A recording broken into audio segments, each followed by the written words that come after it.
Hello. The sneak is here. Just gonna jump into the voice channel in case anyone wants to join. I'm so sad that we haven't played Phoenix Wright in like a month. But Pollen are unfortunately still very much here.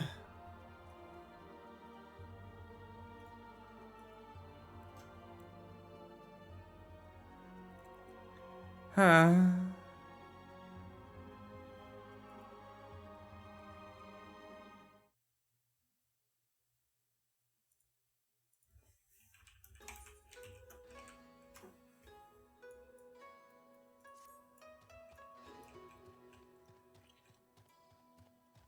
So we'll just be doing my daily PvP on stream. I need to make sure I get this before Dawn Trail, or I'll be really sad. Because I'm 3 levels off. Might as well finish it at this point, right? Okay. You know, I should probably get a chat cover if I'm going into into PvP. Hold on.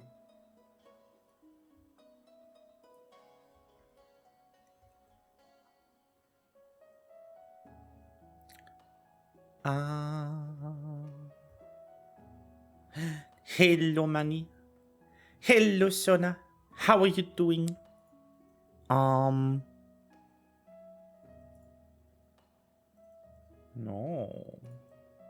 There's nothing on that one.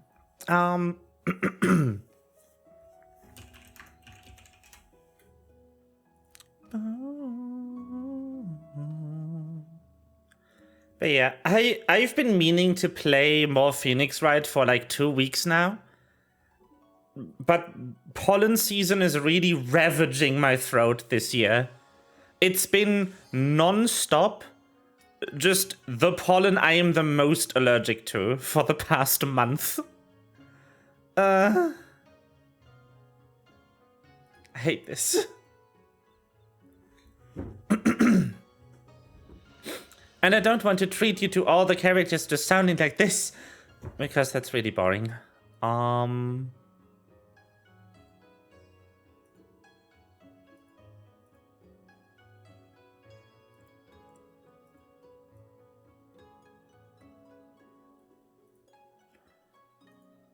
I want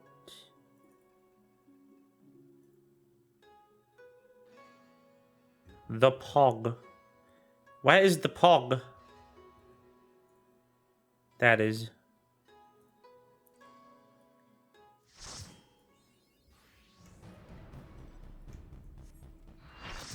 The Pog overlay. Just so that you can't see chat. Are you good at PvP? Sorta. Not front lines, but no one's good at front lines. I have like a 52% win rate in Crystalline Conflict right now. So, sort of.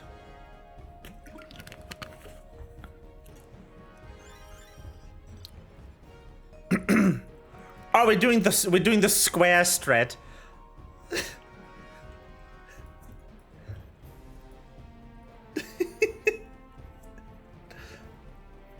But yeah, nobody's playing ranked, so I can't give you my rank. I'm entirely unranked at the moment.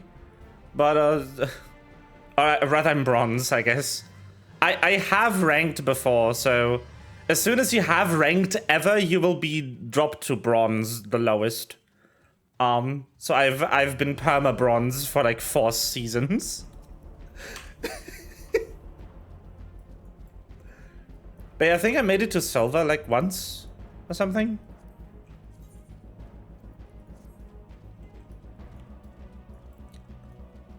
The A has arrived. Oh, this is C's. Oh no. My least favorite game mode. The one where you have to defend the bloody thing.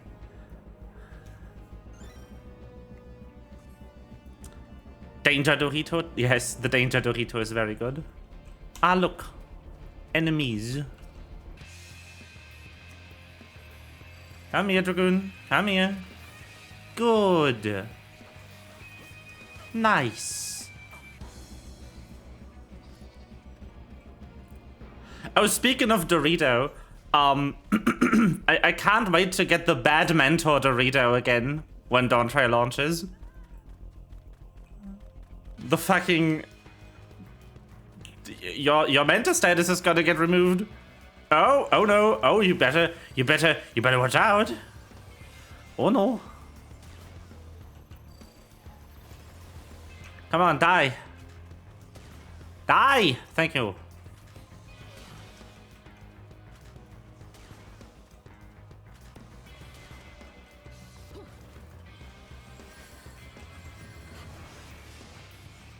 Ah, very good. Perfect. Goodbye, sweet prince. Ah, shit. Ah, that's not good. Oh, I'm so dead. Oh my god. I went too deep.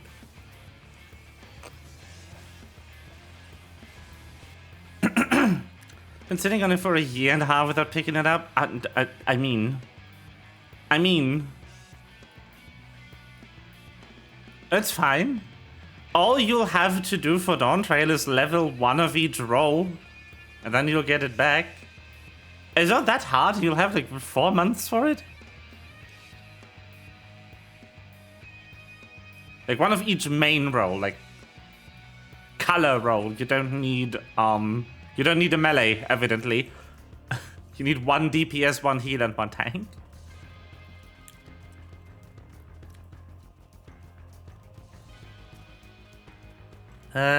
This Dragoon, I swear. Hello. Mr. Dragoon? That was your health. It is gone. Oh.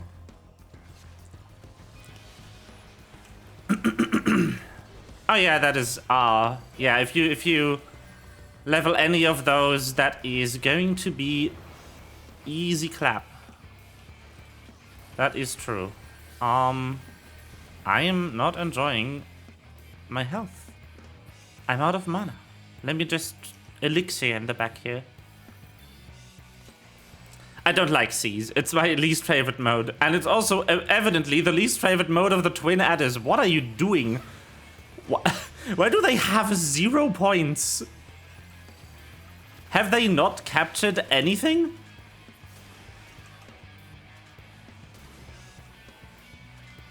Oh, I'm standing in the funny thing. Ah.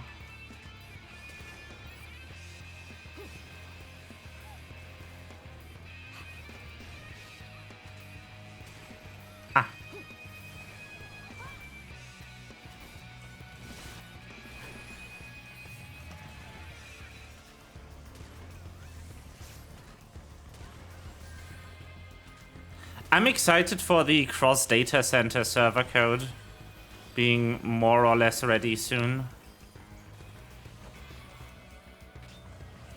I mean, they must have done a good chunk of that work for the cloud data centers to work. Ah.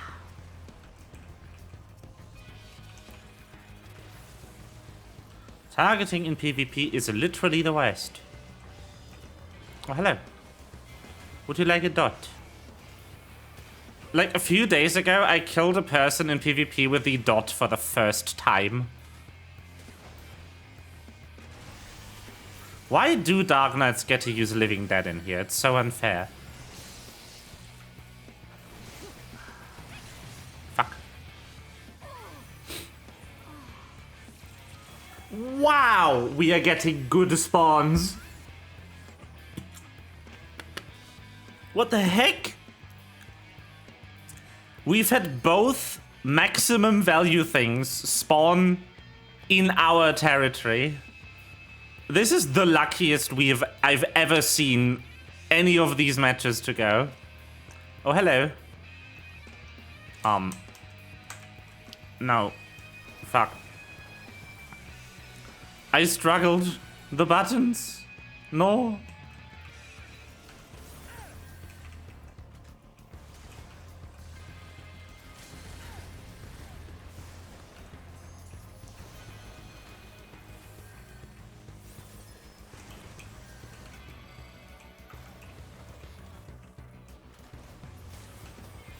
There we go.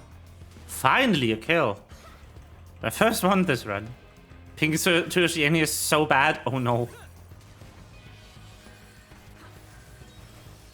I mean, I'm happy for OCE to finally have gotten their own data center though. Was about time.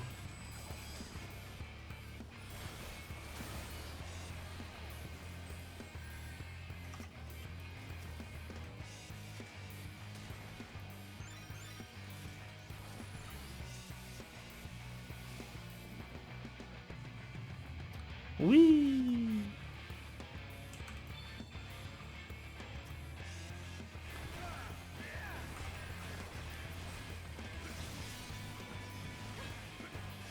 I would love to know what these people are thinking. Other than Lamau, let's camp that spawn for no reason. So far, they are still losing. We need 100 more points and then we're good.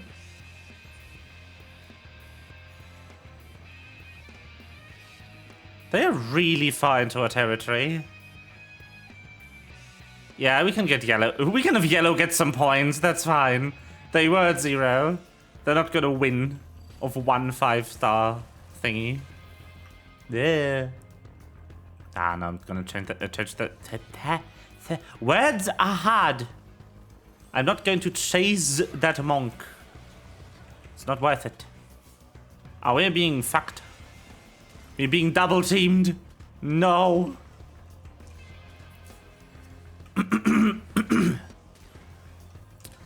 But it was all a ploy. We're just trying to get back the points we donated to yellow. Let's go.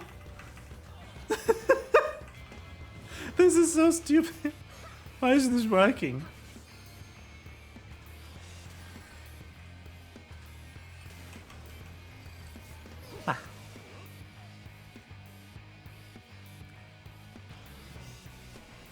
Oh no, heavy. Whatever will I do?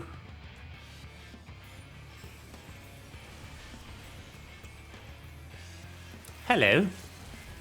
Boop.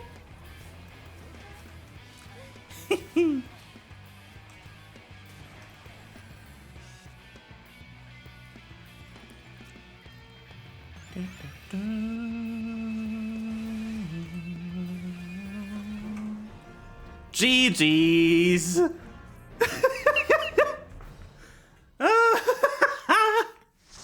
Wow. They can have a few points. As a treat, they had a 68. They had a 68 fucking points.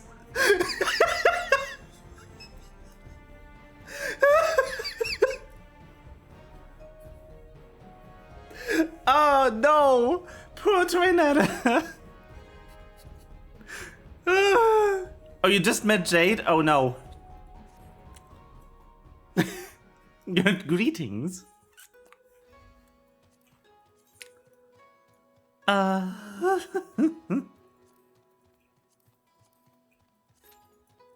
Okay, it's time to queue up for CC.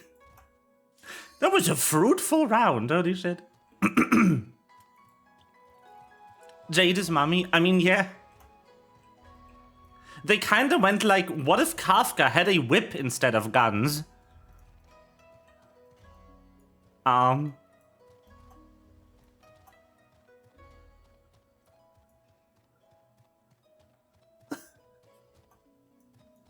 will have to pull for her because she is sneak.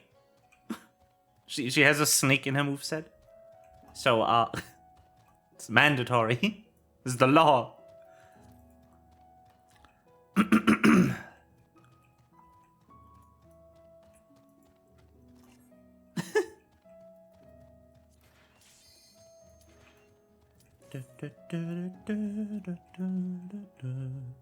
You will unfortunately come to find out that she is the worst.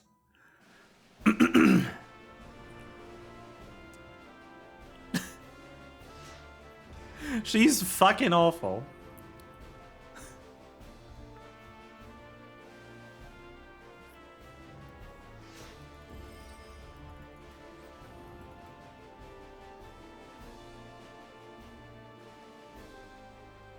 Da, da, da, da.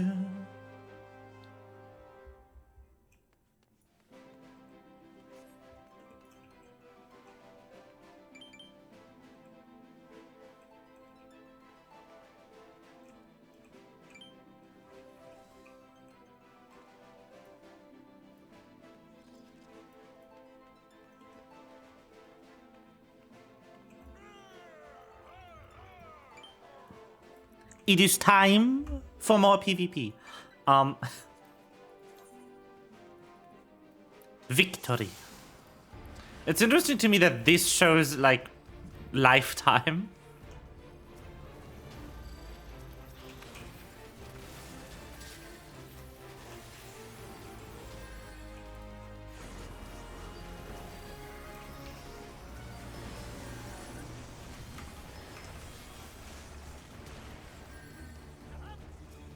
Ah. I need to get the other mechanist. Die. Ah, sad. Okay, getting this.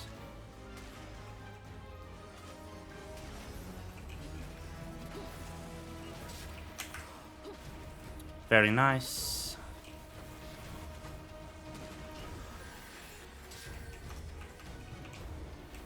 Oh, I need to push on.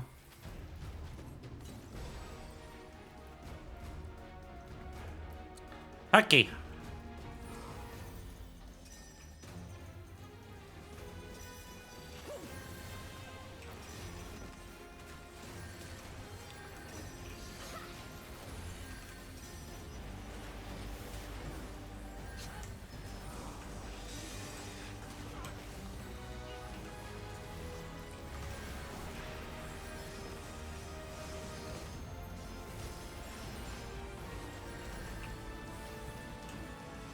Oh boy. Oh, that's not good. That wasn't very nice of you, Square Enix. I can't see.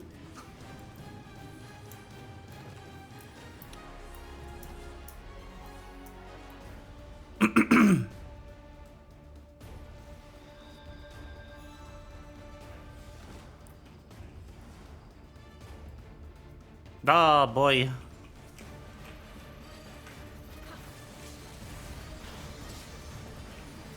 Worth it. Oh, fuck. What? I ulted the wrong person.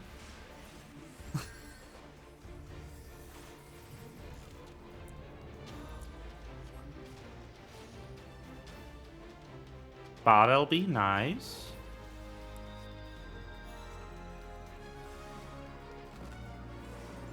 Please don't just run onto the point, please.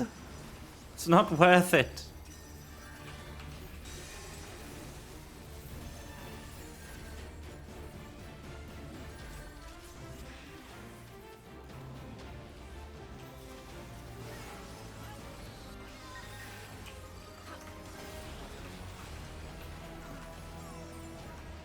Yeah, no, that was a horrible call, buddy.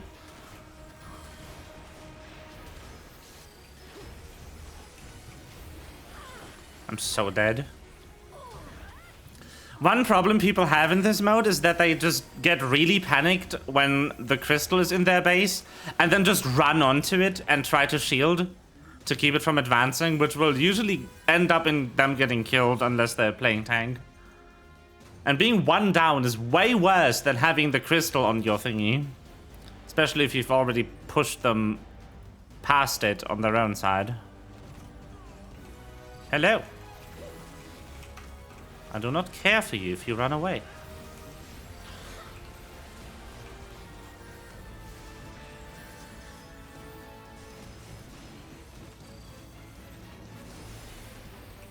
Why are you fighting back there?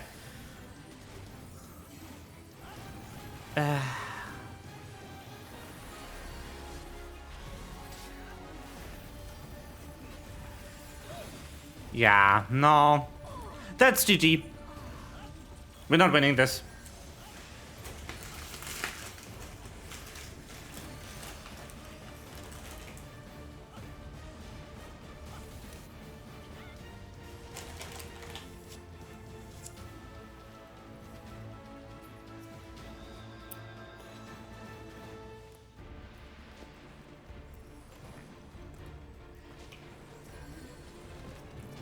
Hello.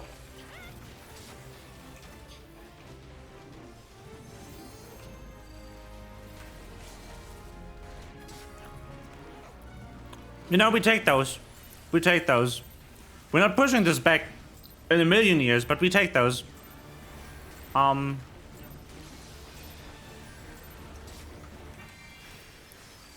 they have 2 mechanists? No, they don't. Huh?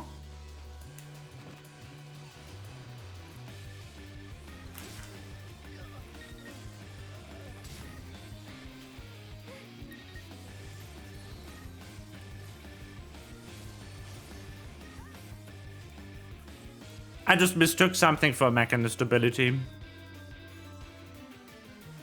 You can't cheat in this, it's impossible. Like, it's literally not possible to cheat in Final Fantasy XIV PvP.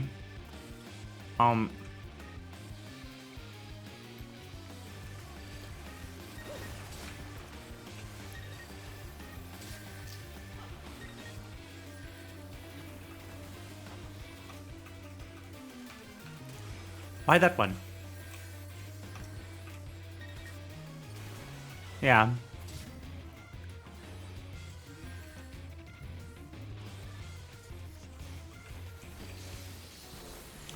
You are not getting us. Oh, wow.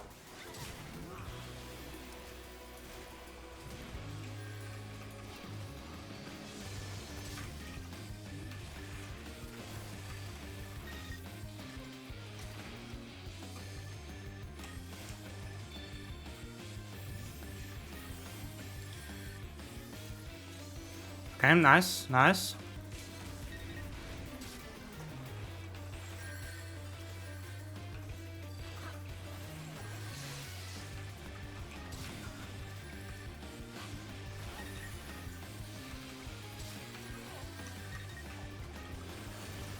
Whew.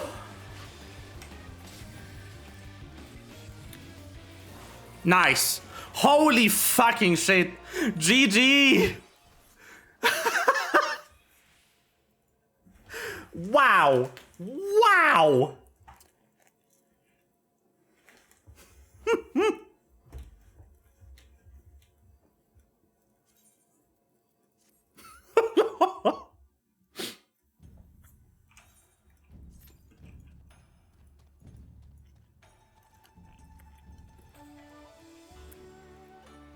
I would be so tilted if I was on the enemy team, holy shit.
I don't know. I don't remember. I think it's light.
Has Sona been disintegrated by Jade?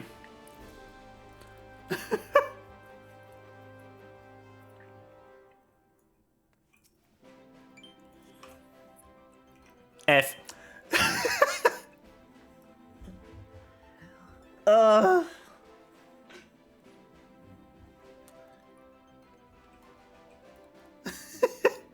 I have lost the ability to can. Very good.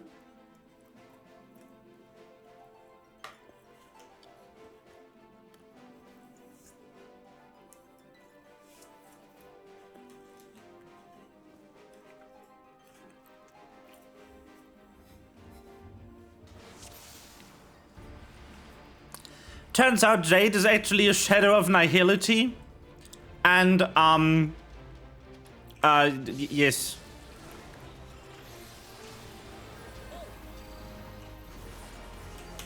Oh, we are getting fucked. Holy shit. Boop. Oh my god. Nah, I can't drag him.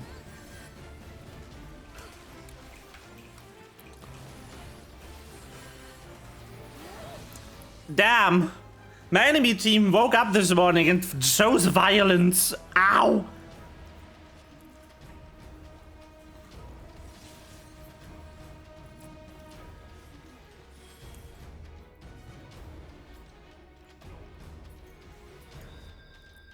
Yes.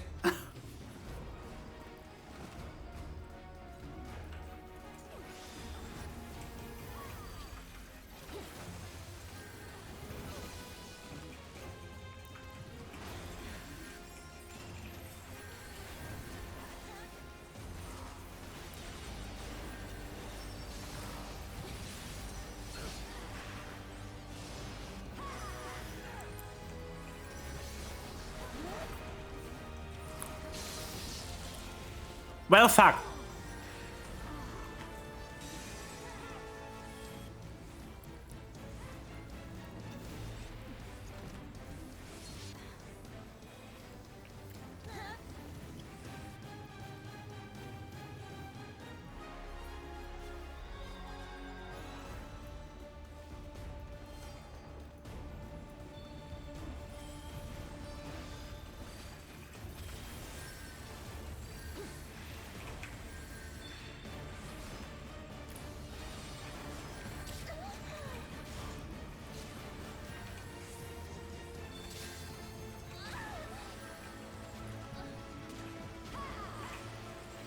I wish I could have stunned that person in there. But alas. Goodbye.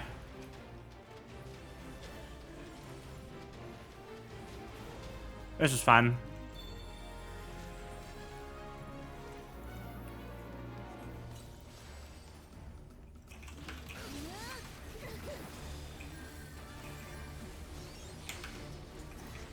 Hello. Do you hate living? Yep.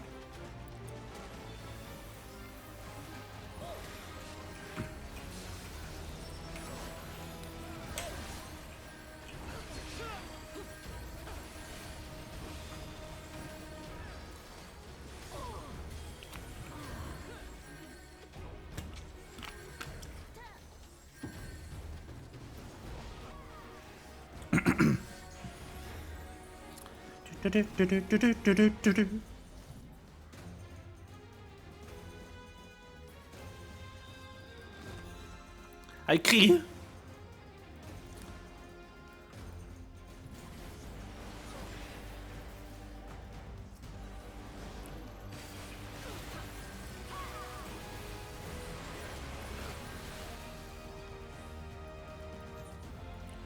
Yeah, nah.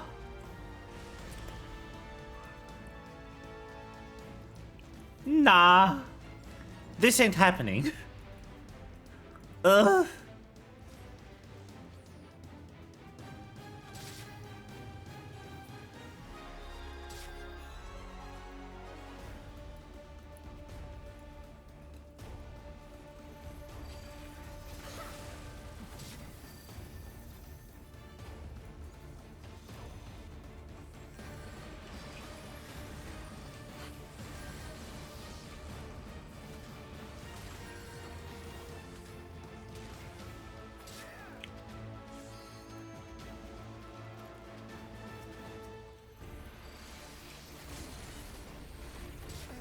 Goodbye.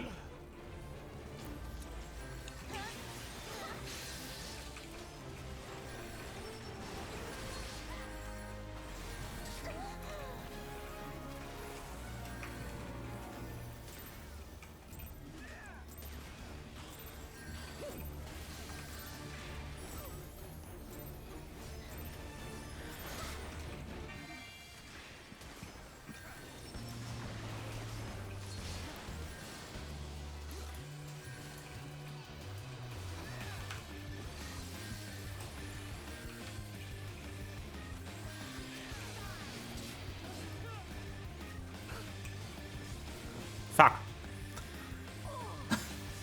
Well.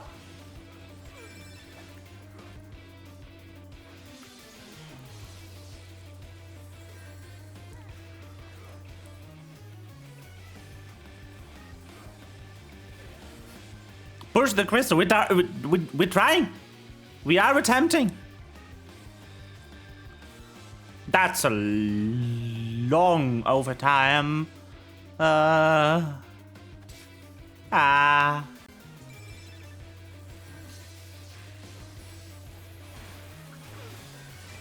Who on that team is the lowest?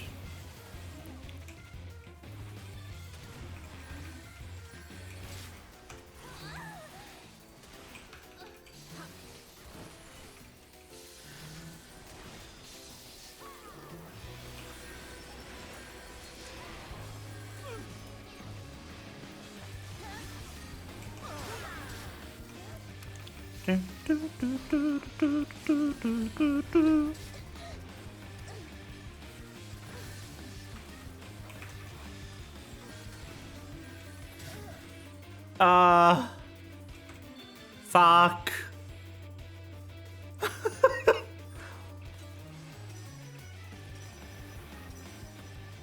Break. Go.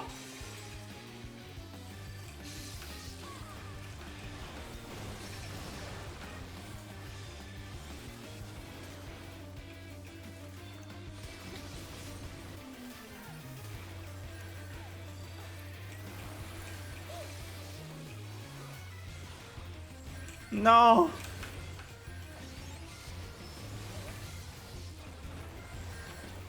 God, what the heck?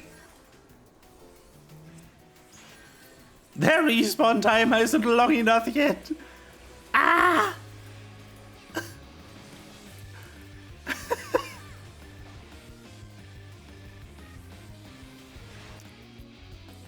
Push the crystal, we're fucking trying. Mate, stop spamming that. Oh, hello. Would you like to make acquaintance with not getting where you want to go?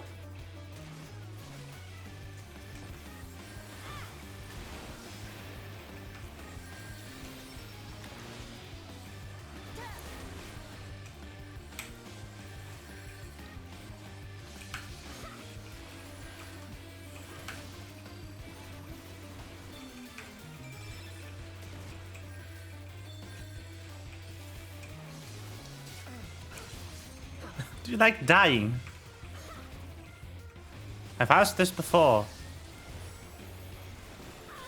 Shit.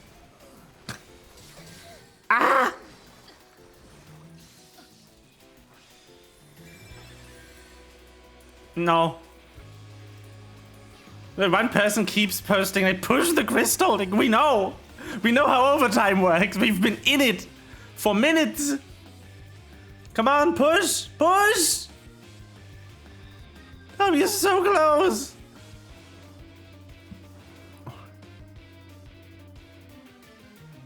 Oh my god.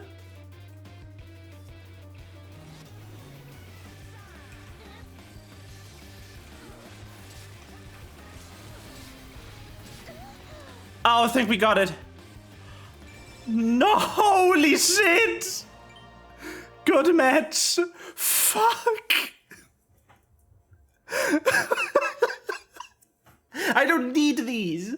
I need easy, clean matches, not this. What the fuck?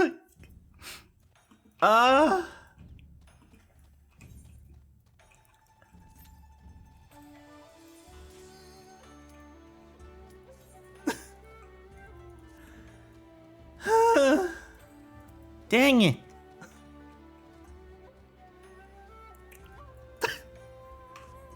Why are all the PvP cracks online today? What is this?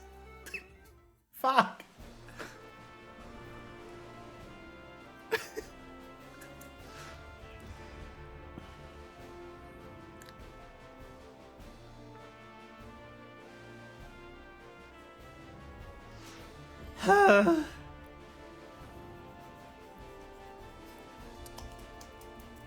What are these adventurer planes? Man. Hello. Oh, look, the Dragoon just kept destroying last matches in my team now. Let's go. Perfect. It is how it is in PvP. You destroy people and then you go back. And then you are in the team with them. No hard feelings. Just, this guy was actually pretty good. Just, don't fucking into me this time. Okay?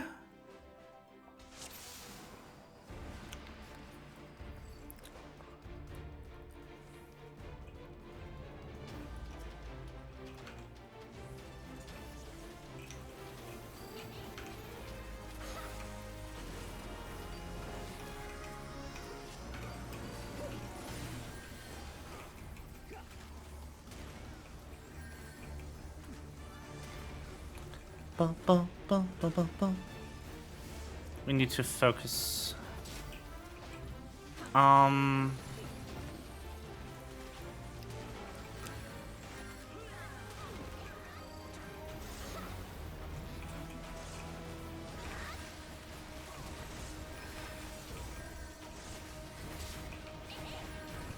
Fuck. Wow, my team died. What the heck? What happened to you? They all dead.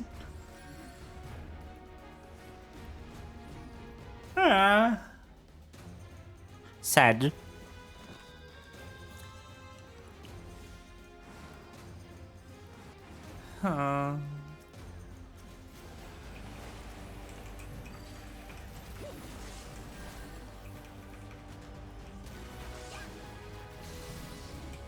Fuck.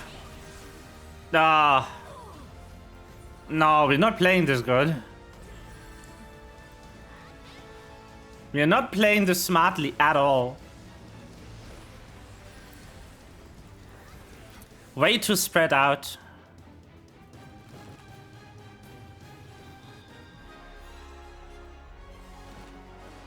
Also, why are we hard focusing the Dragoon?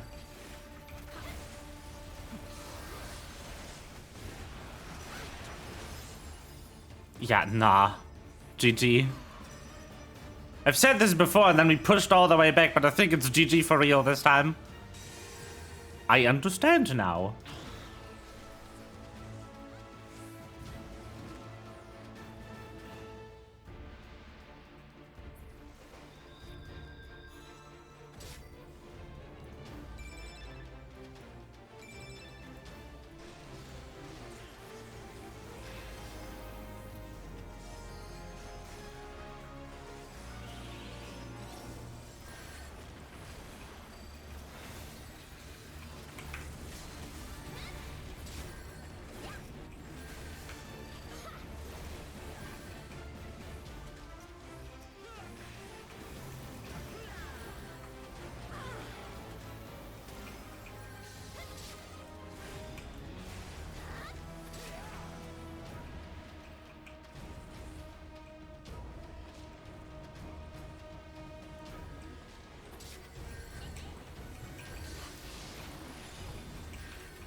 I'll just ignore them then.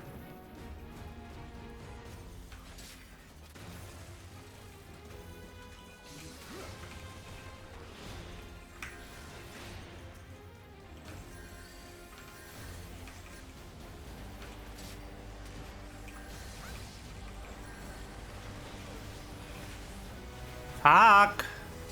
No, no, no. No. Shit! Ha! Crap.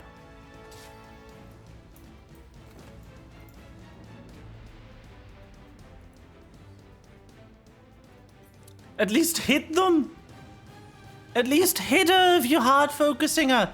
Wow!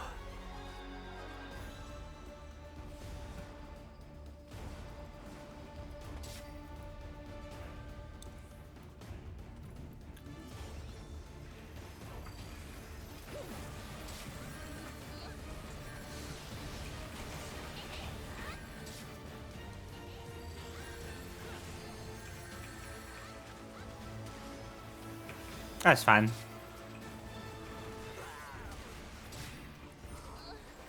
Little known fact, some things will kill you anyway. Pop! The kill steal. No. Ah, yes.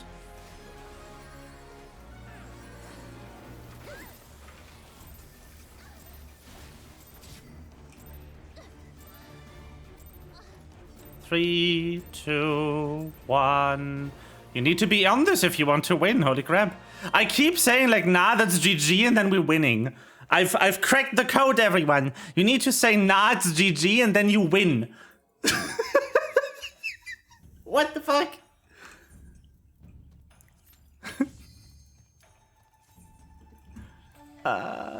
It's like my teams kind of just keep playing really badly for the first minute and then they wake up. I don't know how.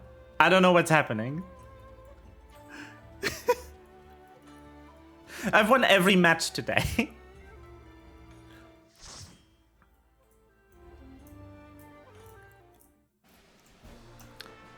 Da, da, da, da, da, da, da, da, da, da.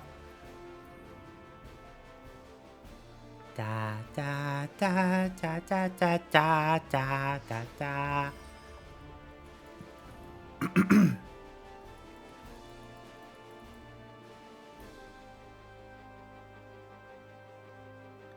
Why did you hear double EP? Because that's how I configured it. Why are you asking? Why did you hear double EP? Because it played twice. What? What do you mean?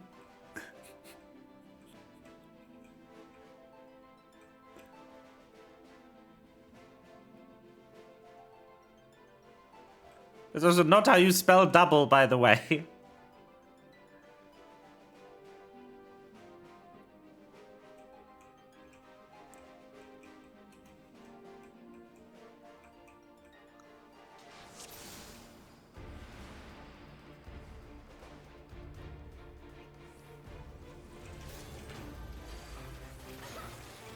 Hello, welcome back.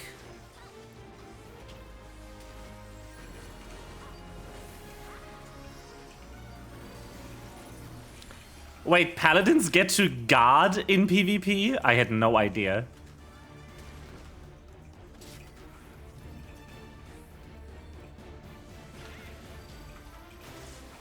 Damn.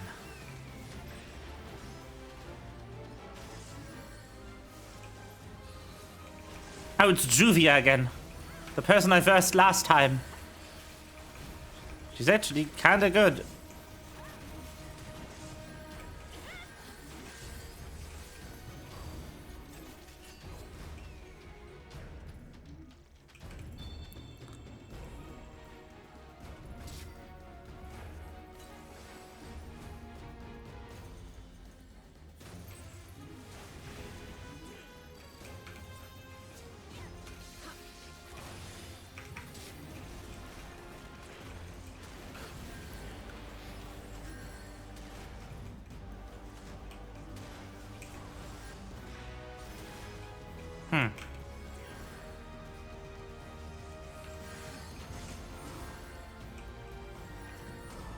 Hello.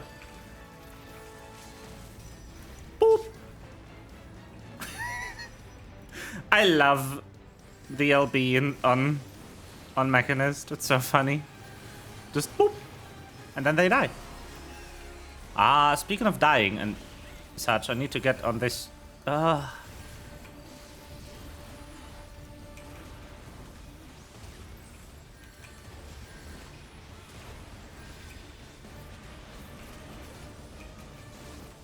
Shit. Balls. She's actually kind of good. Immediately before she dies. She's actually kind of good, you know?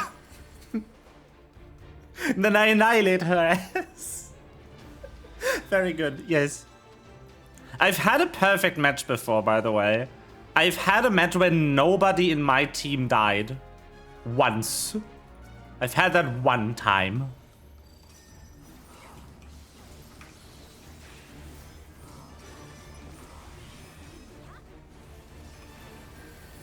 Yeah, we should not have been on there. We should have just yielded. Oh, fuck.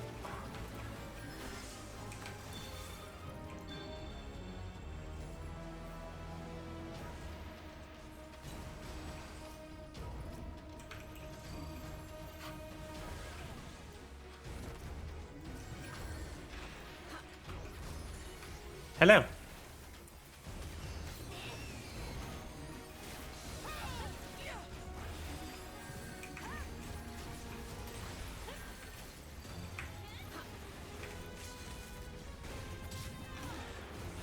Nice. Oh, God. Oh, no, that's not good. Yep. Bye. My team keeps fighting here. That is not good. We need to stop doing that.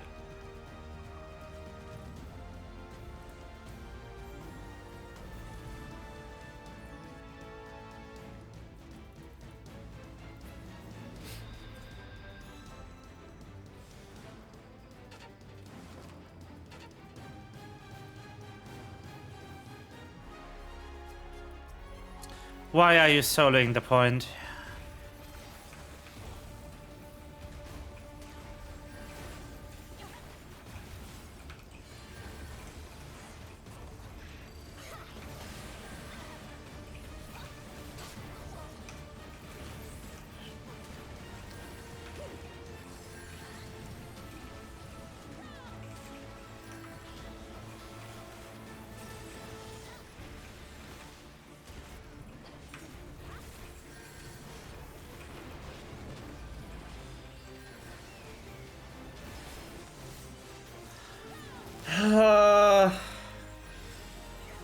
It's like every time I take my eyes off the party list, everyone just drops dead. Not good. This is fine.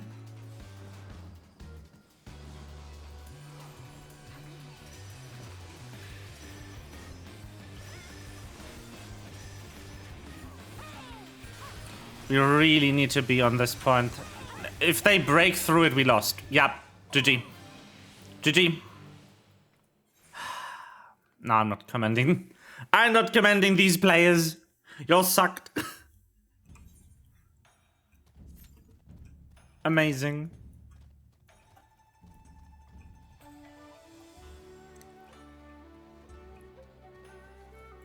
Everyone kept fighting like really far away from the point. Like everyone kept getting chased. That's not good. Do not chase in an objective-based game mode. Unless the person you're chasing will die like immediately. Or is trying to use the heal potion thing. The heal potion item.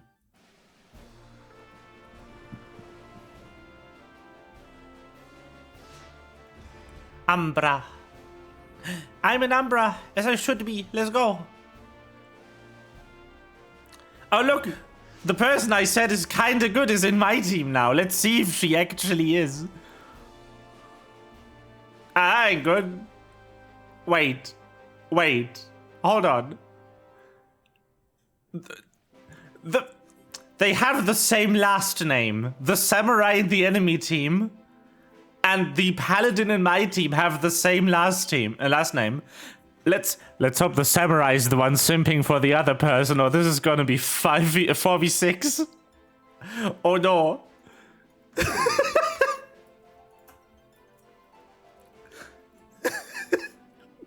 Shit. That is not a nice team comp. I think we want to take out the samurai. Or the healer first. The black mage is annoying too. Black mages deal a lot of damage if they get a cast off in here. And they can't be interrupted. Because that's not the thing in PvP.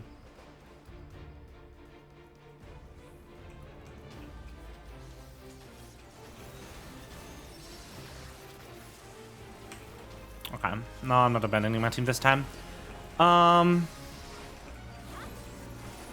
Because that didn't work that well last time.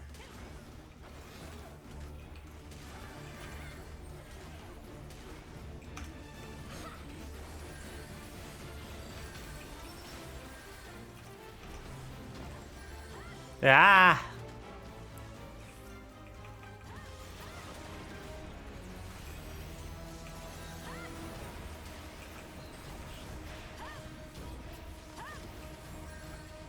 I need to get out of this. Oh, I was being covered the entire time. Uh-oh. Uh-oh. Fuck.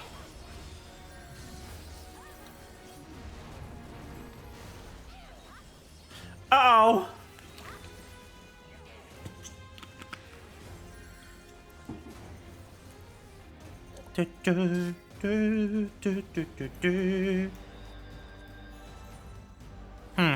I mean, I will have my level up after this match regardless, so that's nice.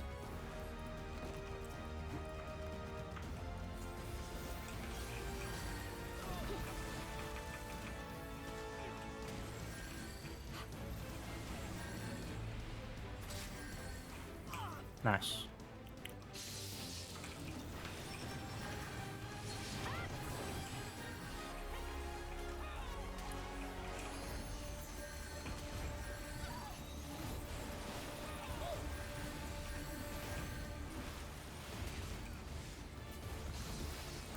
Oh my god.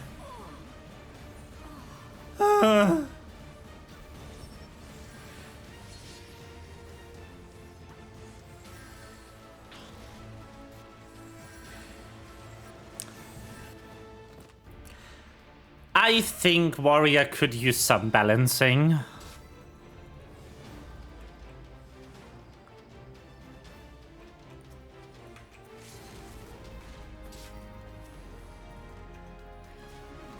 Get sniped.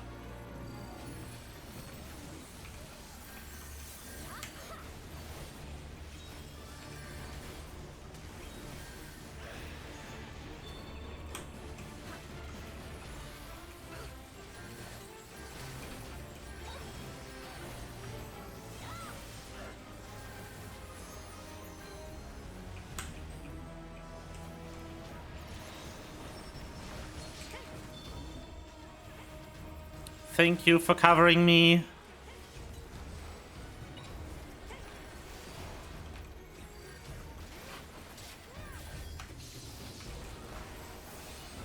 Ah, shit.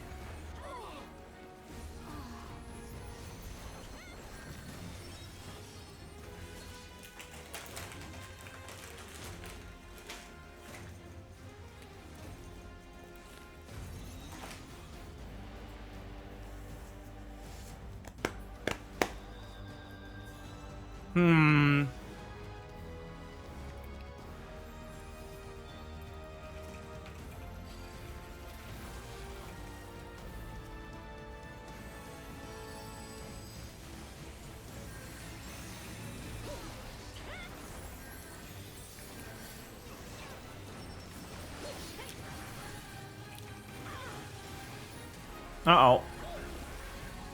Oh, come on.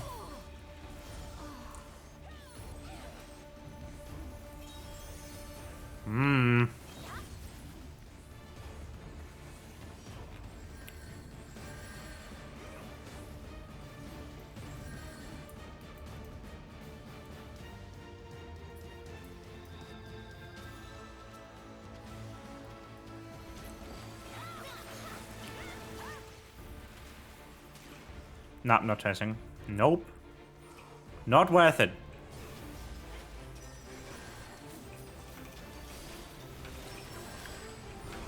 Nah, that went the worst possible direction. Fuck. Aww.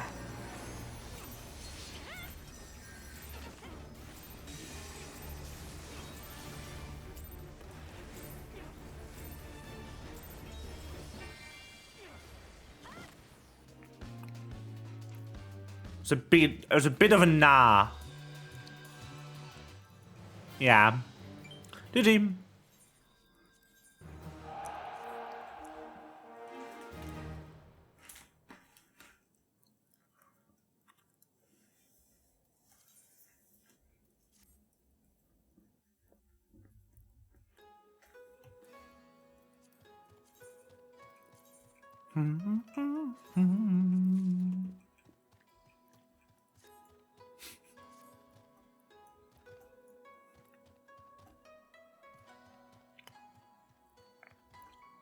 You know what? There's one thing that I've learned when I still played League of Legends of all games, which is there's no point in getting angry over a loss or getting angry at getting destroyed in any PvP scenario because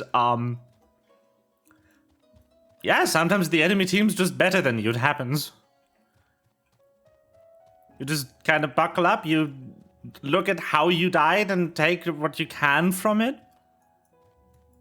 And then you move on. And then you go next.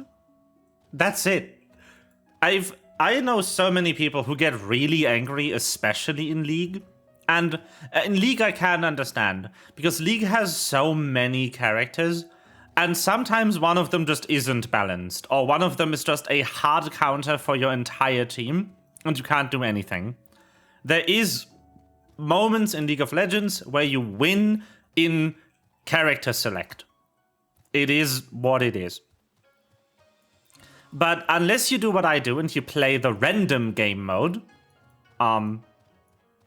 where you don't get to select your character, you get a randomly generated one, and you get like 2 rerolls, you can swap around with your team, stuff like that. But you only will get access to at most 15 of the over 100 characters that are in League of Legends. Yes, ARAM is an acronym. It's for all random, all mid. It is called that because it used to not be a game mode, but a fun thing people made custom matches for. You would make a custom match, you would go all random, all mid, everyone would click the random champion button, and then only go on the mid lane, which is why it's all mid. All that Riot Games did is they just made it an official game mode, but it's actually community creation that they just wholesale just implemented into their game because it was so popular. But yeah, in that game mode, you will only see at most 15 of the characters in the game, and it can happen that you just get garbage, and then you just lose. So much of LoL's community made game modes canonized, yeah. But yeah, people do get mad in especially MOBAs a lot. And the problem with getting mad is, I mean, on the one hand, if you are on voice with people and you start tilting, you're going to bring down both morale and concentration for the other 4 people who are trying to win the game alongside you. But even if you're not on voice comms, even if you're playing solo, you're still getting mad will ruin your mental, which means at the point where you get mad, you will play even worse and lose even harder.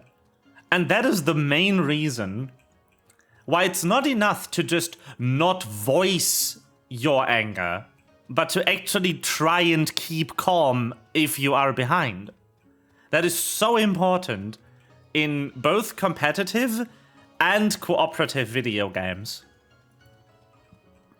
Because the more you get tilted, the worse you play.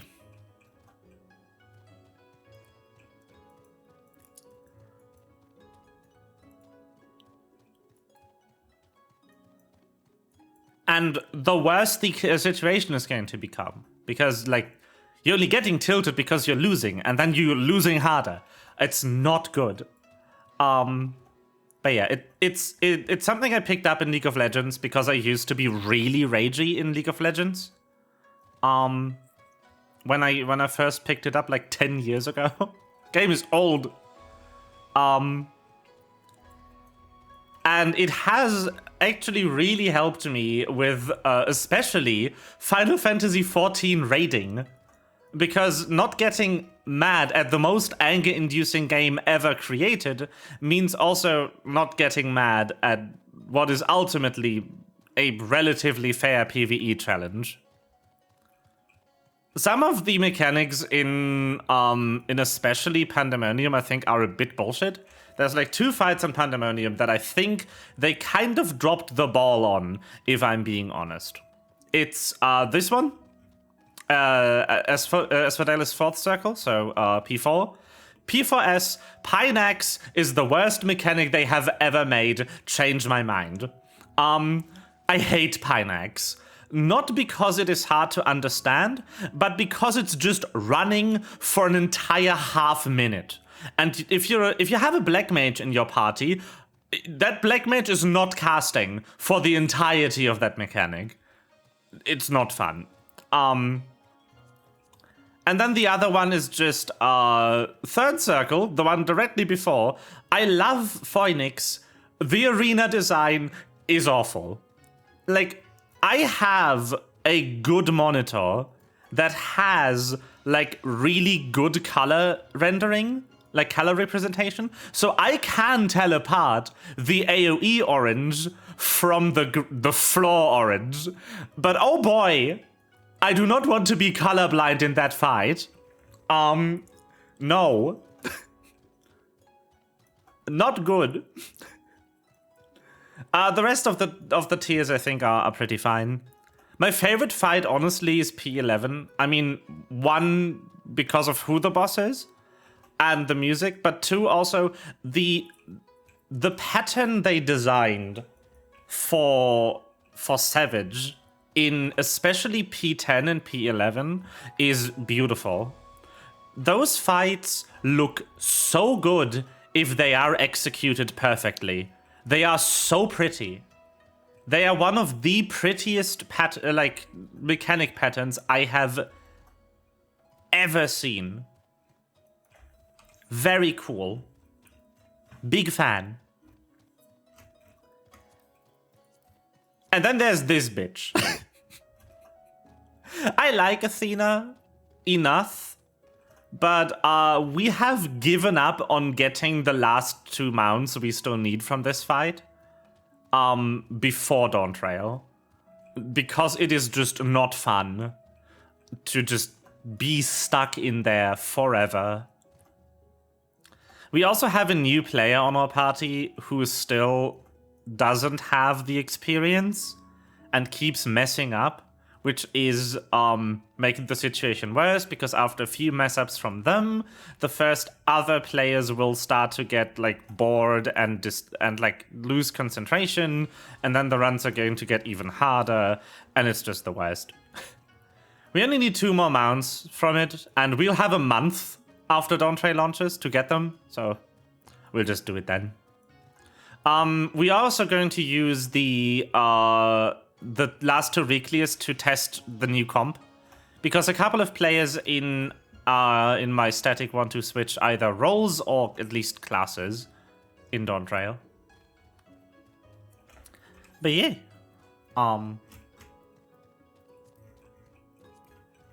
It really helps to keep your cool, especially in Savage. Or in Ultimates, even more. Ultimates are, you're not allowed to get angry in an Ultimate. If you get angry in an Ultimate, it's over. It is all over. Yeah. FF14, good game. Oh, by the way, I have made the mistake of looking at Dawn Trail Media Tour Discourse. A lot of people are apparently upset at the Black Mage changes, which, in my opinion, are ultimately exclusively beneficial to Black Mage players, because you're no longer getting fucked over by the server tick in your ice phase, at the cost of no longer being able to do a rotation that you weren't meant to use in the first place. Like, okay, yeah, sure, Paradox rotation is dead now, because you can no longer regenerate, mana in ice without casting ice spells. But Paradox rotation was unintended. They never meant for it to be possible. It was an oversight. And now people are getting angry at not being able to play it anymore. It's like, it's not like they gave it to you. You found it. It's well in their right to change it, though. Paradox rotation on Black Mage is a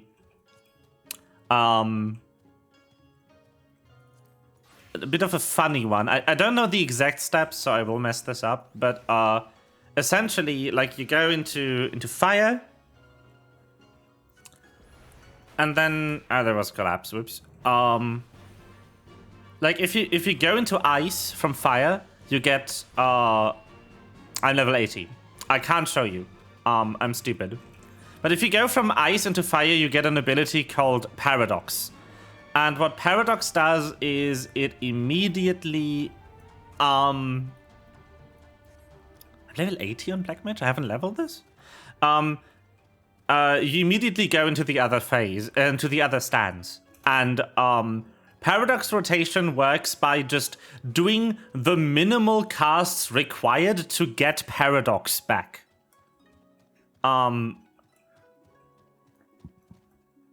Which means you spend, like, at most 2 casts in ice. Which is not enough to get your mana all the way back up. But because you're only spending minimal casts until Paradox in fire, you don't run out of mana. But with them changing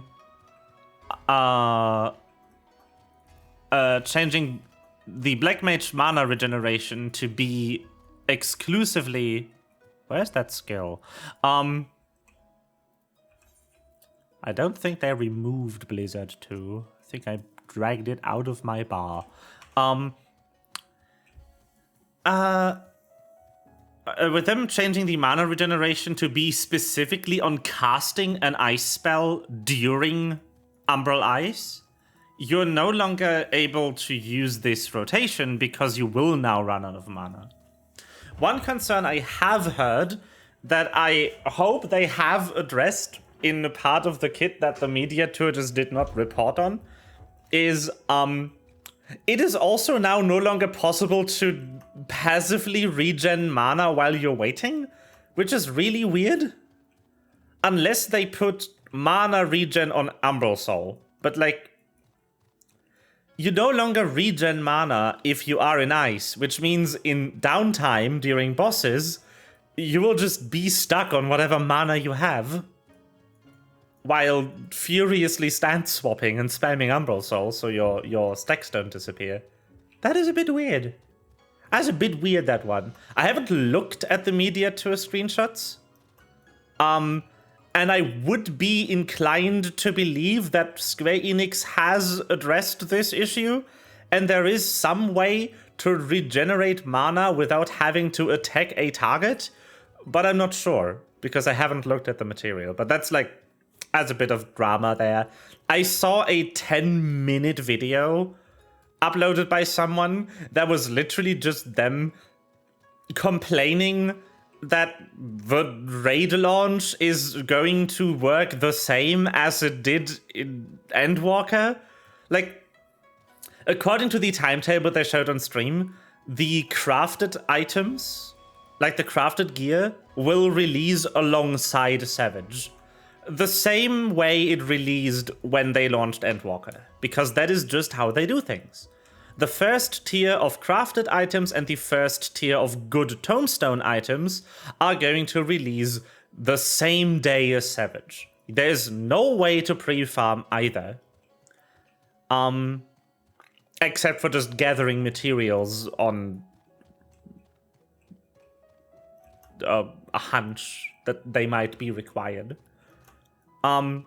This has always been the case, but the person who posted the video apparently did not know this and thought they undid a change that they made for the previous Savage tier, like the current Savage tier, where the crafted items released on the patch, as they always do, if it's not the initial release, and the raid was released like a week later or something.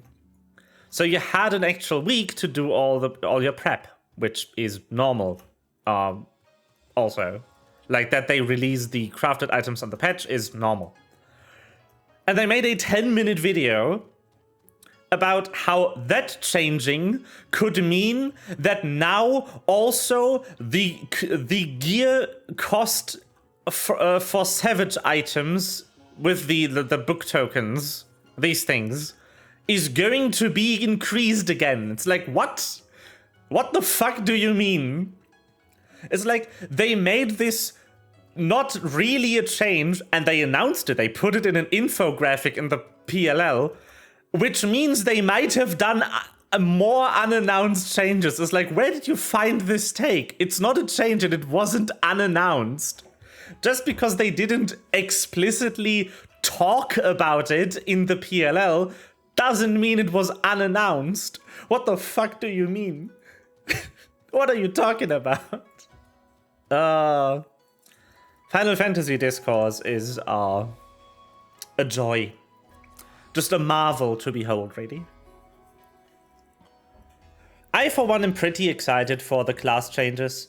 I know that a lot of players are going to be complaining about how, oh, now the game is even more dumbed down and it's even easier. A joy is one word for it, it sure is. I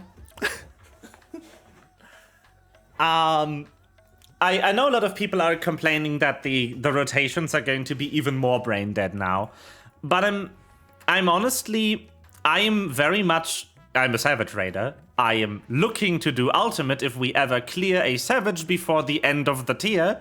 But like, I am very much of the opinion that rotation complexity is actually making the game easier.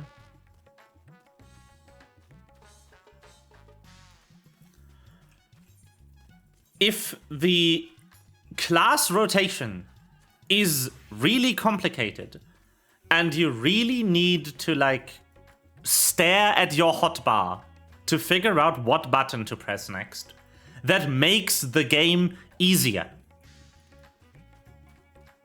Because the battle content is designed for the classes. They have commented on this in an old PLL. They design classes first, fight content second. So the fight content is always going to be adjusted to what the classes can do in that given tier. This means if there is one class that is really hard to play, that can dedicate less focus to actually doing the mechanics need to get easier. If the mechanics are easier for the most complicated class to be able to do them, that means every easy class that already has a 1, 2, 3, or like, in the case of healers, a 1-button damage rotation, it is going to become a really boring fight. So them picking the route of making all of the classes about the same complexity, consolidating down some of the button madness to not fuck over controller players in the upcoming update, all of those are good changes because they mean that they can make the fights harder. And that is what we want. We want more difficult content. We don't want to stare at a hotbar.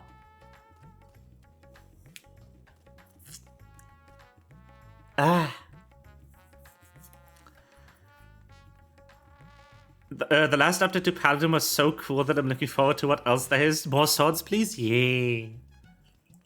I mean, Paladin looked really awesome in the class action trailer. Class action trailer, now that I think about it, now that I say it out loud, because it's not the name, it's job action trailer. Class action trailer sounds like a trailer for a class action lawsuit. Which would be the funniest thing to ever air on TV.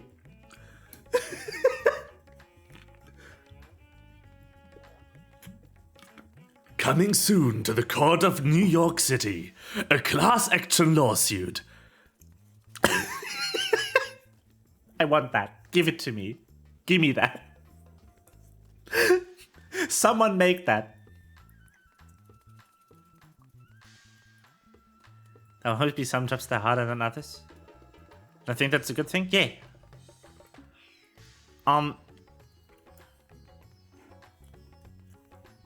Their focus for the gameplay design in Dawntrail was to make classes kind of less unified to play. It's a bit hard, but they do want to address that the game has become kind of samey with these last two expansions, especially with the 2-minute cooldown meta and how hard it is to recover from death, that kind of stuff. One thing they will not address in Dawntrail, though, as far as I know, is the 2-minute cooldowns, because that is just not in the cards. They didn't have the time.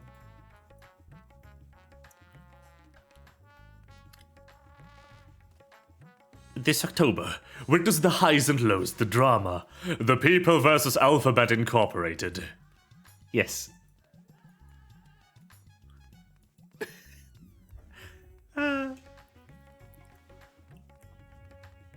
Very good. I love it. I'm gonna watch it.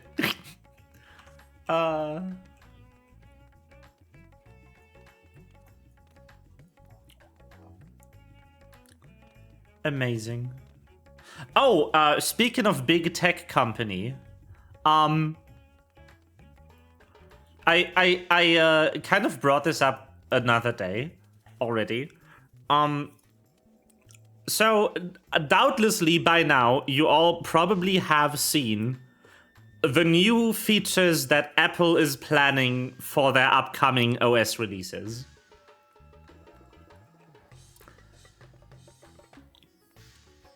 I am actually kind of positively excited for them. I mean, for one, for everyone who is owning a Windows computer instead of a Mac, the fact that they are going to be doing even more interoperability of their ecosystem with Windows is very welcome news. But what I'm most excited about is that we might finally see the first iteration of an actual voice assistant on a smartphone that can do what we always wanted them to do. I've read a bit on the white paper of their AI integration into Siri, which, as all of their AI systems are designed to, will run on device instead of in the cloud, which is great, honestly.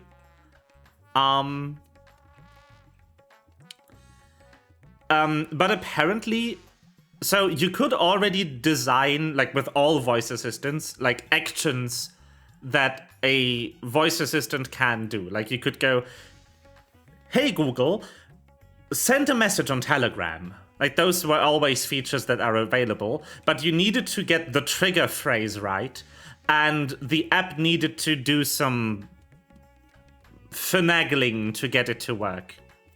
Apparently, with the upcoming update to Siri, apps will be able to declare in their codebase something called an intent.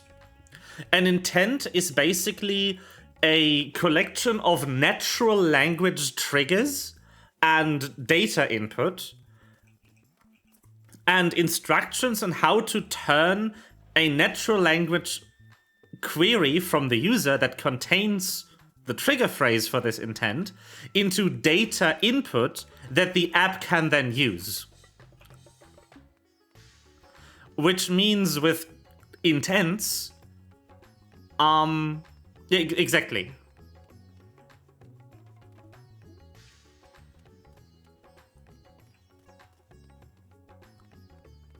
Yeah. Literally nobody has put in hey fuck off for 15 minutes and just not haven't been not listening for that time. True. But yeah, so you no longer have to get the exact trigger phrase. You will be able to give Siri a natural language request, just like you would ask your friend to do something. Like, hey, can you ask this person something, and have it be interfacing with an app on your phone? Which, once again, I think is one of the best ways to use AI, is to get it to do what it's good at, understanding natural language, and get it to output something that is low complexity, like JSON, and just slam it into the app that accepts the JSON. And that's it. That's what it does. That's a good feature. Like, that is something I wanted, especially like Google Assistant, to do for ages now. That is what I thought Google Assistant would be when I first got a phone that had it when I was like a teenager. But it wasn't. Google Assistant is kind of also, that's something like they dedicated a good 10 or 20 minutes of their press conference to just like privacy of the AI model. I am very excited that they are going to be shipping an AI model that runs on device and doesn't communicate with cloud servers at all unless you specifically like give it permission to do so. They have also dedicated, they've also stated that their on-device AI software will refuse to connect to a server that doesn't have a recent audit report available online.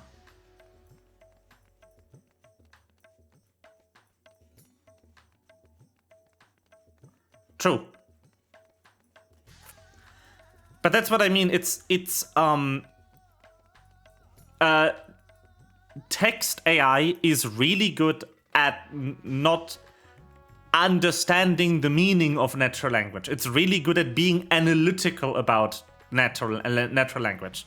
It is really fantastic at figuring out the like core words of a natural language query, which is classically something that is really hard to do algorithmically. Because that's what you want your voice assistant to do. You don't want it to understand the subtext of what you're saying. You want it to be able to have dynamic phrasing and still understand what query you are intending to trigger. And that's like the value here. The on-device AI is very nice. It's something that I don't think any of the other manufacturers will ever do. And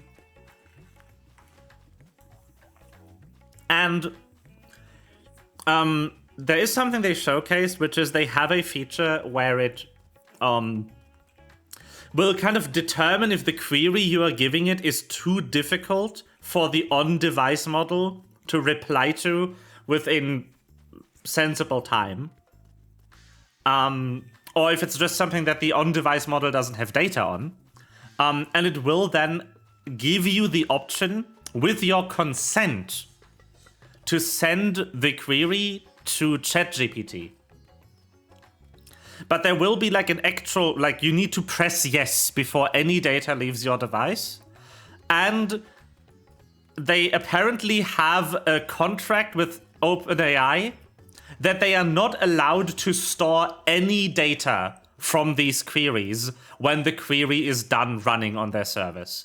They have to delete the request and the reply immediately once it's returned to your device. Boop. Ah, my snoot. Pet. Wow. But yeah, that is really nice. And you will get ChatGPT 3.5 Turbo, I guess, for free. And existing customers of ChatGPT will also be able to log in with their OpenAI account to use ChatGPT 4. But you will be able to pose unlimited queries against the lower cost model without needing an account. Apple will also apparently, as far as they have said, fully privatize your query. The query will be sent to their server, and then from their server to OpenAI. So OpenAI never gets your IP address or location data or any of that. It's all going through Apple's servers, and all they OpenAI will know is that the query is coming from an Apple device. I really like all these considerations toward user privacy, which immediately makes this my favorite AI phone integration to have launched so far. I'm pretty excited for this. There's also some cursed features in there they have showcased. Apparently they have AI image generation, but specifically for emoji, which is really cursed. I can't wait for Apple AI generated emoji bake to just fucking flood Facebook. I give AI generated art about 1 year after the launch of Apple AI until it is officially cringe because Facebook moms and grandparents are using it to generate minion memes. That is the future for AI art, I prophesize.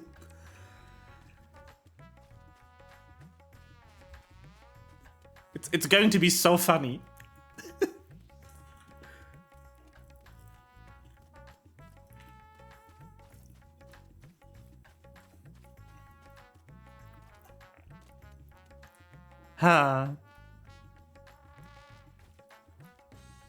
There's also one genuinely fascinating feature that they have announced for iOS 18, which just doesn't quite... My mind does not process. If you are within service region for the iPhone's satellite features, which it has, by the way, iPhone 14 and 15 have a satellite, like, receiver and transmitter in it. Which is insane to me, by the way. There's just a satellite transmitter in my phone. If you are within service region for this feature, with iOS 18, you will be able to use satellite for SMS.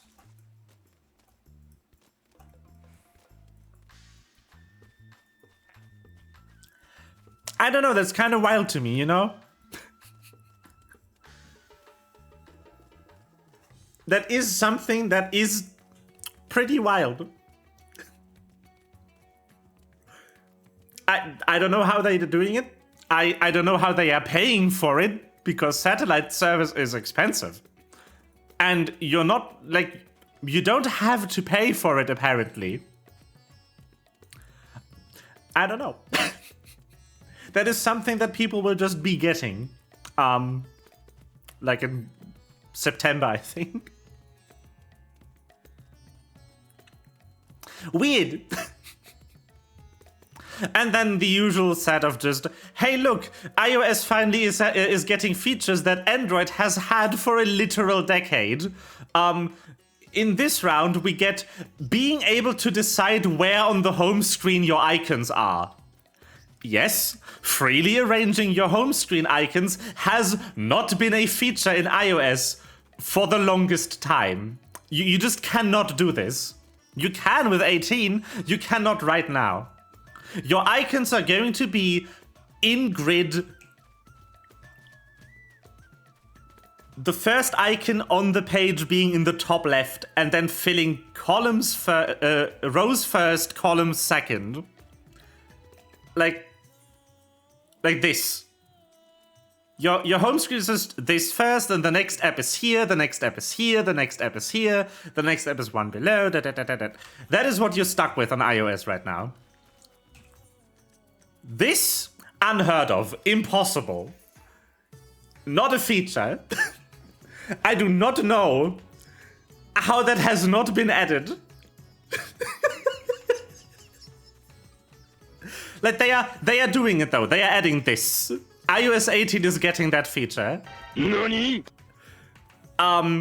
This is really funny to me. Every time I look at, like, because I've been looking at iOS updates for a while now, I just like being informed about tech, even before I owned an iPhone for streaming. It is wild to me how Apple bros are so excited over getting features that, honestly, Apple should have added a decade ago. Like, they made such a fuzz in the, such a fuss, rather. Is it fuss or fuzz? F-U-S-S. Not fluffy. I mean, like, making a fuzz. Is it soft S or hard S? Okay, very good. So it's fuss. Cool. Thank you.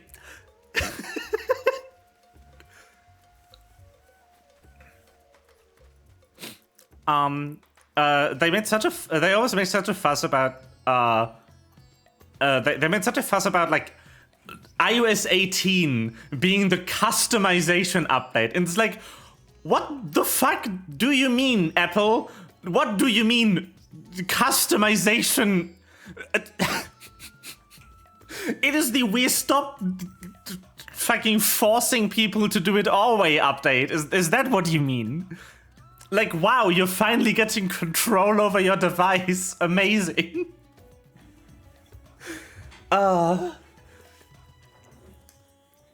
Fission. I believe it's fission.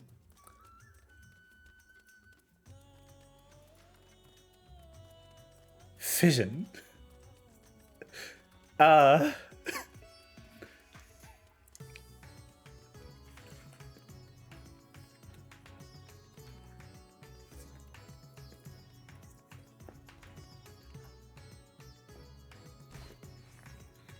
I'm sad that there's a wall there. I want to jump on top of this building square. Why?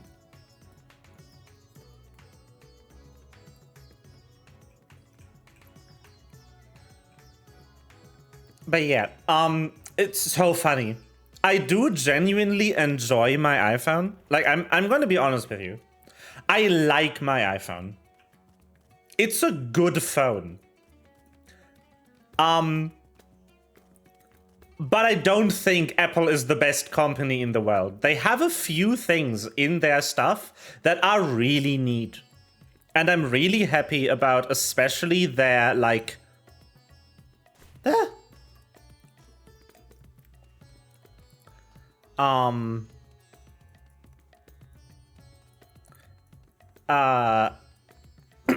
their pre-installed apps. Like, one of my favorite parts about using my new iPhone for the first time was not seeing all the advertiser-installed apps on there. You weren't greeted by the host of Instagram, Facebook, Uber, all the shit that comes preloaded on Android phones these days. It is a nice experience. I did enjoy that. And the pre-installed apps are really nice as well. On all iPhones that have a true depth camera, you get a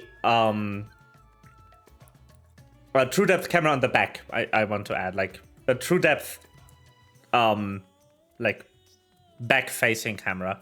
You get an app pre-installed that has an augmented reality ruler in it, which on Android phones is available. You can do AR ruler stuff with AR Core just as much as AR Kit. But you would have to download an app for that from the App Store on an Android device, and literally all of them have ads and microtransactions. Things like this are a nice experience that I'm less excited that Apple gives me, and more wondering why Android doesn't have these. Why doesn't Come Android pre-installed with apps that are free to use, don't have ads or microtransactions in them, and just give you access to all of your device features? Why is that not a thing on Android? I don't understand. But yeah, would I buy another iPhone? Not until this one doesn't get updates anymore. I don't see any future phones getting anything in their hardware that I will care about. My iPhone can easily run Honkai Star Rail at 120 FPS. I don't need better hardware for 5 years. The one thing I care about the most is in there, which is the face tracking. The face tracking array is also not going to get updated anytime soon because they literally just updated it. So I don't know, maybe my next phone is going to be an Android again. But I really don't know which brand. That is my other problem with Android, specifically right now. I don't know what Android phone I would get if I were to buy one. I've been running Google phones for 4 years before I got the iPhone. And both times have been god-awful.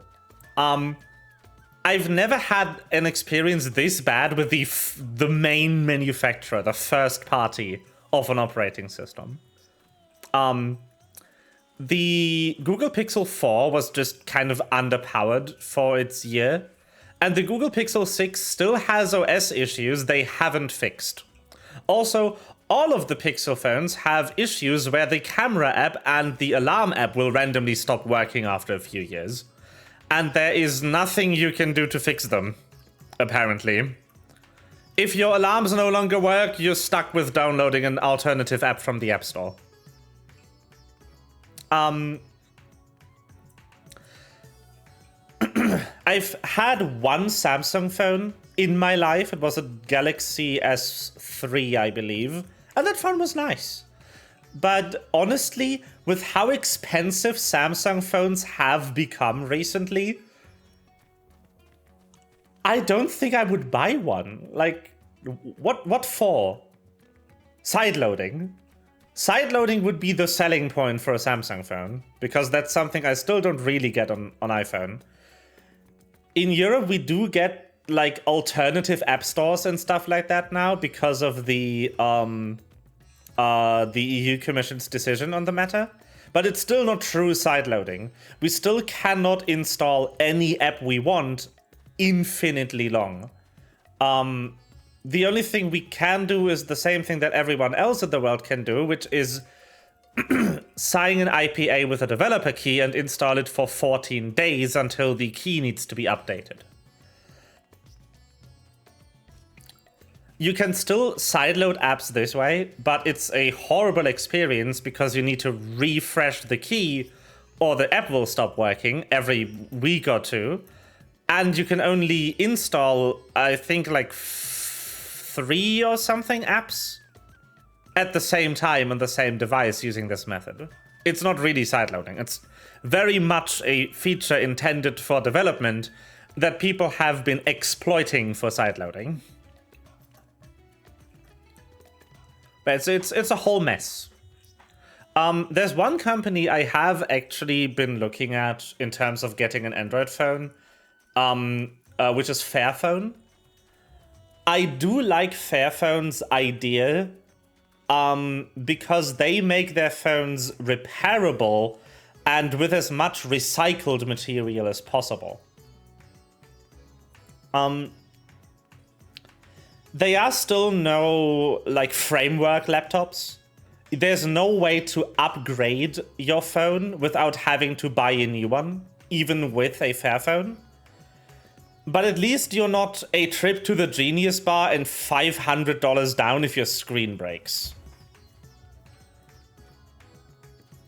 That is nice.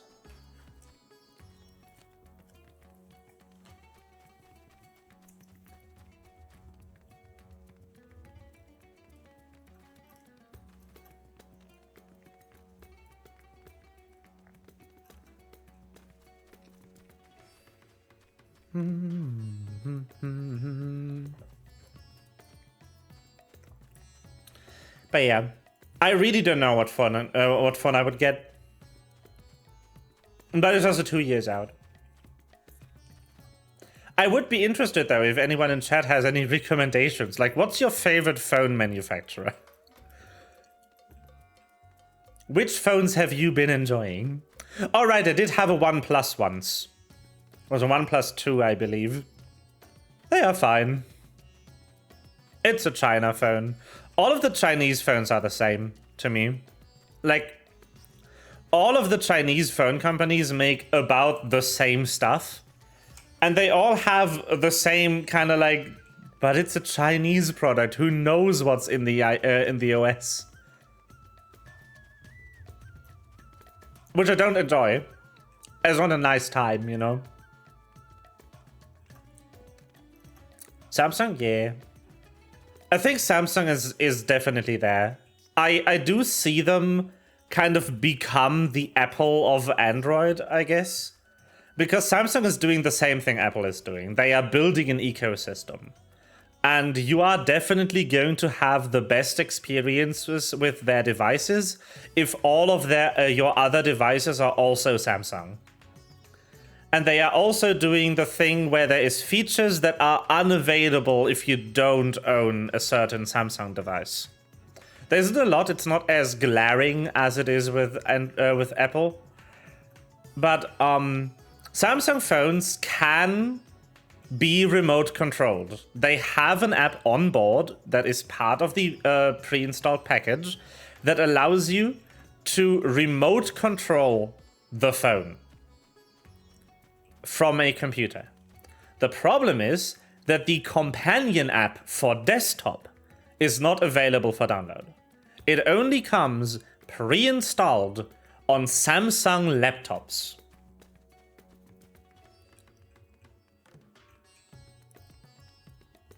I don't enjoy that.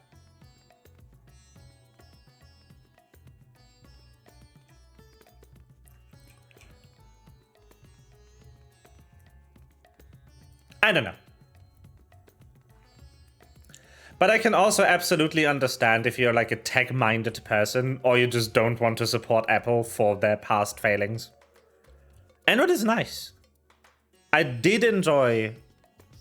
I do enjoy Android. It's a nice operating system.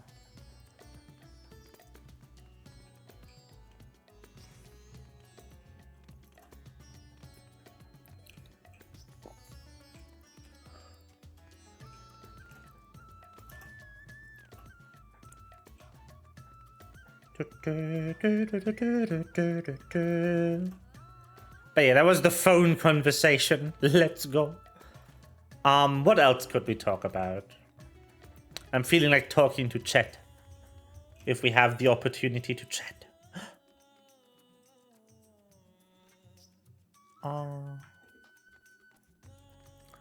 No, I've had... your whole life you had a Samsung phone. I see. No, I didn't. My first smartphone... This is a fun story. My first smartphone was a fake HTC from China.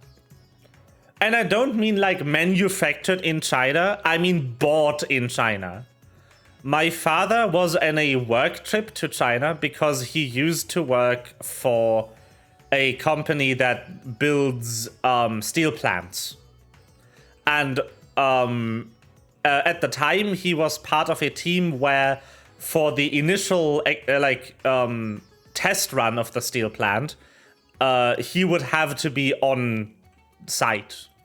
And because the customer was a Chinese steel manufacturer, the site was in China. So he was literally in China, went to a market, and bought a fake HTC phone. You know why I know for sure that it is fake? Because it had the wrong processor in it. The HTC phone that it was modeled after had a Qualcomm processor in all of its iterations. The phone that my dad bought me had a MediaTek processor. Which is not Qualcomm.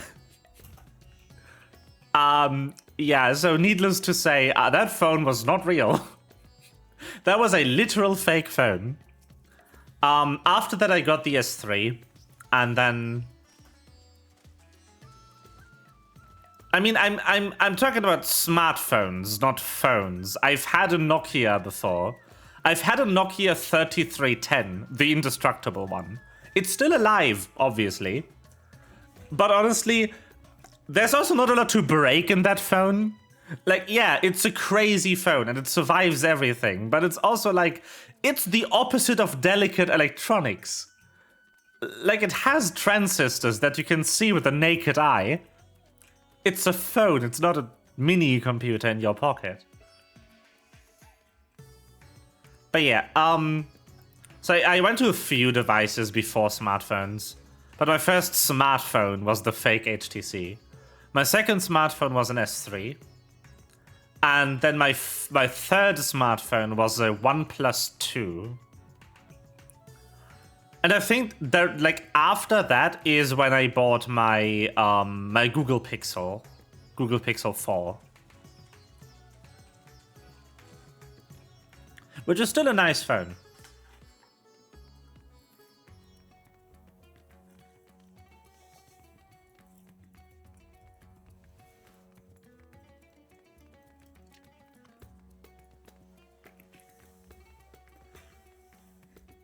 It also had a feature in it that never took off on the Android market, unfortunately. You know, hold on.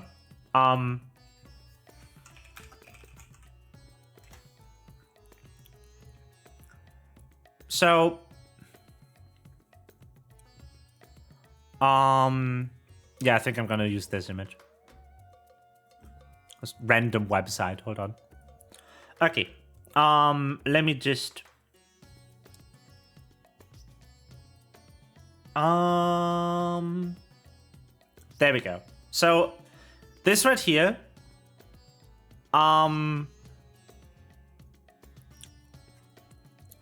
This is the true depth camera array of the iPhone. This is how they do Face ID, and this is how they do, like, biometrically accurate, secure Face ID. You have a dot projector that projects a matrix of infrared dots onto your face. As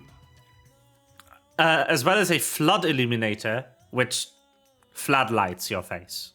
And these are kind of fired very rapidly, alternating with each other.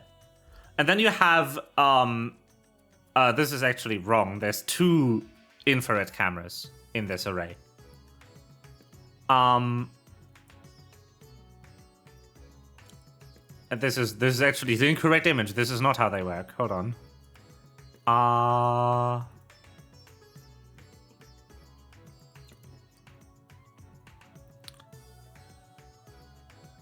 But yeah. With this, the iPhone is able to get a 3D image of your face. And because it's infrared, it's also able to detect if the face is cold.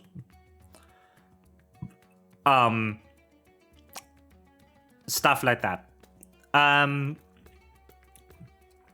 The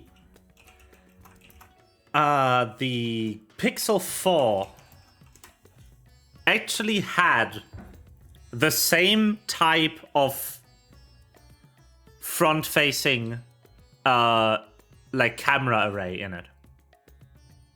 Yeah, of course it's still in there. It's an overlay.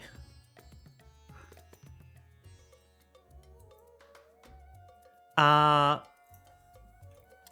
this is the only Android phone I could track down that actually had this type of sensor array. A Palm Pre? Holy shit. Palm? Yo, you had this bitch? Amazing. Remember when Palm was still relevant? Oh my god. Yeah, WebOS was great. WebOS was fast, it had apps, it was fantastic. And it is dead because Palm died.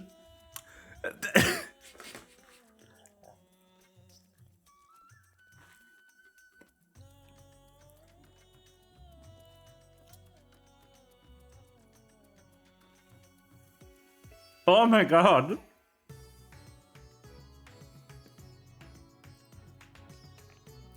Yo, pigeon, damn. Damn.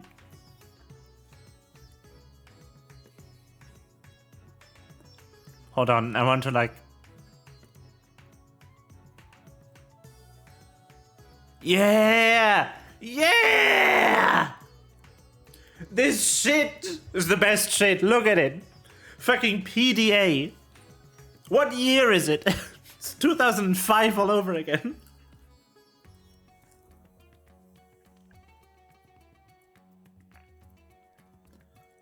Ha.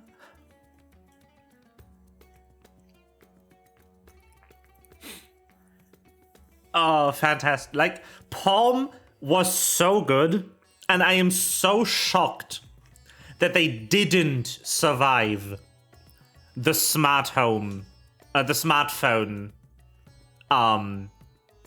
hype.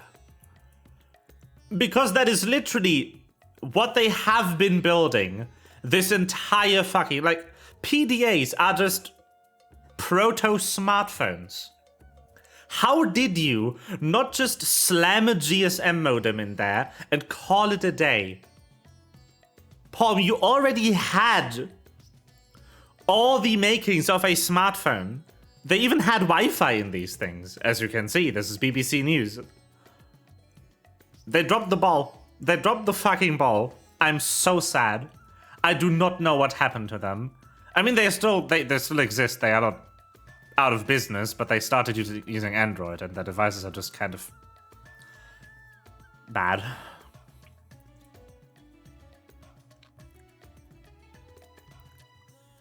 Like, why would you buy this? It's about the size of a credit card. Like, great, thank you. It's too small. I do not want a phone that is about the size of a credit card. I would like to be able to read things on the display. Thank you.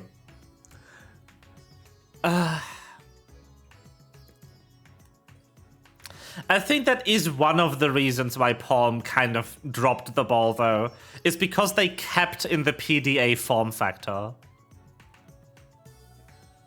I had a PDA. It was a used PDA from a company that I don't remember, but I did have one. Actually, I guess I can just go on this. I can show you, like, I love these pages. I can show you the cursed features I was talking about. But yeah, so this is Apple Intelligence. You get, like, writing tools. You get weird image stuff. Oh yeah, another feature that they, like, you can actually use your keyboard to talk to Siri now. You don't have to speak. Again, just amazing that this hasn't been a thing yet. What do you mean? I have to look like an idiot talking to Siri in public. weird. But yeah, this. Like, this is... You can do this now. You can have apps wherever you want. This is a possibility now. Also, who the fuck is this child? Why are you in this preview? Right, you can lock apps now. Very fun. Oh yeah, this one's actually cool. They are giving programmers the ability to make these, like, dynamic resizing controls. That's a cool thing. But yeah, so much stuff. Right, game mode. I love that. So they they advertise. Hold on. They advertise the iPhone 15 Pro.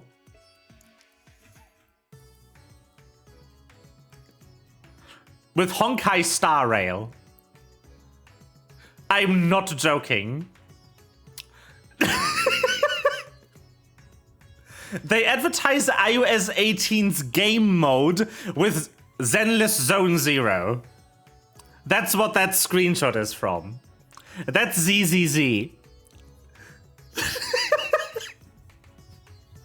What world are we in? That Apple is advertising their products with the MiHoYo games? What?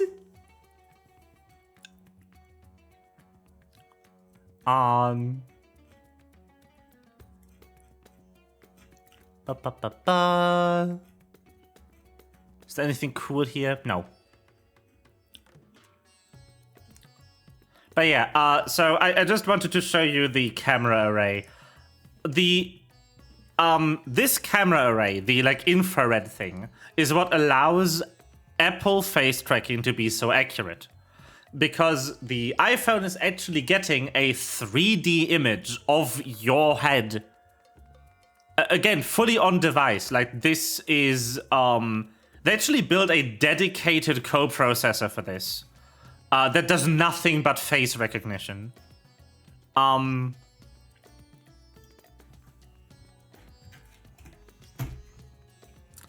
literally nothing but face recognition. And you get a 3D scan of your face from Apple's software. Like, from Apple's AR library. And that is why the tracking is so accurate to what you're actually doing if you're using an iPhone. And Android could have this. There is nothing in the world stopping Android manufacturers from just using the same technology. Apple did not patent this. You can just do it. But nobody has done it. And yes, I know that AR Core has face tracking now. And that's great. The problem is that AR Core is doing this face tracking with a visible light camera,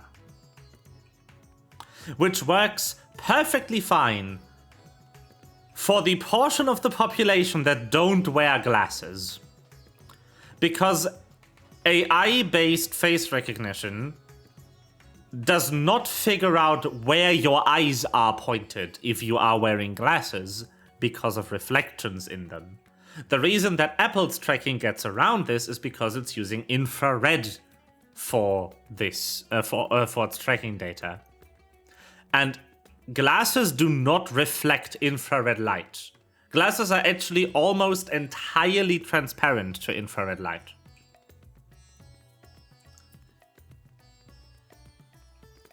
So all that Apple has to deal with is removing the frame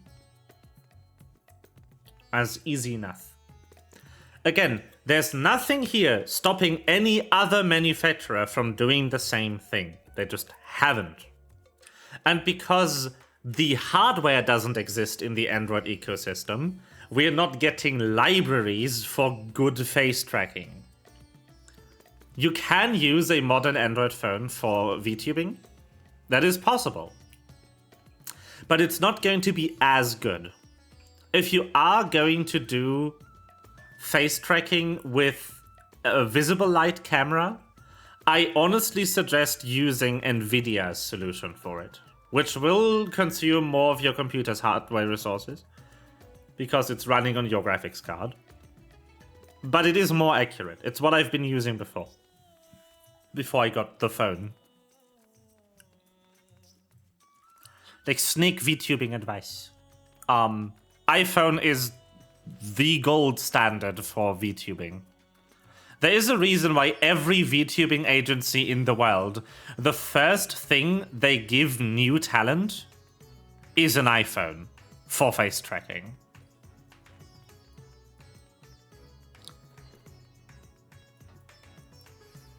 There is a reason for this. If there was any better solution that was worth the price for the, like... There's other solutions for this, but they are all, like, professional movie grade. And the difference in the tracking between those and an iPhone is really not that visible. Also, none of the easily available VTubing software integrates them, because the developers don't own the device. Because they are hella expensive. Like, you don't just own a $100,000 face tracking rig from Hollywood if you are the person who owns Densisoft, who makes VTube Studio. So you can't develop for it. Which then means if the VTubing agency is going to use this professional grade tracking hardware, they also need to provide the software for it, which is even more effort. It's just not worth the investment.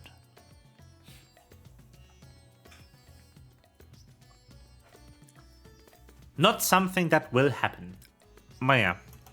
I've been waiting for Android to add this for so long. Please. Please give people choice. Please. We just want options.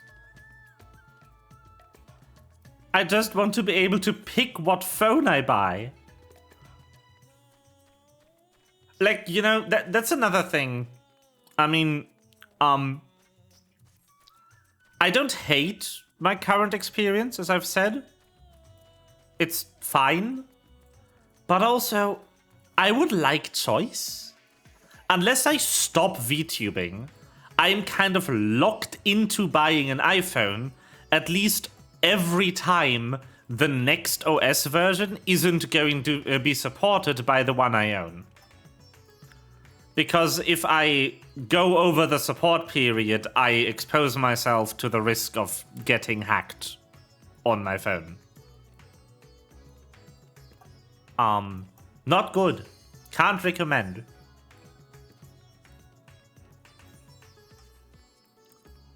And I would like choice. I would really enjoy being able to pick here.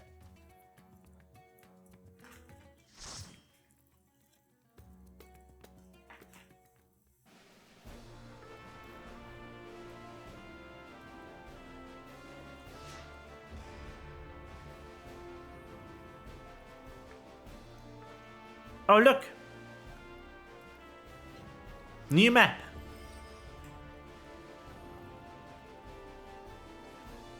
Hey, yo.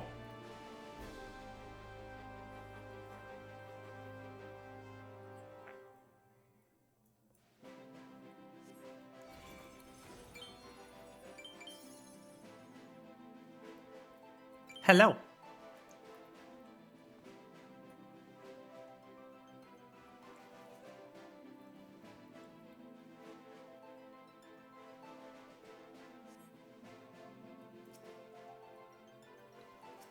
Ba ba ba ba ba ba ba ba ba. But yeah, I really hope that WebOS will return someday. WebOS was good.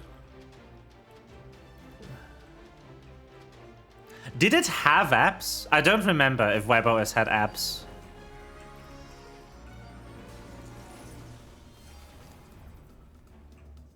Yeah, probably not. It did. Oh, nice.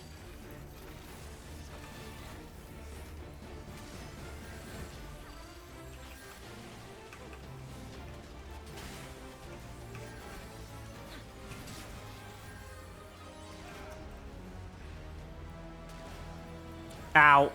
There's another.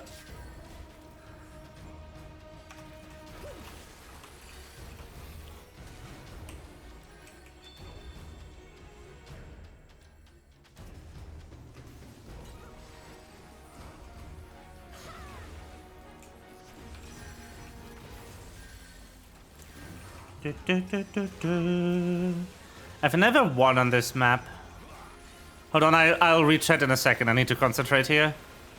Oh, crap. Oh, crap.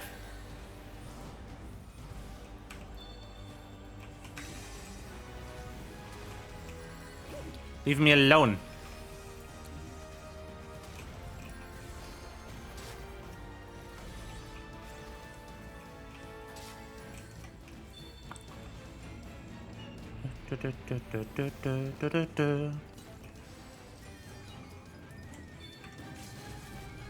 Boop.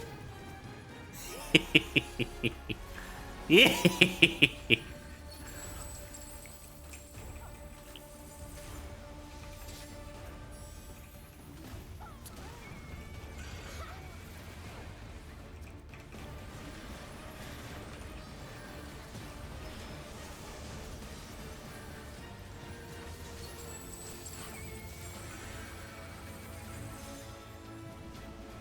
Oh, that is not dispellable. That is not good.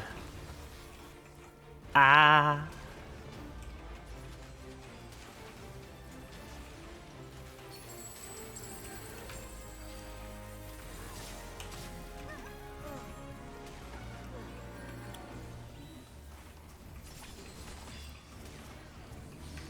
Okay. Focusing that one then. Fine. Can do.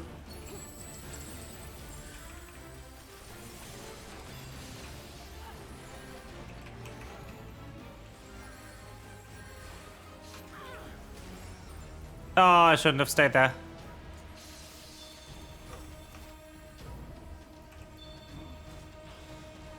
Wee.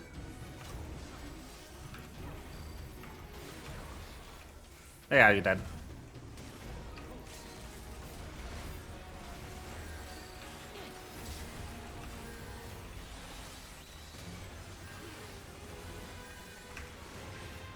Ow! Fuck! I got destroyed there.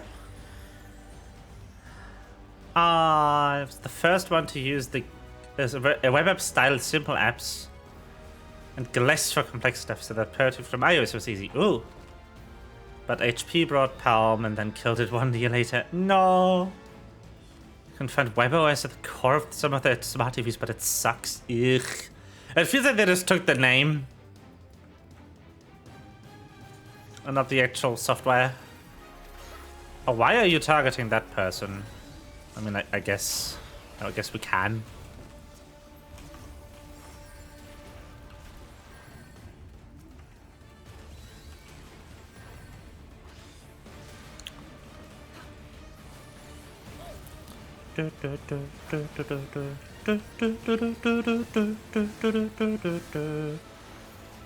Yeah, fuck.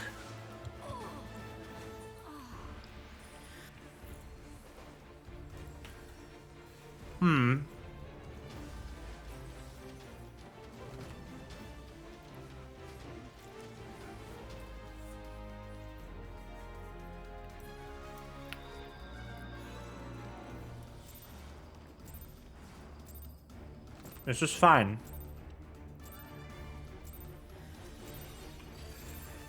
What are these targetings? Who's making these calls? They are terrible.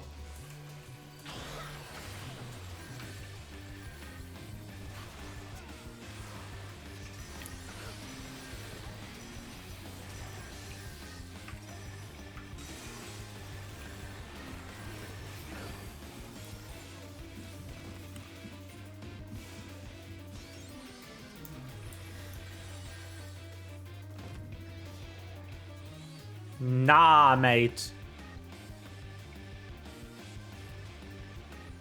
GG.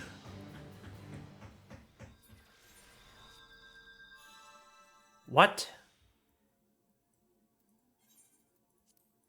What is Festival of the Hunt from FF9? The map? No.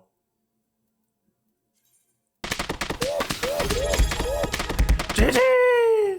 It made bar. How wow. Melva Cross just The music subscribed are for also 20 no, I months. believe. GG.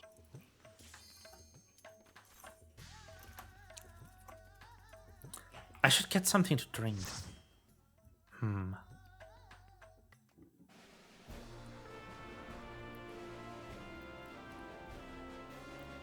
I should get something to drink after this match. I know that purse! Pog! How wow.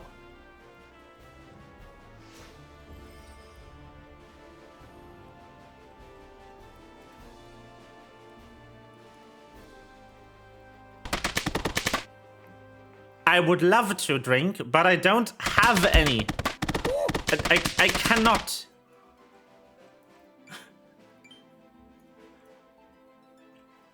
Wow.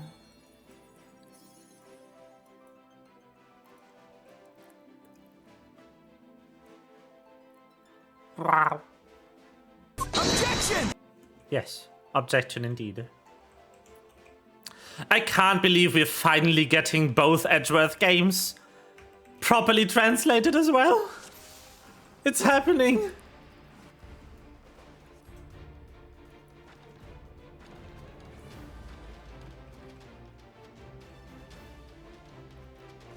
Yep.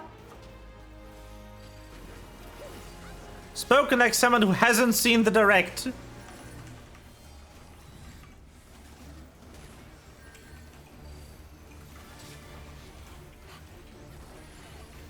Oh yeah. If you haven't seen the direct, you might have not seen the big announcement then.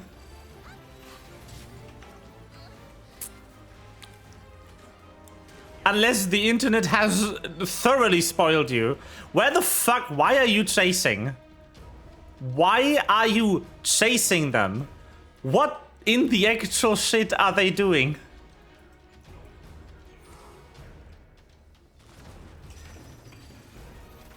Boop.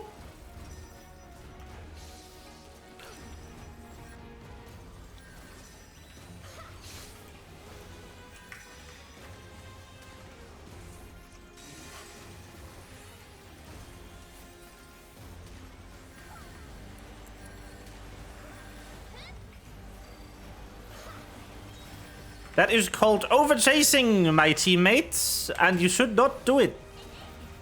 You should stop. Die. Thank you. Good boy.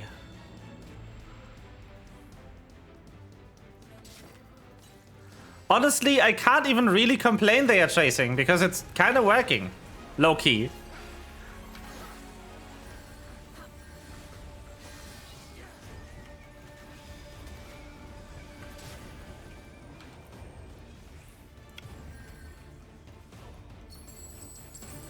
Ah, I didn't do that early enough. Shit. Well, you're dead.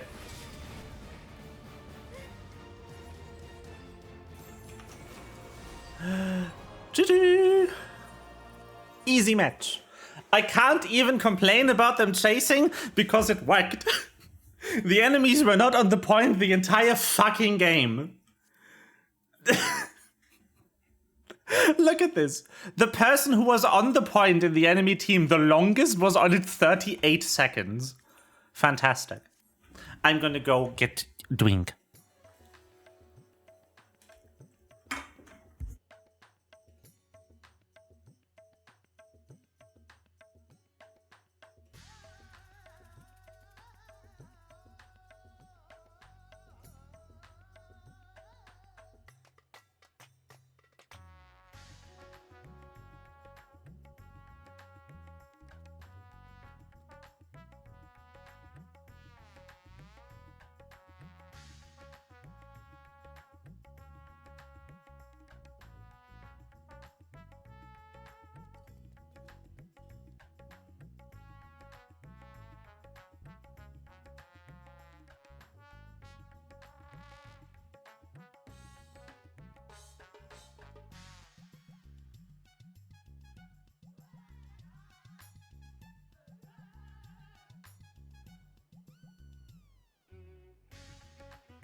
G.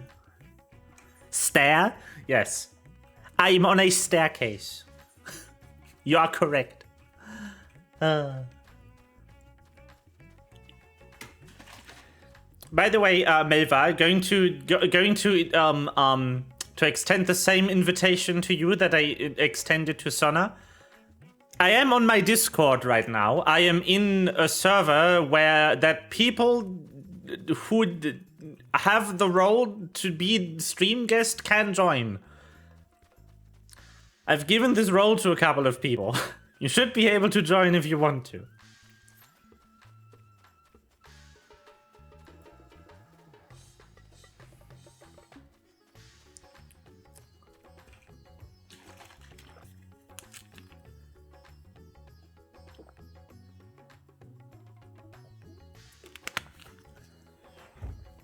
I just like hanging out in here if I'm not doing anything that is story focused, you know?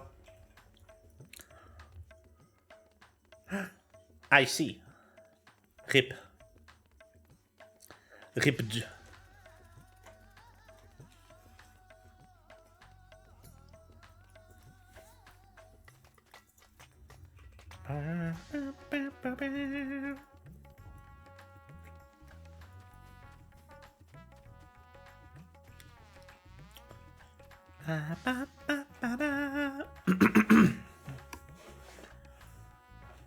So I can jump scare your stream when you leave your guard down? Yes.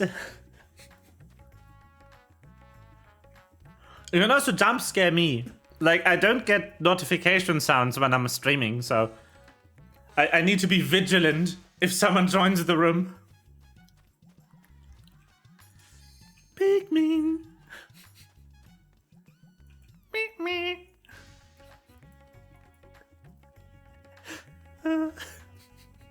Pikmin sound plays.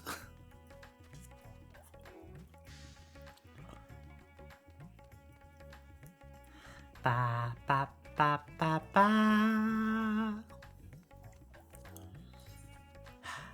I'm so close.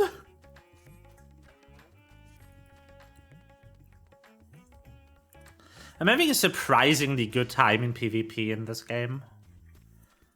I might try a Black Mage, actually. Yeah, hold on. No! Sorry, boys, I'm withdrawing. I want to try a Black Mage PvP. I'm gonna suck, but that's fine. My win rate is good enough. I have a nice win rate. It's good that I teleported here. That is the most barren thing of all time. There's just nothing in this UI. Very cool. All right.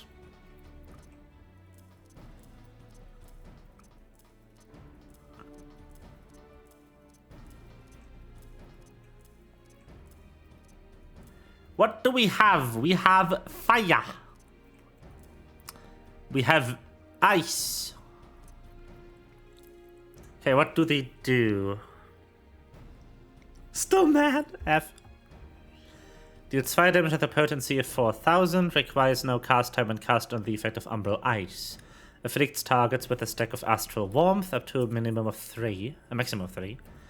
Cannot be stuck with Umbral Freeze. Grants Astral Fire 2. Cannot be stacked with Umbral Ice.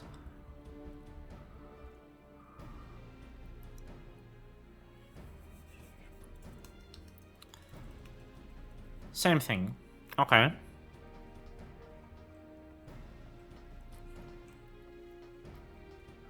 Power Daux. As a recast right there.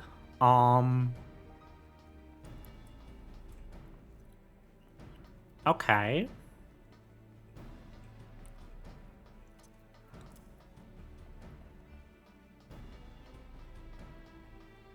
Huh. Neat. What does burst do? That is insane. That's really good. Damn.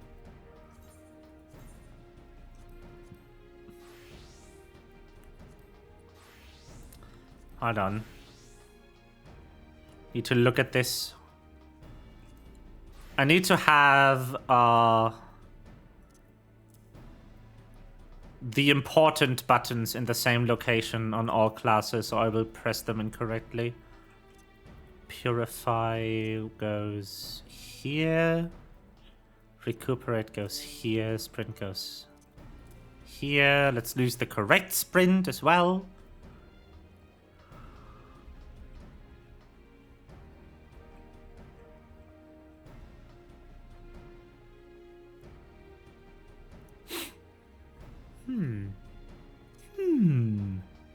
Interesting.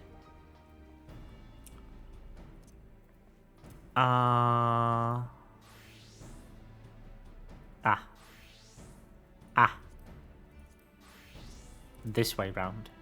Yes. Ethereal manipulation. Whee! Okay, 8 buttons. How do I get foul?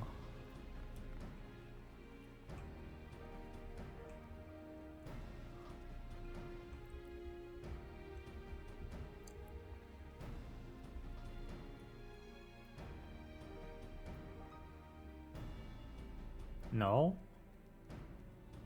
No. Also no.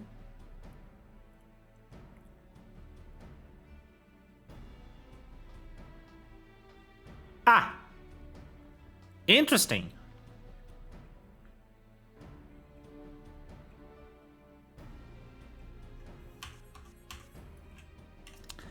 Gameplay.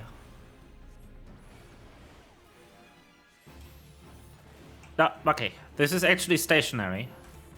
Interesting. Oh, but I can chase by just doing this. And then if I can stand, I think I want to this. And super flare, yes. Nice. Very cool.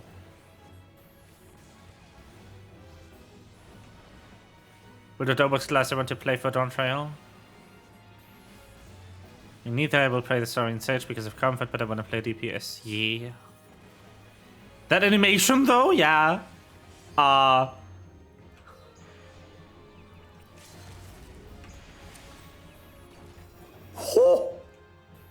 I see.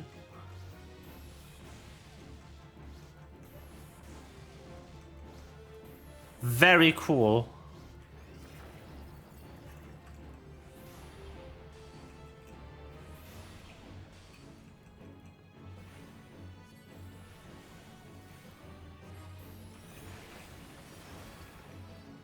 That freezes. Makes sense.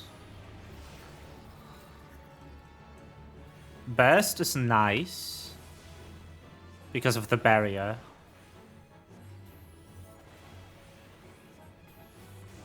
It's a self AoE though.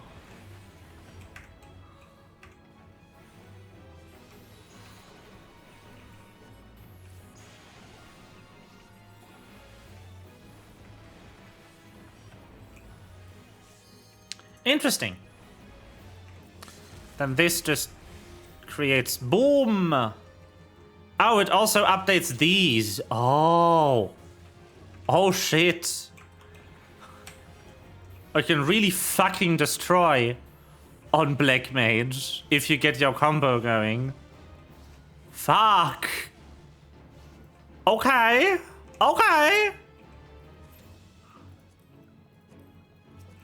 I need to reset the enmity on all of these dummies. Fuck. Yeah. That animation. Yeah. Flare Mage. Glare Mage. Maybe. What? Where is this animation in PvE, Square Enix? I want this. Give it to me. Give me this. Do it. Do it now. Hand me this, please.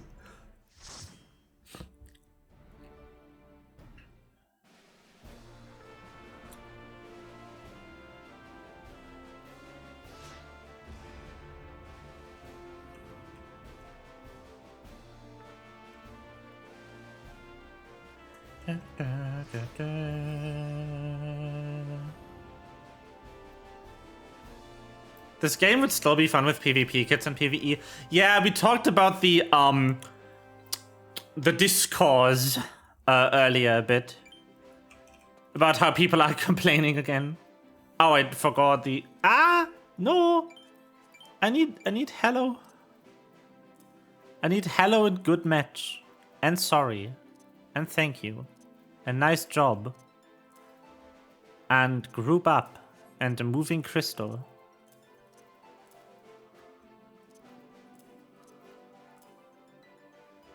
Important. I don't really need any of the others though.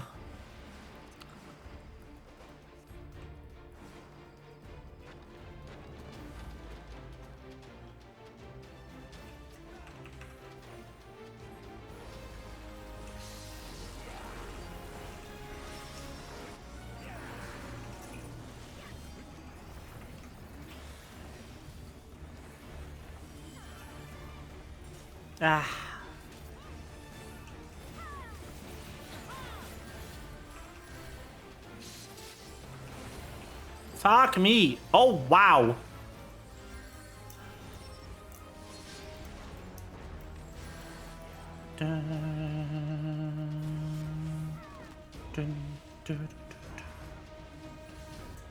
Ow.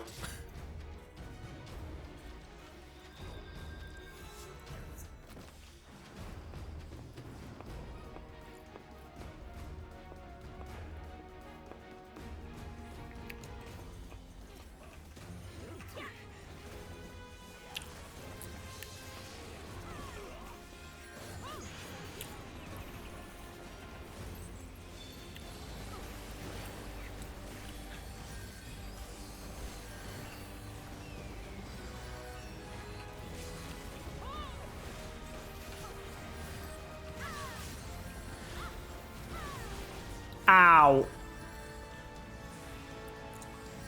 Oh, yeah. Oh, they wanted me to die. Damn.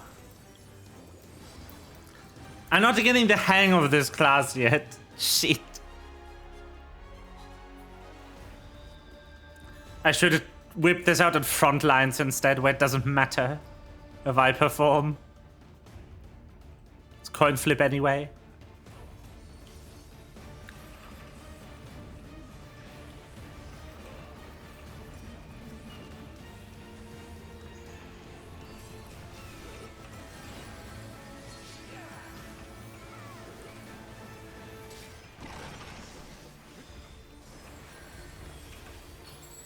Ah.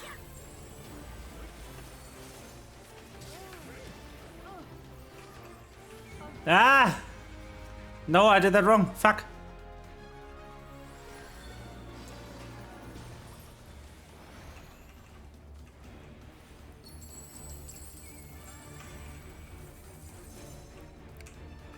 Neat.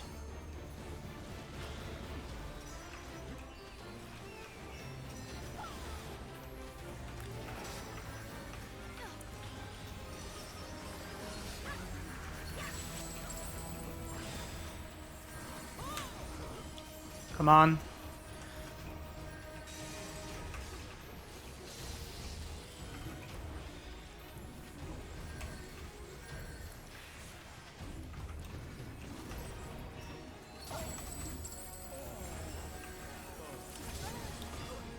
Okay, we're getting there, we're getting there. I'm starting to understand.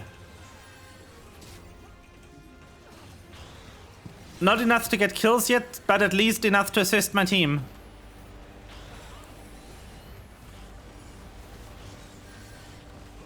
Fuck.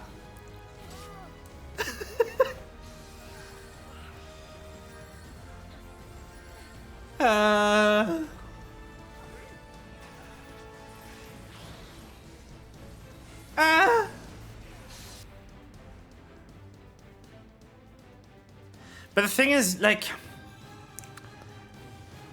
sure, like the Japanese people don't complain, but I also don't complain. Like, it's not just the Japanese people. I don't agree with what people are whining about.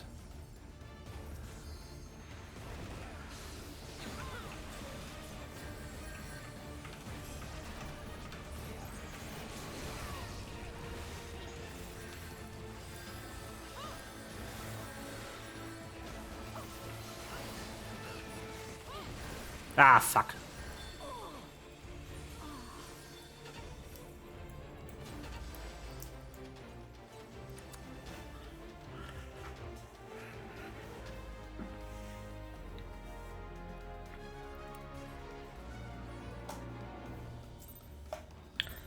Like, all the things I have seen are people either complaining about not being able to do things that were never intended in the first place.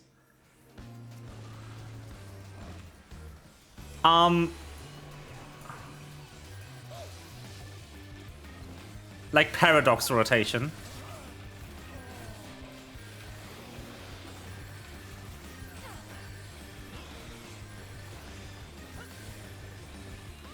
Fuck. Or just creating issues out of thin air because they don't look up shit. I've seen I've said this earlier, I've seen a 10-minute video about someone complaining that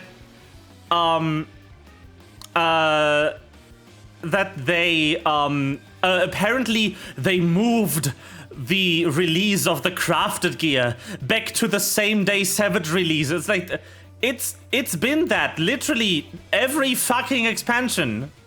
All you needed to do to figure this out is look up how gear acquisition worked. One expansion, like this expansion. That is all you had to do.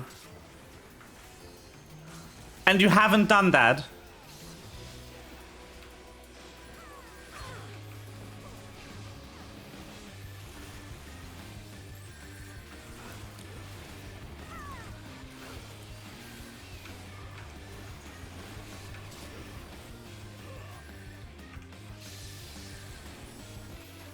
Fuck.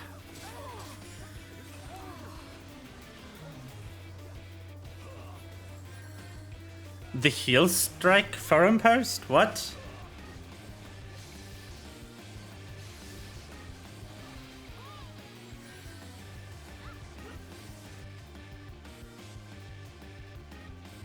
The what post?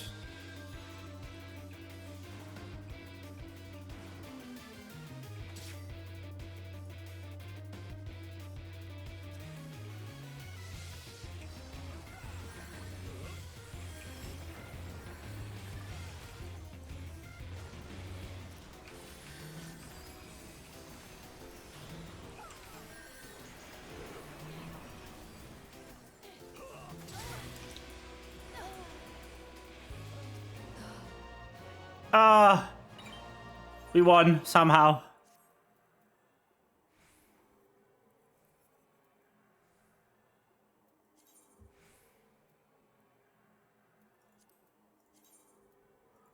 Oof.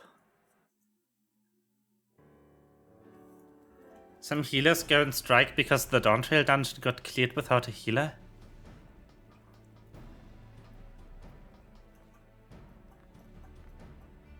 Who cares? Who fucking cares what people who play this game for a living did on the media tour? What the fuck? Who gives a shit?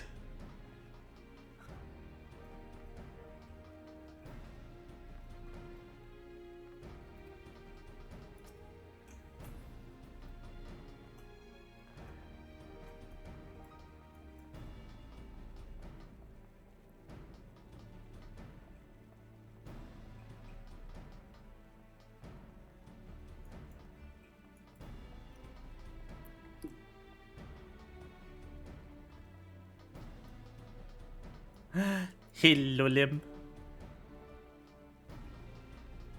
This community will get mad about the weirdest shit.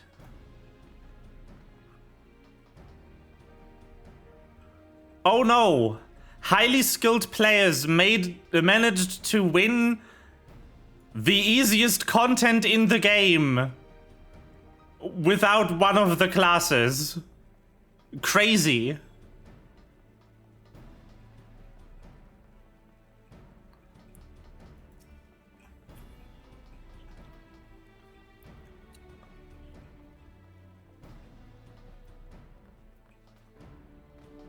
Or without one of the roles, rather.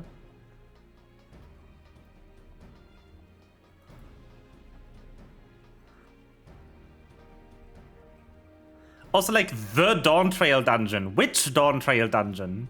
The first one?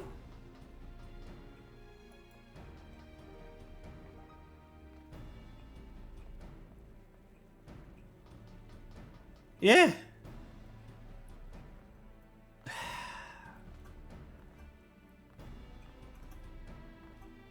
Also, no. I don't want healers to have more damage buttons.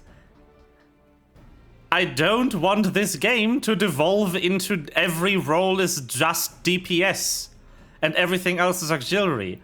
I want healers to have more support options they need to use. That is correct healer design. The first one, the Media 2 dungeon. Okay, cool.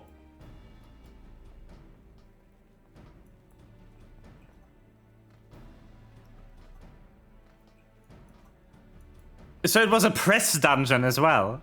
It's probably easier than the release one. I mean, I haven't watched any of the Media Tour content. I don't know what they showed people there. Because I didn't have the time or the care, to be honest.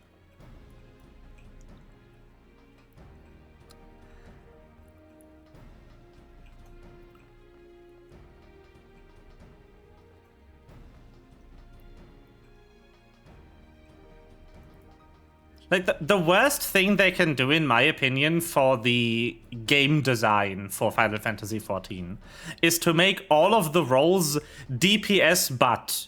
Like, DPS but blue or DPS but green is not good game design. We only have one kind of class then. And there will be issues if that's where the game is going, if any of the classes significantly underperforms in hard content. The correct way to make gameplay more exciting is to implement more of what the class is or what the role is for. To give more support options to healers, to give more damage mitigation to tanks. That kind of stuff. The only classes that should be getting more damage options is DPS.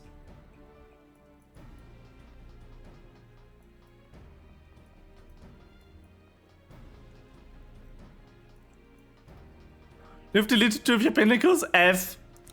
F. Rip your light level. No.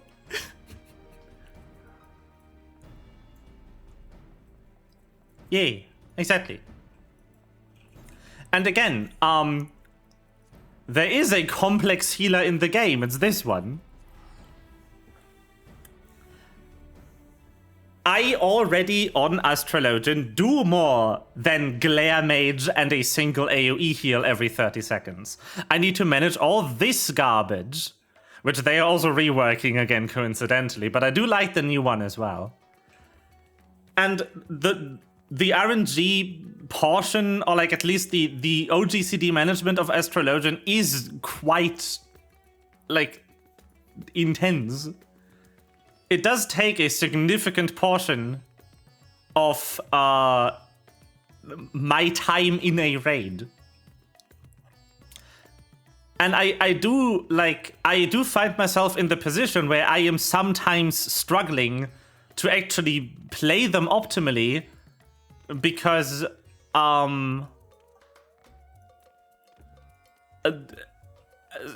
do need to heal. You know? Like, the fact that the tank busters usually appear around the 2-minute buff window means I am sweating to get my cards played while also making sure the tanks don't perish. This is good healer gameplay. And I don't like that a lot of the healer discourse is every healer is badly designed. That's not true. We have one well-designed healer. And then we have all the classes I don't like to play. I mean, shield healers are also pretty well designed in general. It's just White Mage that's boring. And White Mage is the most straight-laced, just push the button healer of the bunch.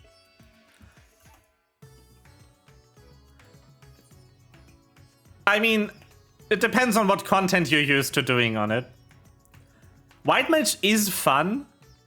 I hate playing White Mage in hard content. Because I don't have to get to have fun in Savage on White Mage. In Savage on White Mage, I get to push 4 buttons. It's not good. There's a reason I stopped playing it in difficult content.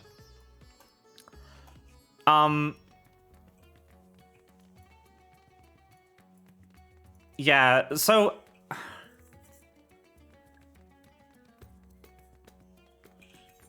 I think Sage also has at least some gameplay complexity to it because of how fucking what's it called? Hold on. How this button works. This thing. Like, that's cool. I do like this.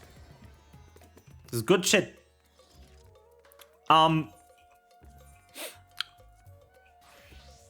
White Mage has really fun, like, buttons in it. I love the lilies. I just don't love them in content where I don't really get to press anything that isn't Glare or Medica 2. Or Medica.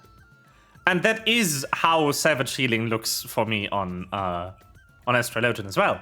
I get to press Full Malefic, I get to press Aspected Helios, and I get to press Helios. And all of the single target healing I need to do for tanks is usually handled by Celestial Intersection and Essential Dignity. Those are usually enough. Might throw an Exaltation in there.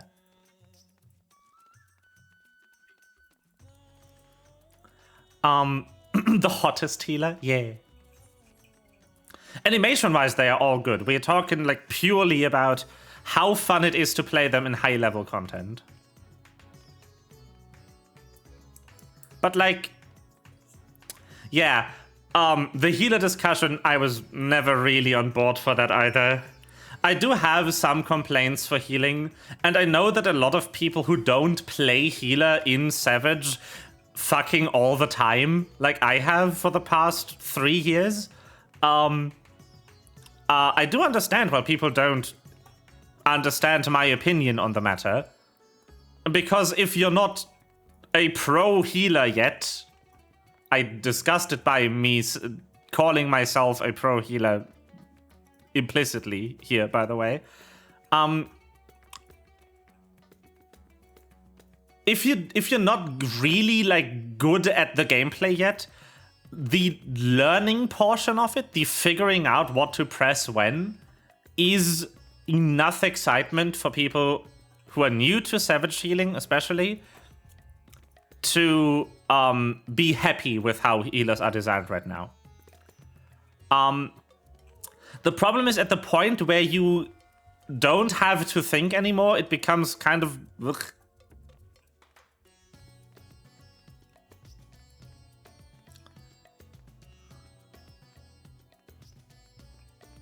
Yeah. I mean, yeah, Astrologian has the support gimmicks. They're good.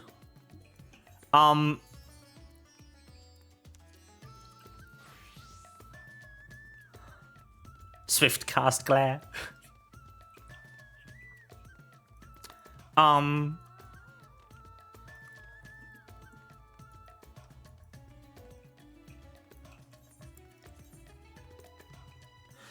But the thing is, so the main complaint that people have with healing design, it's boring and you just press the same button all over again. I have the same issue with DPS design. In my opinion, hot take, DPS design is the exact same boring, it's just more buttons. To me, there's no difference between pressing 1, 1, 1, 1, 1, 1 and pressing 1, 2, 3, 4, 5, 1, 2, 3, 4, 5. It's the same thing. Everyone has damage rotations, the healer one is just shorter.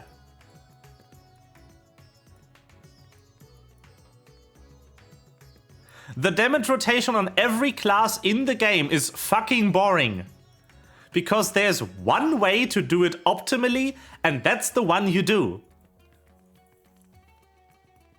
And if you die, you fucked.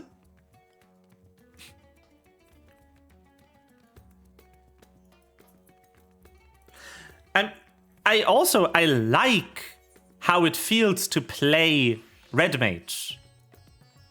The point is, they are all the same design, it's just different numbers of steps. But you don't get to say, the healer rotation is boring because you always press the same thing, because that is literally all the damage rotations in the game. It's the parts outside of the rotation that make the class spicy.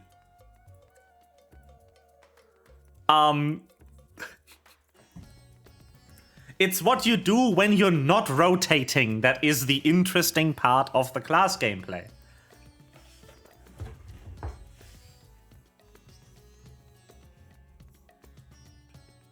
Yeah. Again, I'm not saying the classes are all designed the same. I'm saying that the problem that people are complaining about with healers isn't the problem because all classes have a static rotation that is the same every time. It's not the same rotation, you know? The rotation isn't where the spice is. The problem is that we have a couple of healing classes in the game that don't have a lot of spice. And we need to fix that. And my personal preferred solution for healers specifically is to give healers more support buttons. It would be great if healers, in my opinion, got more options to buff party DPS. Not all the same kind. Like, I would be down for shield mages, for shield healers, to get vulnerability debuffs to apply onto enemies, and for hot healers to get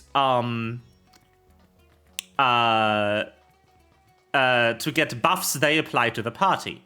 That would be cool. It would also fit into the class fantasy of especially how they design Scholar to be able to apply debuffs.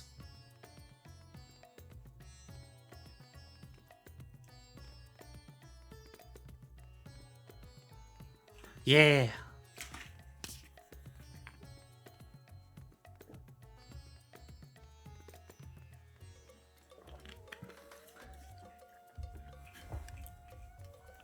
I'm like backseat designing for Square Enix at this point, but like, that's what I would do. I would give similar things to similar classes. So, again, because you want to have a shield healer and a hot healer anyway, right? So I would give a party buff to the hot healers. Astrologian already has them, the cards. White Mage doesn't, but that's easily added. And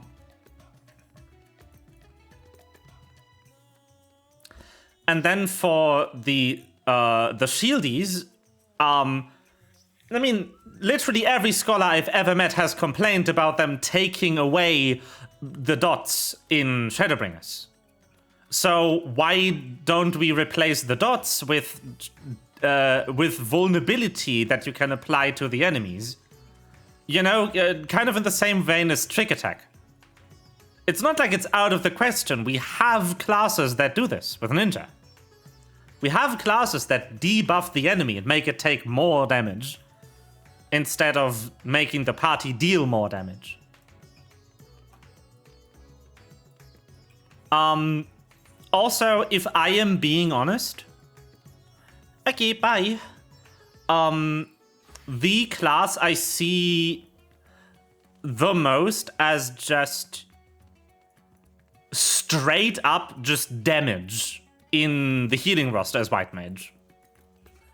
I don't see Sage being the big DPS boy, because White Mage already has this button.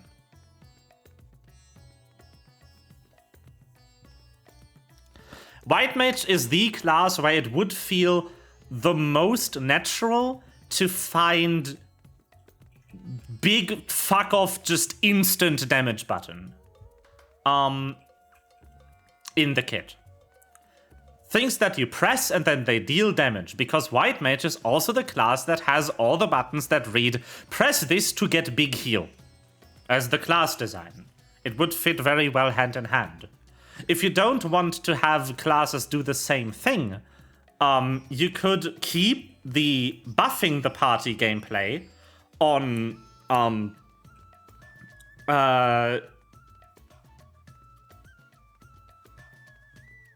stuff. You keep buffing the party gameplay on Astrologian. You give maybe 1 or 2 additional damage buttons that are at interesting parts of the fight design to White Mage, and then honestly, yeah, return the dots to Scholar. Out of the 2 shield healers with how they are designing the classes, having a continuous damage on Scholar feels more useful, more natural, I guess is the better word, than having it on Sage. And then give Sage the trick attack button. Because Sages are all about, like, you know, being analytical, stuff like that. The whole, like, name design alone of Sage abilities are all, like, diagnosis. So Sage getting a trick attack button would make sense. Obviously, the problem with this is if they are going to do it, they shouldn't do it the same way that trick attack works, aka once every 2 minutes or so. Whatever Sage does, it should be something you can do more often. Maybe even in an AoE, to be on par with what the other classes would be getting. So, yeah, complicated.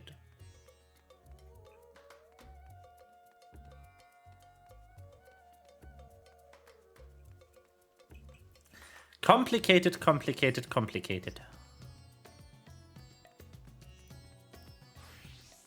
Ba, ba, ba, ba, ba. I think I will finish this another day. I still have over a week.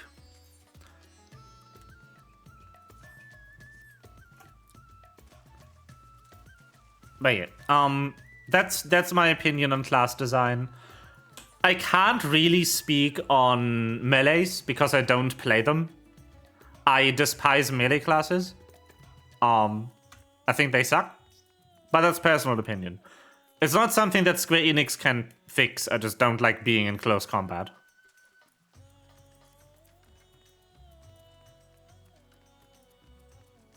Yay. Yeah, getting the jobs to feel more diverse and to be less samey wasn't the Dawn Trail design goal. I also mentioned this earlier. The Dawn Trail design goal was to get the base systems of the gameplay, the buttons themselves, to be non-awful.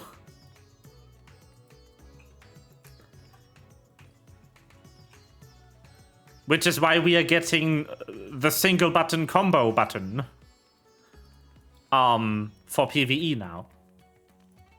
Because they need to find a way to make classes more fun without, once again, royally fucking anyone on controller.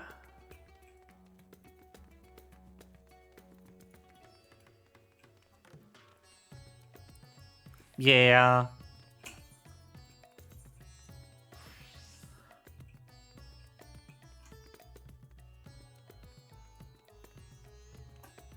Also, I will admit in this case, like, the healer strike thing Yeah, that's definitely just Westerners being Westerners.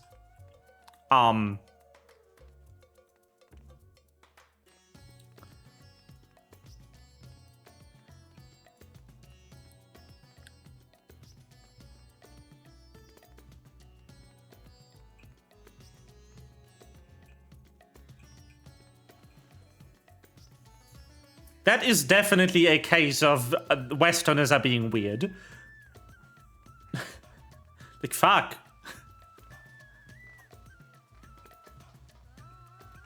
It's also not going to do anything.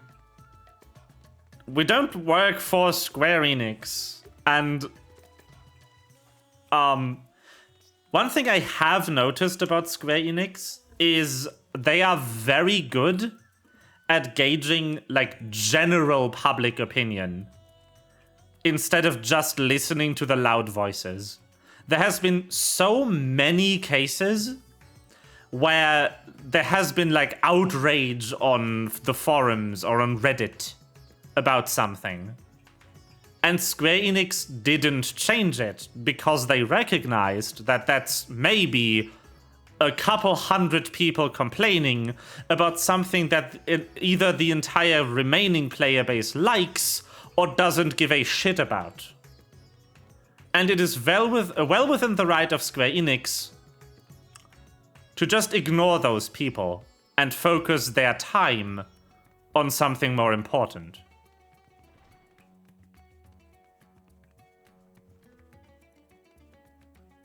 But that's just my 2 cents. It's not like Square Enix has infinite time. They can't just hire more developers, lol. That's not how game development works. Yeah.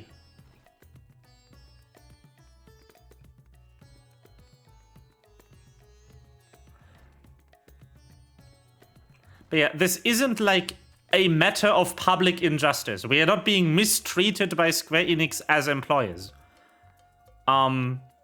Obviously, if a game developer is doing something you don't like, not playing the game is the most efficient way of protesting against it.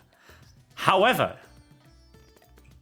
if most of the player base doesn't agree with you, it's not going to change. So at some point you need to figure out, like, okay, is this something that the player base at large just is angry about? Or should I just look for a different game?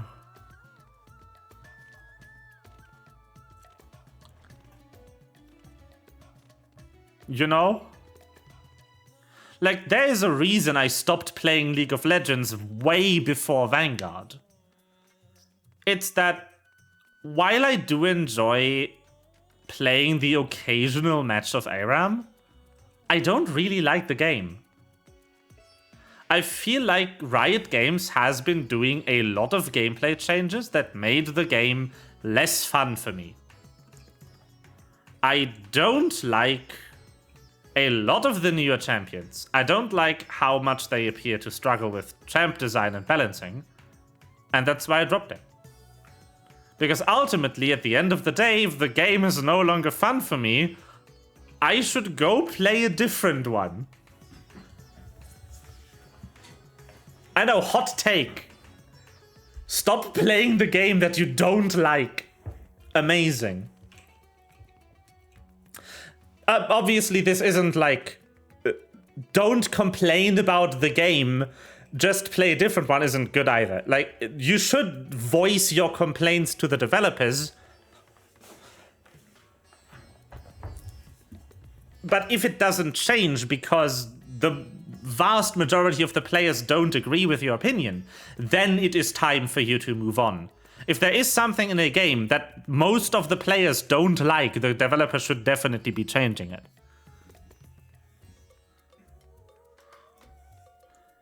Like, you know? I did want to point that out because a lot of the time there is people who voice their complaints and they are immediately shut down by just go play something else. That's not fair either. It's just, if it never changes, maybe you're just not playing the right game. You should consider that if you've been unhappy with a game for a while and it doesn't seem to be going a direction that you like, if that's really the game you should be playing.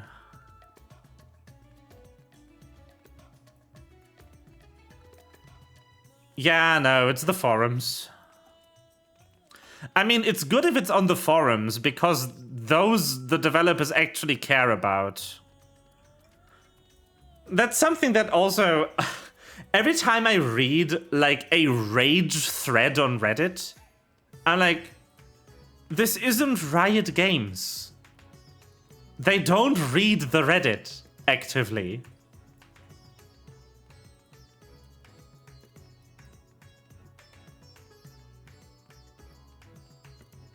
Yeah.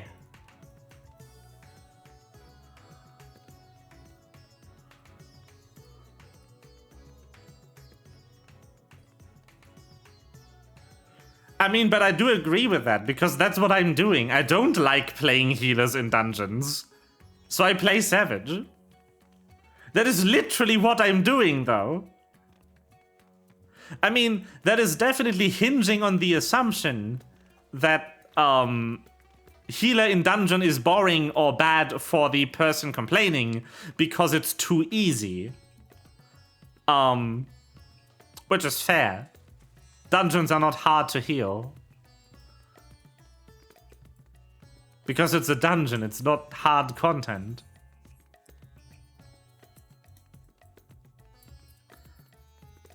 Dungeons must be easy to play because they have to be accessible for casuals. That's also something I notice about a lot of the class discourse, which is most of the, like, non-enjoyment of the class changes in Dawntrail are coming from people who Savage or Ultimate Raid. And obviously, while I don't think our opinion should go unheard, our opinion should also not inform the design of the casual content in the game.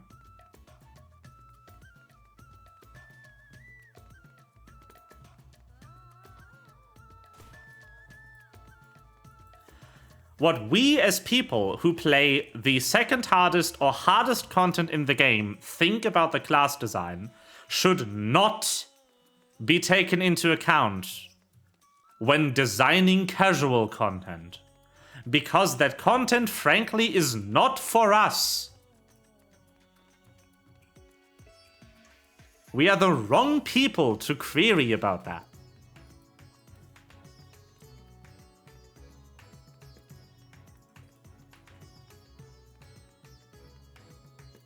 What I wouldn't mind, though, and that's something I think they actually kind of hinted at in the live letter.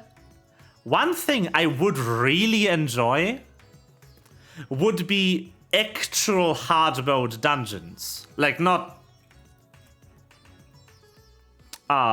this shit. That's not a hard mode dungeon. That's just a leveling dungeon, but again. I mean, like, actual hard mode dungeons.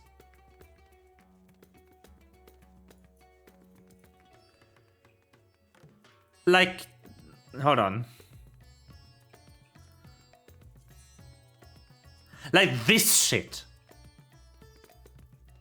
Maybe not exactly Criterion, because Criterion is hard. But like, yes, this, please. I would love a hard mode for the dungeons. I would love something like WoW Mythics, where the content is just more difficult to clear and more rewarding. I would dig that. I would absolutely play that. One problem I see with hard mode dungeons, though, is the way that the gear economy works at the moment. You can't really put good rewards in them. Maybe exclusive cosmetics that might be enough for people to play them. But, you know,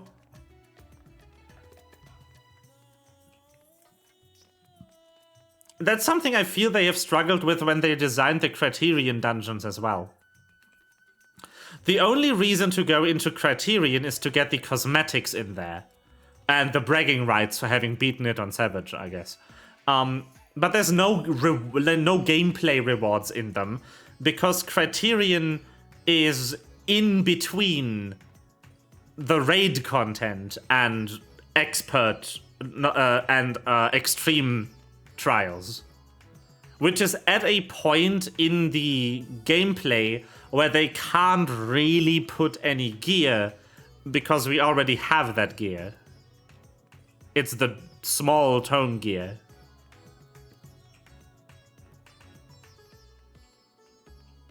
I still want to do the Criterions.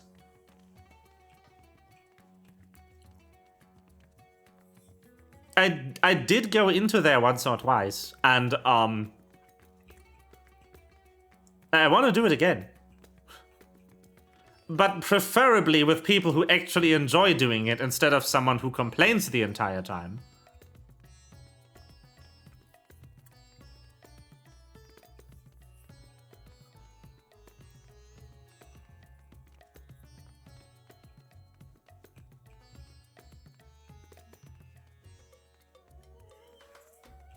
You know?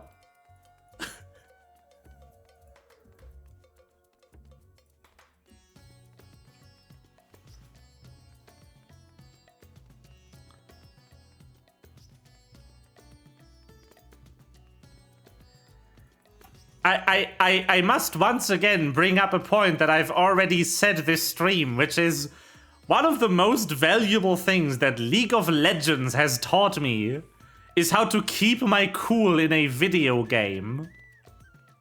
A skill that is incredibly handy in hard content, in PvE, in FF14. Because not only will tilting really early ruin party morale and concentration, it will also make you play like shit.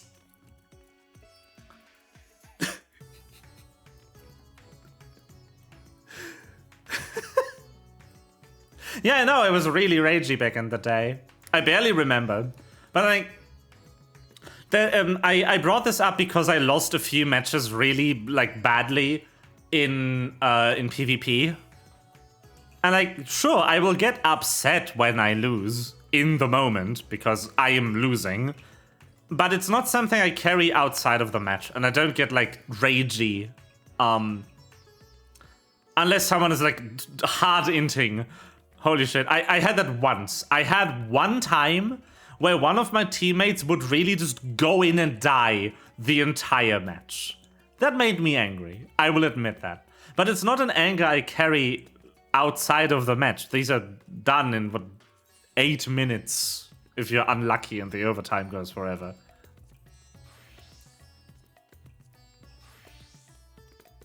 There's no point in getting angry, it's a video game.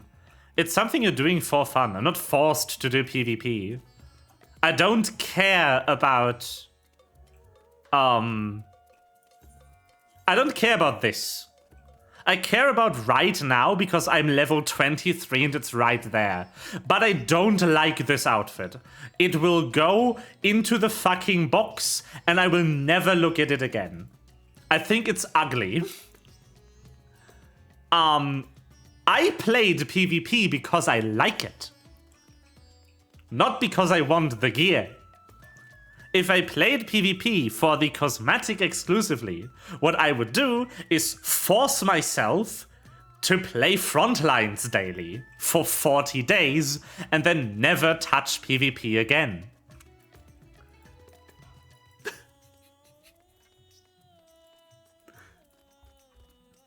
I don't care about the cosmetic. The pet, maybe. Those are cute. I like the 2 million weapon. It's funny. But I play PvP for the fun of it. I know, what the concept, playing a game for fun. Woo, whatever. Not me. Oh, Frontlines is awful. I don't like how coin flippy it is.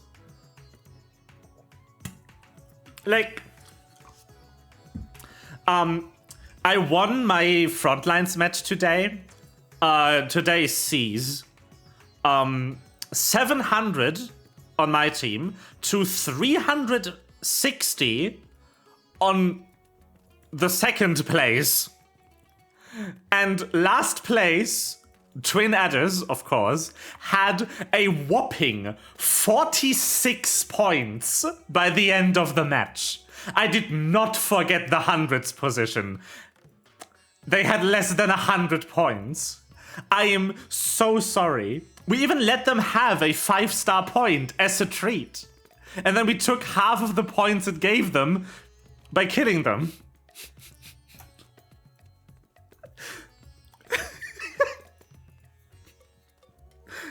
We literally played that match like... They can have some points as a treat.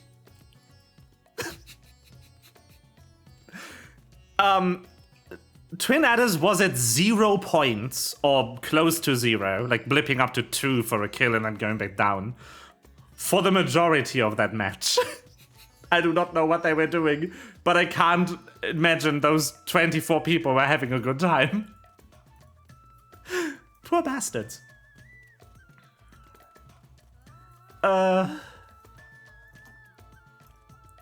Classic Twin Adders moment, yes.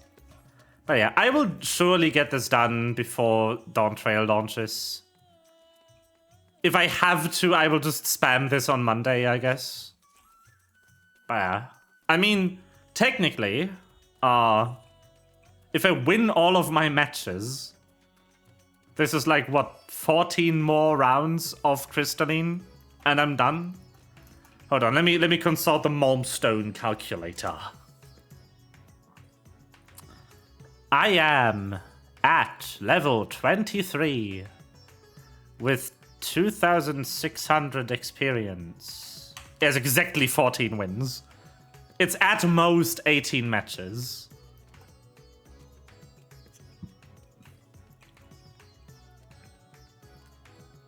It is also, funnily enough, exactly 5 daily matches, no matter what I do. Because apparently...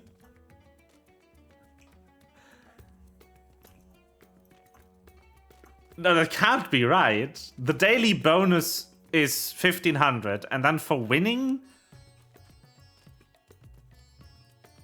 Nah. This can't be correct. It can't be 5 dailies no matter what I do. This can't be right. I think the calculator's broken.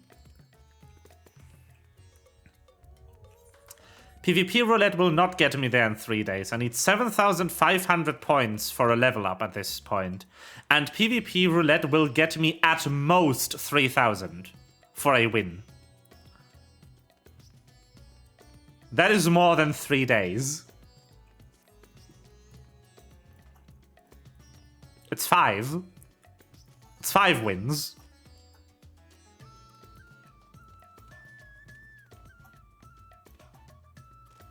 The old calculator still uses 10k points for level up at the rank? No, it's... For some reason, it tells me that I need 5 frontline matches no matter what. But I believe the variance between winning 5 frontline matches and losing 5 frontline matches might... winning 4 and losing 5 is incorrectly calculated.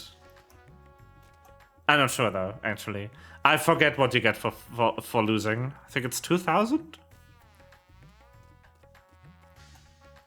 Like you get 500 for the loss and 1,500 for the daily?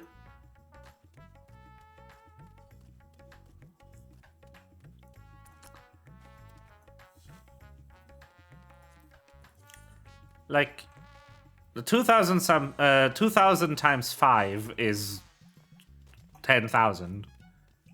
And 10,000 points will not get me there.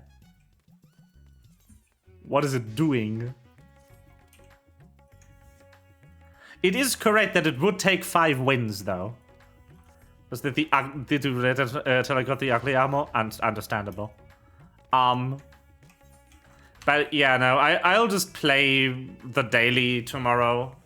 And then some CC, and then I'll have it. I was 21 when I started today, so I made 2 of the difficult levels in under 4 hours. In under 3 hours, actually. I've been talking for the past hour.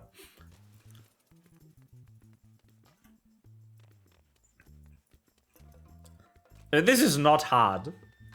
I just don't want to play more PvP right now. Actually gonna exit the game.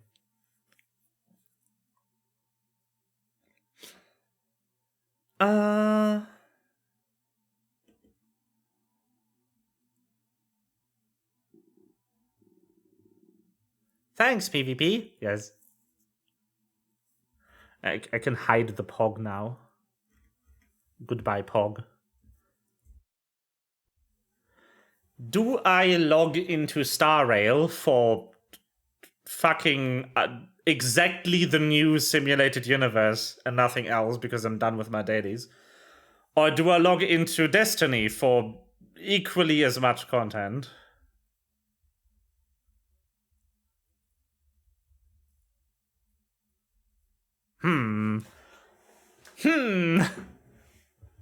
I think I'm gonna do a bit of StarRail.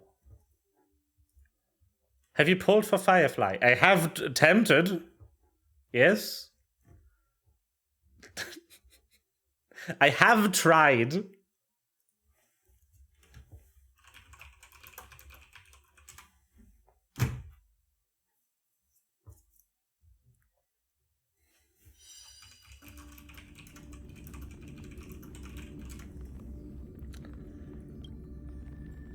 Oh, by the way, they have slightly unfucked how the season works in Destiny.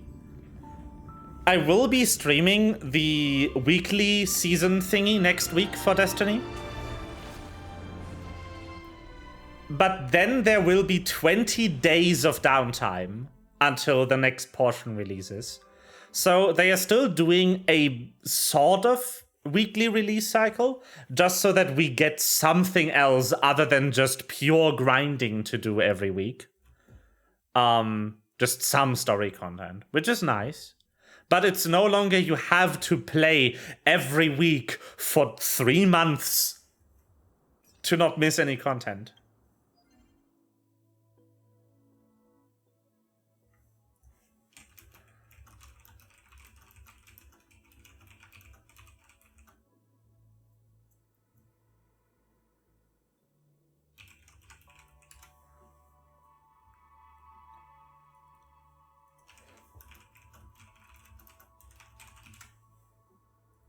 Anyway, I'm gonna do ornament extraction. Which of these are good for Firefly? I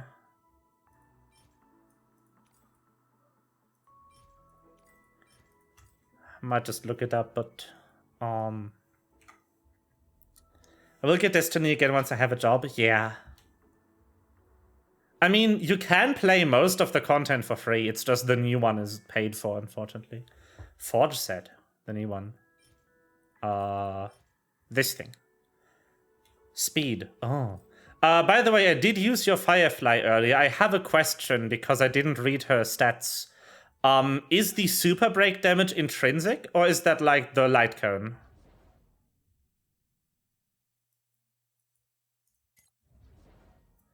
Speaking of super break, I think I will do a slightly suboptimal build just for funsies this time. It's intrinsic very good. I do like that. I'm gonna grab her. Hello. I love this, by the way. Finally, we can take support units into SU. It's here. It happened. We need a strategy. Please. This feels so good. Thank you, MiHoYo. Target sighted. All units. Detonate. Until everything burns to ash. Super break stacks. Set to the seas of flame. Another journey begins. Destined for oblivion. I I weep for the departed. As far as I know, Super Break actually stacks from different sources. Stay in step. Dreams do come true. The mood is set. Let the show begin. So you want both? I will claim fight to live. Boop.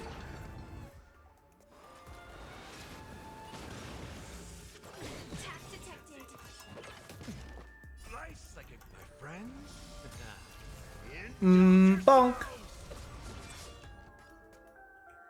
It sure fucking is. Free will open still waters of oblivion. Again. Take Behold.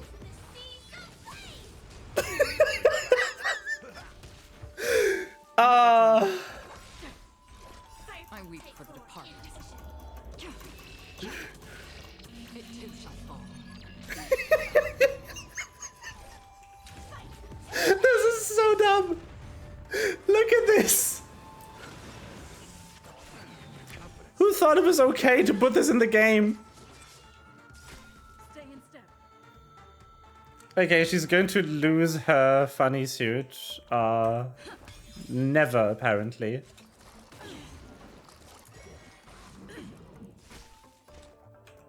Destined for oblivion.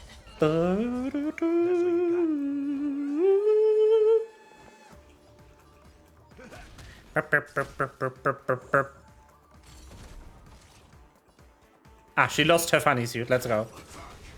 Anyway, it's back. Like I'm so everything.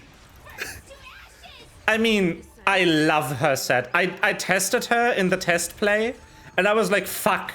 I was thinking about skipping you to make sure that I can get the snake lady for the meme. I can't skip her. Same old. Again. There's no fucking way I can skip her. Free will, or was it still waters of oblivion?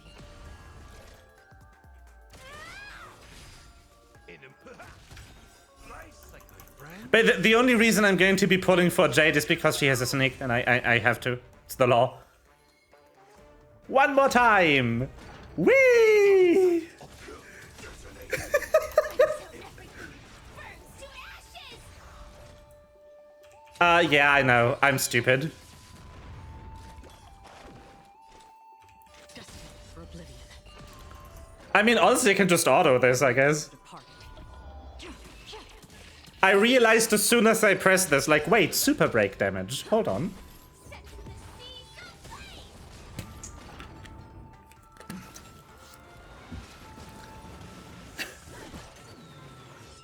Again.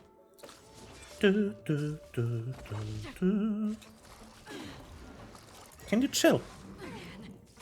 Dreams do come true. The mood is set. Let the show begin. I wish I'd brought Ho-Ho, actually. Firefly type 4. Fight. Whee! Time to mix things up. Great teamwork.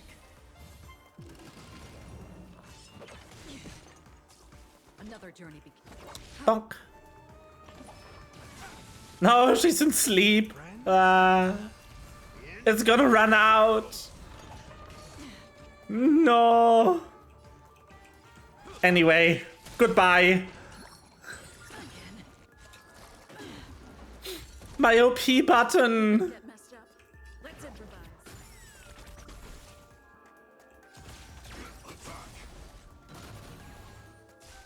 That's half the work. Step up, let's see it. I weep for the departed. Kring. Anyway. Oh yeah, I should mention, this isn't just Trailblazer and Firefly. I do have one of the new SU items that also gives me Super Break, but only if fire units do it. Oh, good.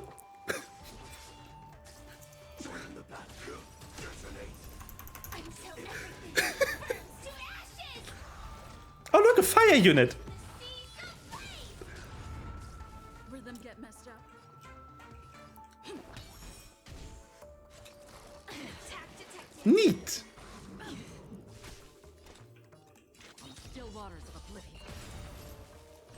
I'm done.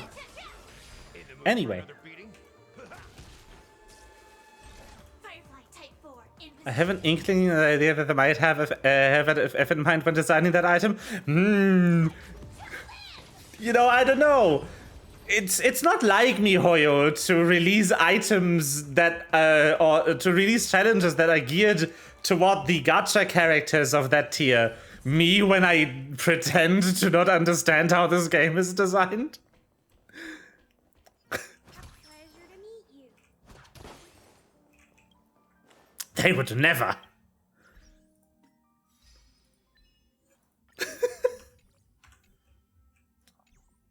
Oh yeah, let me show you my newest thing to be mildly mad about. The first multiplayer thing they have ever put in this game, and it's a match 3 bird mini game. This actually has multiplayer. You can play Bejeweled against others once you're done with the event.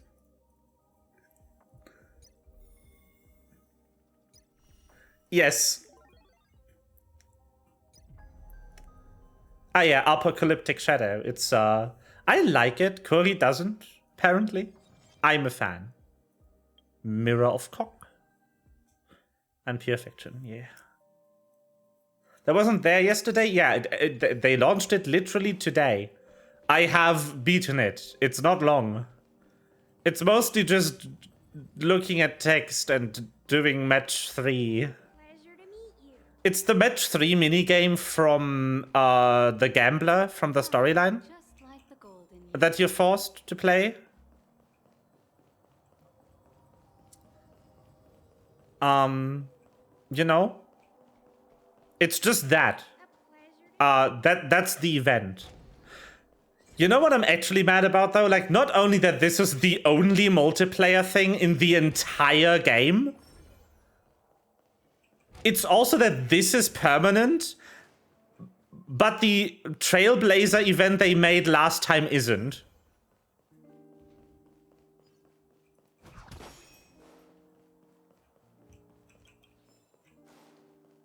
What the fuck? Ah, trash can. Hello.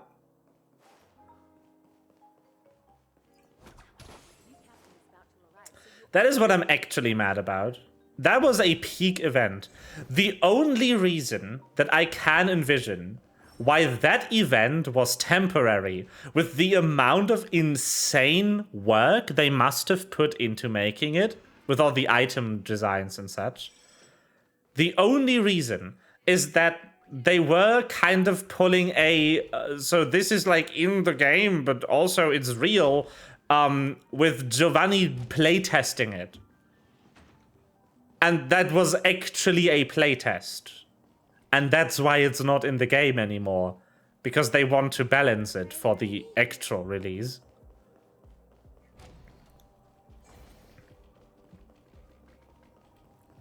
Yeah. You told me. That's the only reasoning I can come up with for why that's the way it is.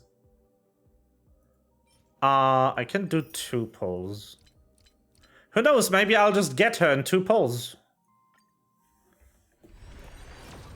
And then I can stop pulling on this banner. Nope. Let's go! Come on! Pull! Do it! Nope. Cringe. Sad. Big sad. A pleasure to meet Big sad.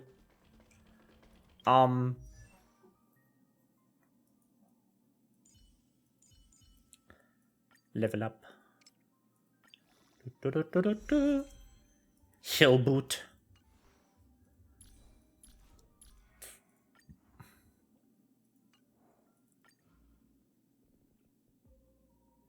Have you gotten the Titanic reference achievement? I think so. Name's Boot Hill. Those who've heard of me know what I'm about. Survival will all depend. No. Times have changed. That's the forking spirit. That is. That's the forking spirit. That's the forking spirit. I love this.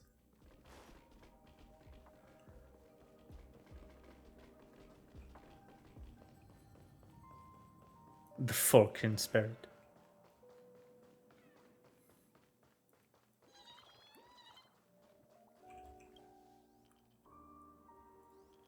Ah. That is... I've not gotten the achievement. I forgot to talk to the bab.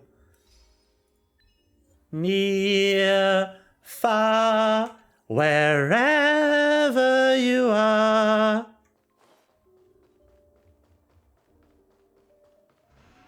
Oh, by the way, thanks to literally me borrowing your Firefly, I have gotten the battle achievement for using Firefly's ability 4 times in a single ult activation.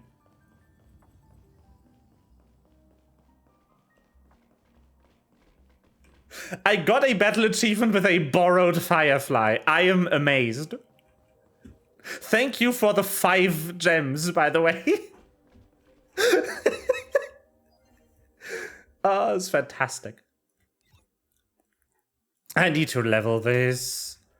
I literally lost my shit when I saw this.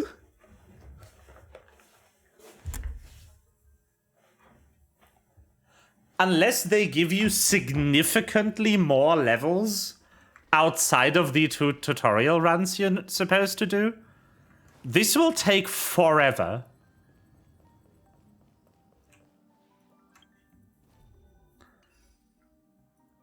Like, fuck. No, we don't have 3 months for this. We have 40 days for this because it's on the season pass. We have 3 months to hit 40. Or 60, I guess. We have only 40 days to hit 20, though.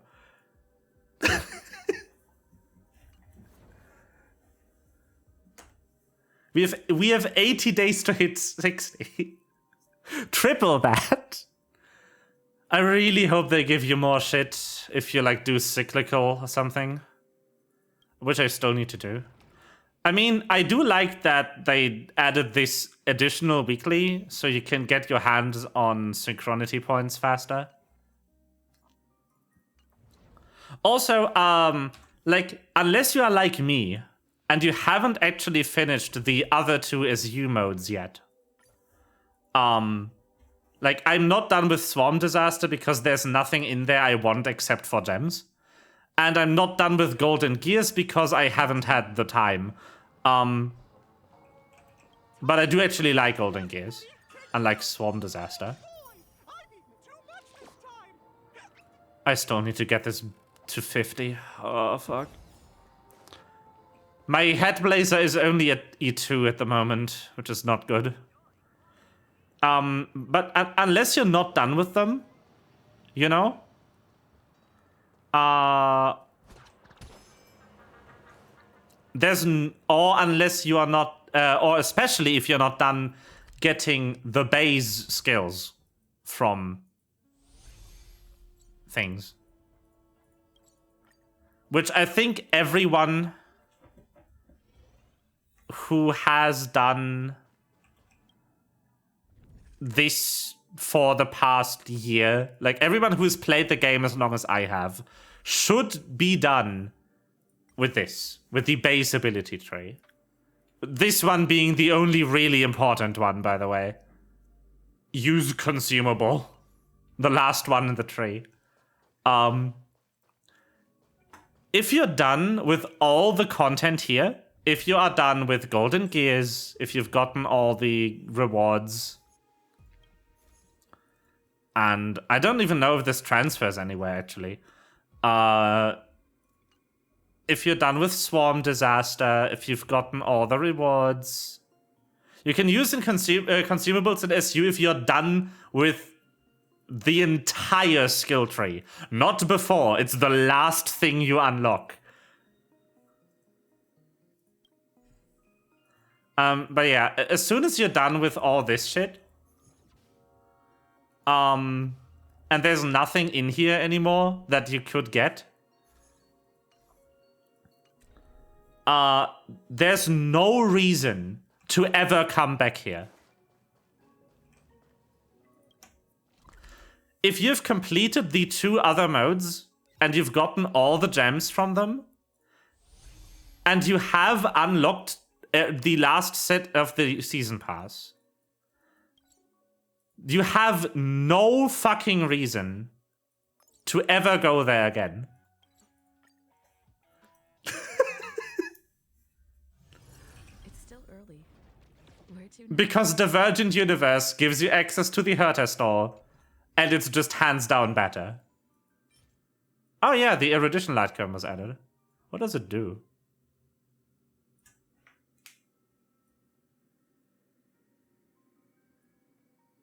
I see. What does it do at Superimposition 5? Increases the wearer's attack by 12%. After using an attack for each enemy target hit, additionally increases attack by 8%.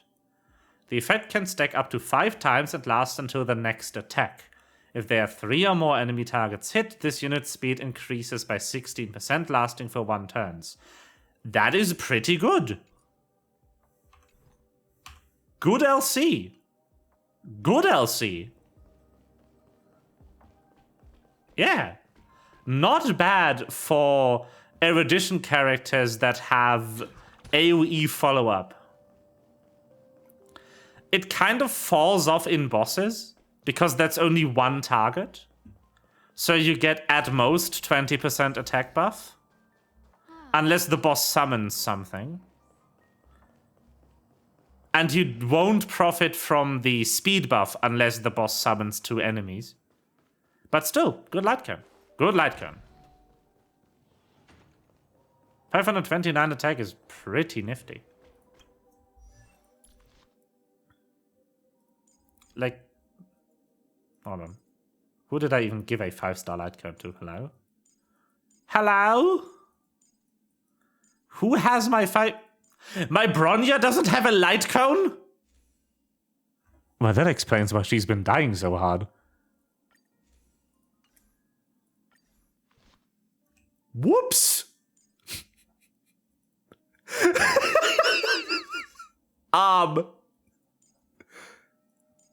Hello.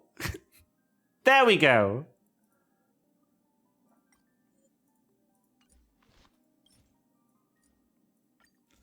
Like, I don't know what this one gets to, but I think it's around 500 as well.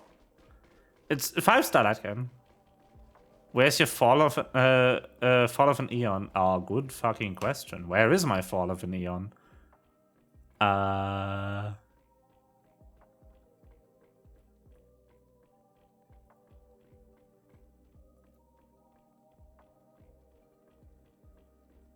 Yeah, the one you get from Herta, right? It might be on Destruction Trailblazer. Where's the inventory button? There it is. These icons are so unreadable for me, for some reason. Yeah, it's on Destruction Trailblazer. I should honestly put this on someone else. I should put this on a different Destruction character. Because while I love Destruction Trailblazer and despise Preservation Trailblazer, even though Preservation Trailblazer is objectively the better unit, I just don't like them. I definitely should not be storing a light cone on a Trailblazer variant that I will never use. Because Harmony is too good. I did use to have a reason to bring her to content, because Destruction Trailblazer is fantastic still for specifically fights that require you to break a lot of physical. The problem with that is that I have these two.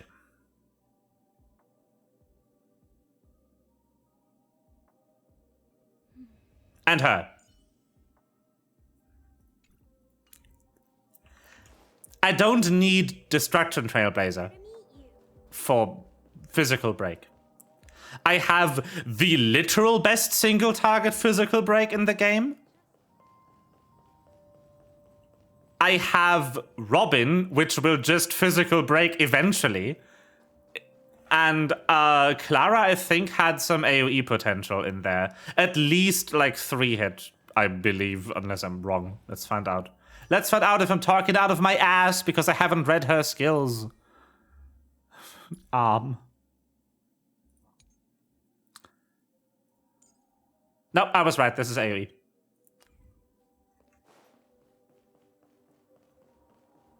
Yeah, so if I need to bring someone to specifically break a single target physical, or just break anything really because of his ult, just the cowboy.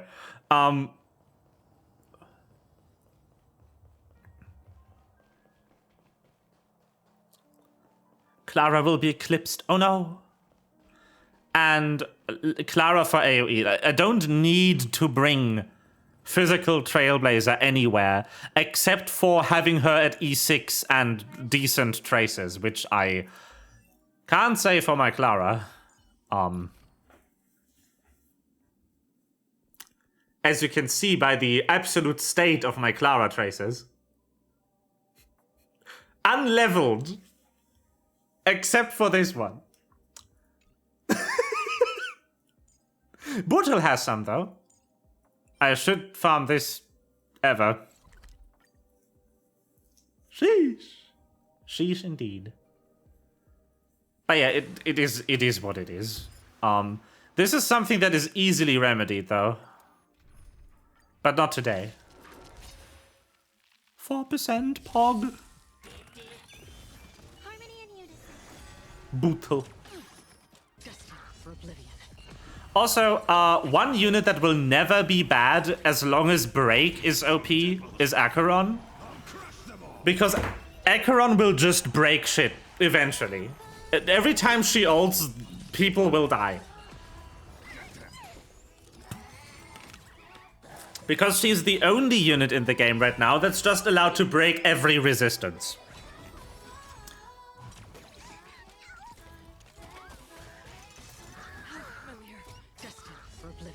That too. I weep for the departed. Or honestly, any debuff character.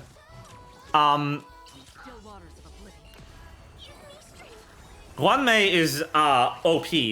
Like, I took Wanmei and Harmony Trailblazer into a challenge fight once. Like, into Mirror of into a Memory of Chaos.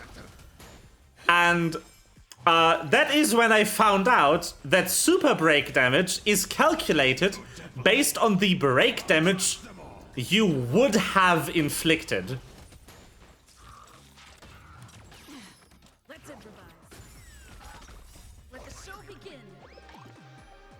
So, her skill that increases the break damage you deal is stupid. That is fucking dumb.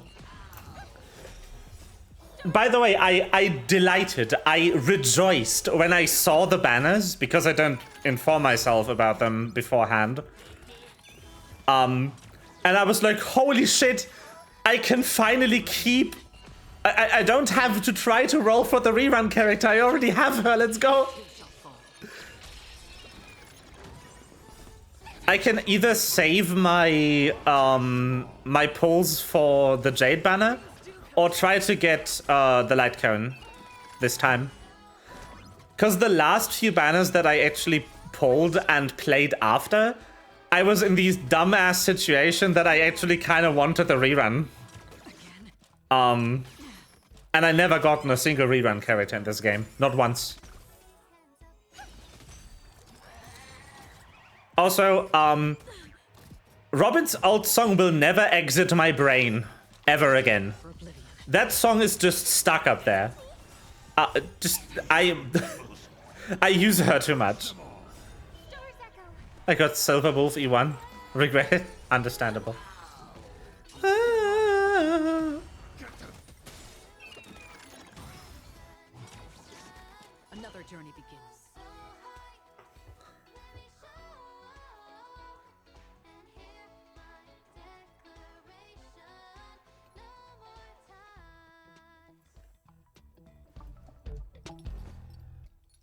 change your pace, way to the beat. Hands up, embrace who you wanna be.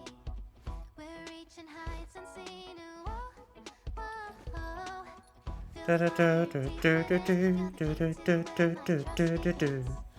It's so good. Why is this music so good? Why does Panaconi just have stacked music? I already got the achievement, yes. Destined for oblivion.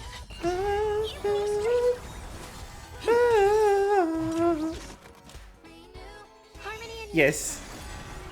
Still waters of oblivion. Panaconi is so... I have... So, Destined for oblivion. Apple Music, if you are an Apple Music user like me, I'm only an Apple Music user because I might as well. I have an iPhone. It's not really that much cheaper than Spotify, but if I want the other services as well, which I do, it is cheaper in bundle. It too shall fall. Like, if you want Apple Arcade and some iCloud stuff that is really useful for me specifically, and Apple Music, that as a bundle is 20 euros. Whereas buying all three things individually would run me 30 euros. Like, if I bought Spotify and then the other two, it's not worth it. This saves me some money, even though if the the desktop experience of Apple Music is kind of not that good yet. The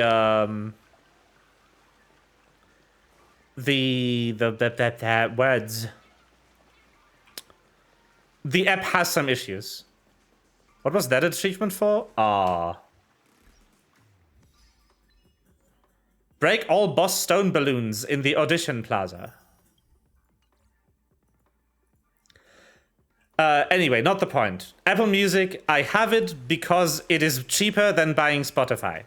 Even though the experience is just from a just usability of the desktop app, it's worse. Otherwise, honestly, all of the music services are exactly the same in terms of catalog.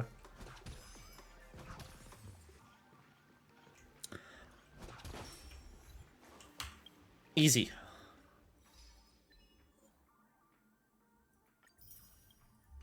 That balloon right there gives you 5 gems if you break it. This one balloon. Amazing. Apple Music has a feature where they generate a lot of playlists for you. And one of those generated playlists is called the Heavy Rotation playlist. It's a playlist that contains the 10 or so songs that you've listened to the most outside of this playlist since the last time they generated it. So if you listen to a specific song or an album a lot, those songs will be in that playlist. White Knight has been in that playlist for the past month because I don't stop listening to it. Yeah.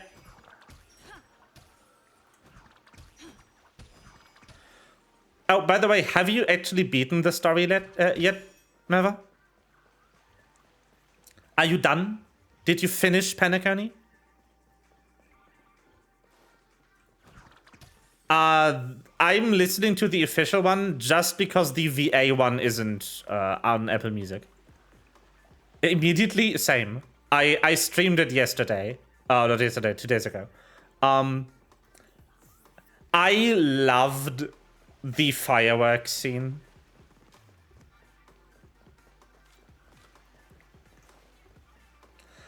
Maybe it is on Apple Music and just wasn't when I looked. I need to check again. But YouTube Music also isn't bad, honestly. I don't like that they don't have a dedicated desktop app. You need to download some hacky third-party client. Or you need to use a browser. That sucks. They should make one, in my opinion. Just do it. Just give people a native desktop experience. That's something that YouTube Music hasn't realized yet, is that people like having a dedicated music player on their computer. Yeah. Oh, this patch actually made me like Sparkle. I really disliked Sparkle before. Not because she was a villain, but because she was a villain in the most boring way possible. It was obvious that the buttons don't do anything.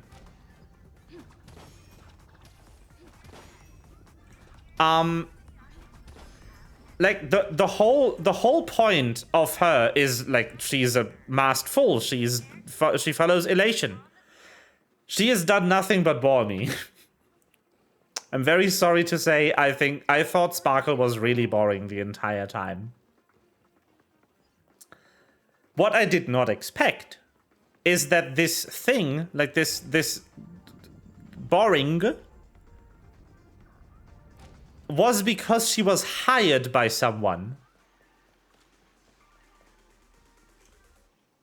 Like, I don't know if you've gotten this message yet, but after this is over, you get this string of messages by Message Doll, where she tells you that actually she was hired by someone to make sure that the 3 deaths in the script happen in the safest way possible.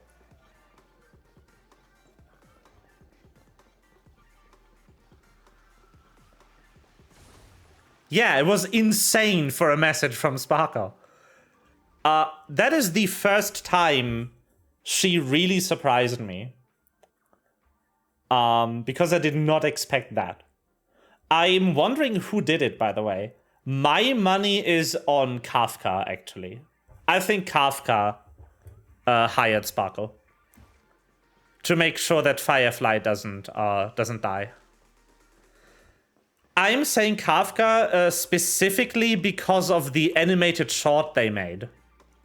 Because at the end of the animated short, Kafka is the one that finds Firefly after she blows up the one planet. So she's the one that's both the most motherly in the group and the person that knows Firefly the longest. Oh, also, another thing that I realized, I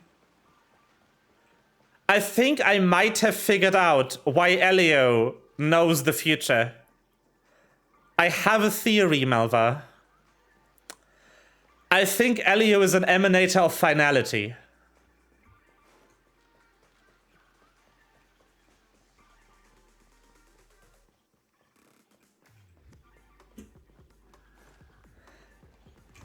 Which is why he can see every end of the universe.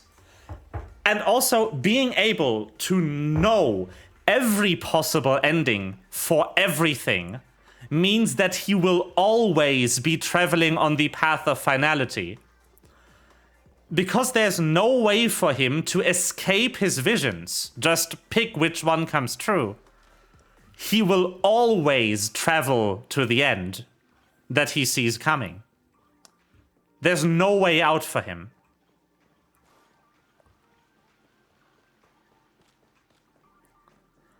I mean, obviously, the line that made me realize this is the line in the main story, where I believe Sparkle again said, it was Jade, said, like, you're traveling on the path of finality. Is like, yeah. No, that makes absolute sense. He must be an emanator.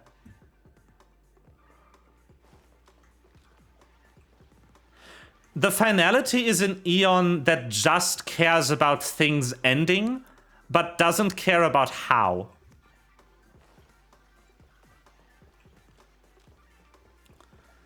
The finality is basically just a force in the universe that decrees that things must end. That nothing in the universe can go on forever. Unless decreed by a force more powerful than finality. What is interesting to me is that, the doll, for instance, the doll you meet for the apocalyptic shadows, like, emanators of finality kind of travel backwards sometimes. It depends, though. But yeah, it might even be that Elio isn't an emanator. It might even be that Elio is just the Eon of finality. That would actually be a cool thing.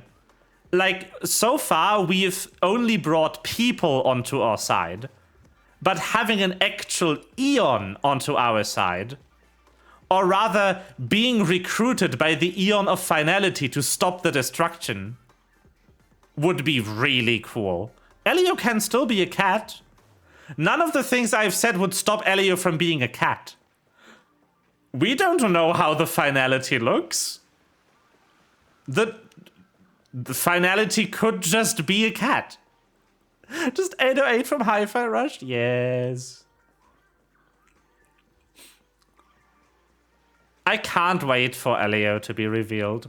I'm pretty sure we might even run into Elio in the near future. I just don't know if it's going to be the next location or the one after.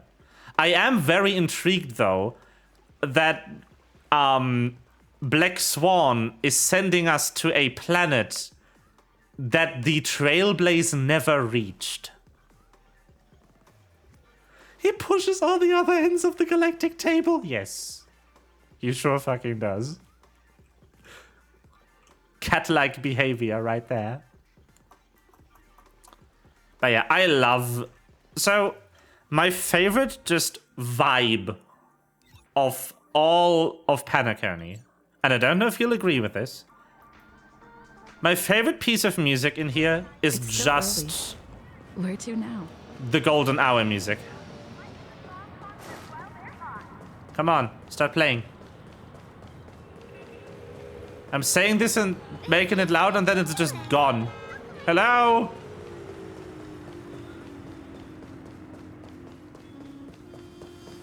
There it is. I love this song.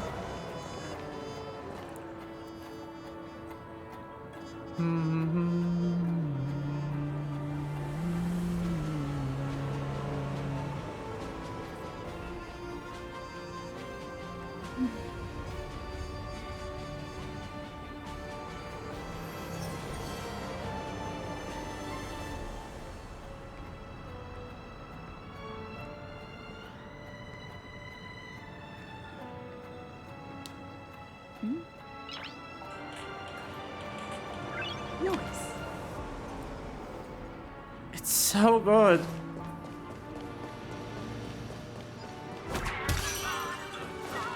This is ridiculous. Well, isn't this a dream? Yeah. How about Also, you can just really get me with funny percussions. So, them adding clock ticking to this track, There it is at Glow. Get your tickets for Rob's Life of the Song concert while they're on. yeah. Just the whimsy this song radiates is palpable. It's potent, it's pungent.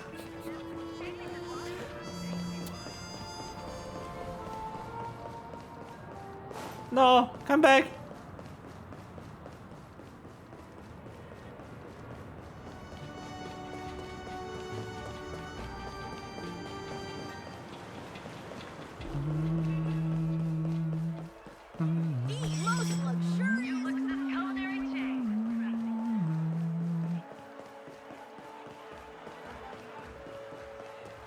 I can't remember if I've seen it.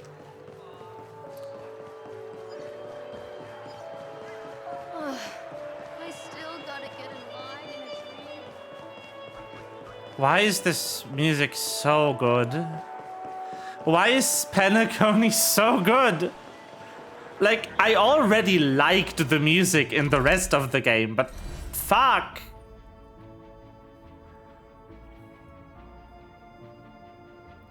Woo! Nice! Pog.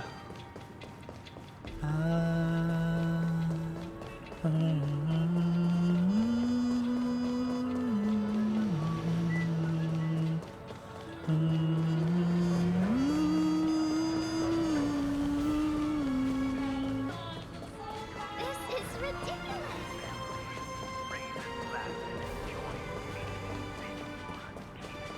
Yeah. I mean, I briefly talked to Cory about this. The IPC can eat my entire ass.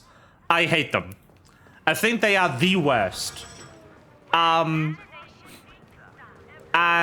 I don't care for any of the regular IPC goons. The only people in the IPC I care about at all is the 10 Stonehearts. And I only care about one of the 3 that we've met so far. Because Jade and Topaz can also eat my entire ass. I hate them. They suck. They are awful people, both of them. Aventurine is the only good one that we've met. Because he isn't in it just to enrich himself. Serenade the glow. Get your tickets for Robin's Life is a Song concert while they're hot.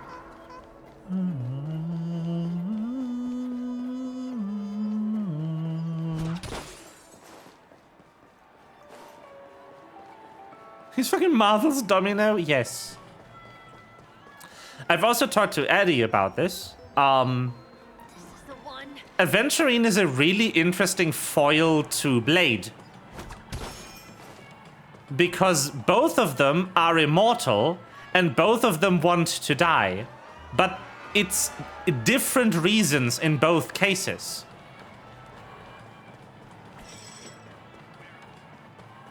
Blade wants to be mortal again because of the reason that he can't die. He doesn't like being cursed with immortality. Aventurine, meanwhile, just kind of wants to be reunited with his family he lost in death. Eventually, but he also doesn't care about that being anytime soon. He lives his life very carpe diem. He just has the unfortunate reality of being too lucky to die.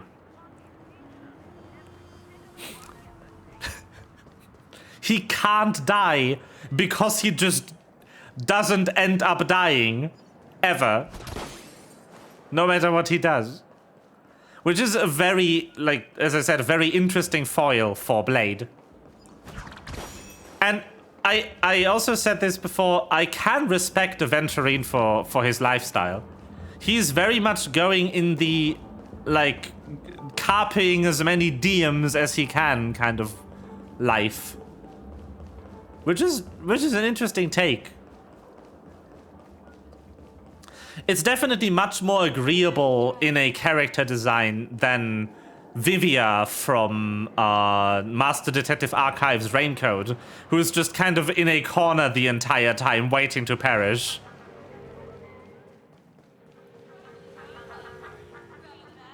Maybe. He's carping his DMs. Carp!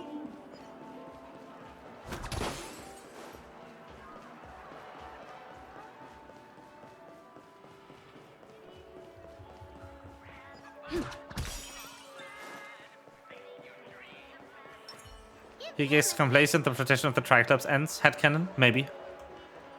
Headcanon? I love this. It's my favorite mode of transport. The League of Legends death screen simulator.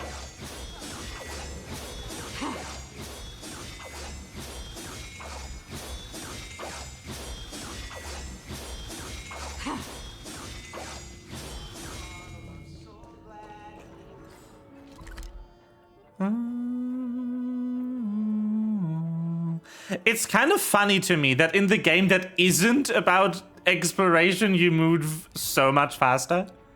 You know? That's not what I wanted to do. This isn't the way I wanted to go. Fuck.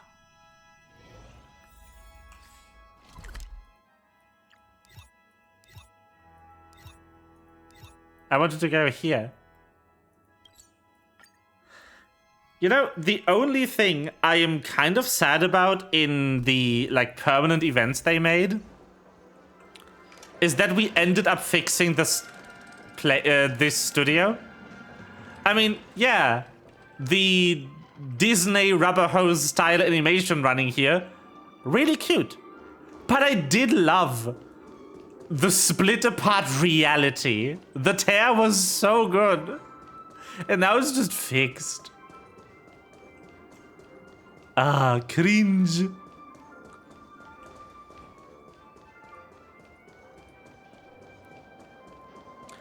Oh, by the way, like, we've gotten insight on most of the characters in the Clocky adventures.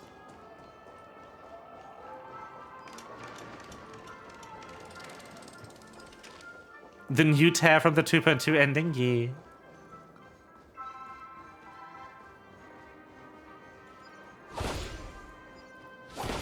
Yeah.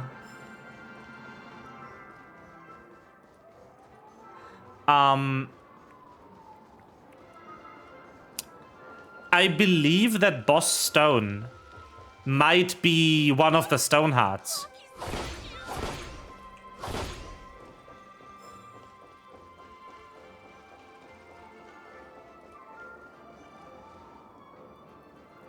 Oh no. Yeah, nah. It's definitely related to Clipoth. I'm just not sure if it's a, like an abstract stand-in or a concrete stand-in. Because that's the only one that, no, I haven't seen the official Hanunu artwork. This haven of memory. I've seen very little official Every things. touch, every moment is like a fond rose. I'm into the game, but not as much into the media material. The only reason I watched the short film at all is because it's a short film and not a just trailer.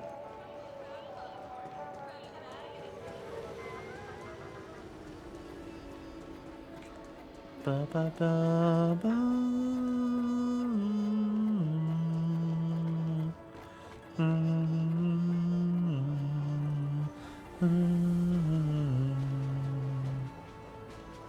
One of the collectibles. Oh. Is it one of these?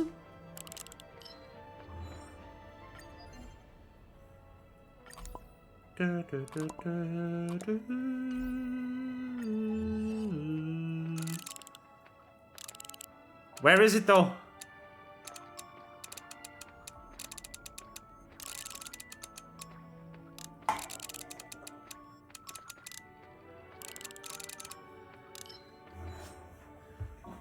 No idea. No.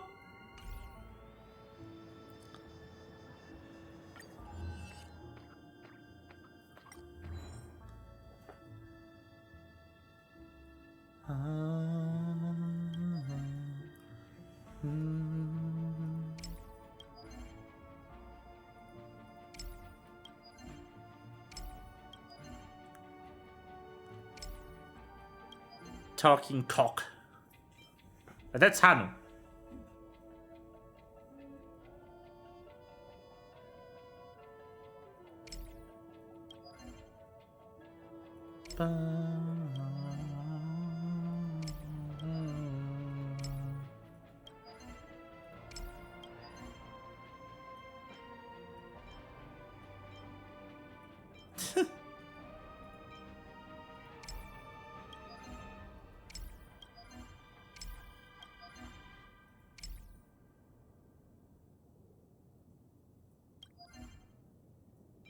Dog.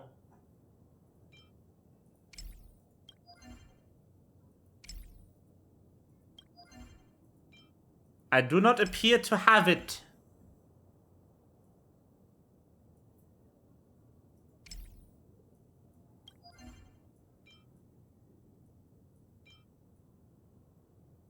Ooh.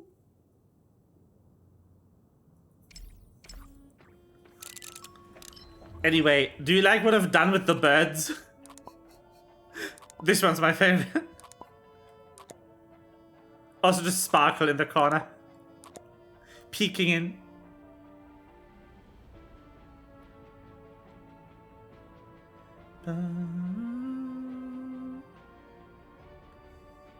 These birds will haunt me. Very good.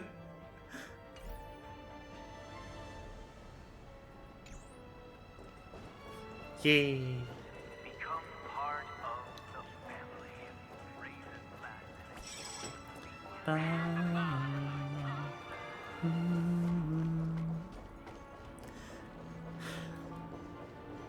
I'm not gonna lie, the scent of dialogues, like the little speeches everyone gave, those just fucking killed me.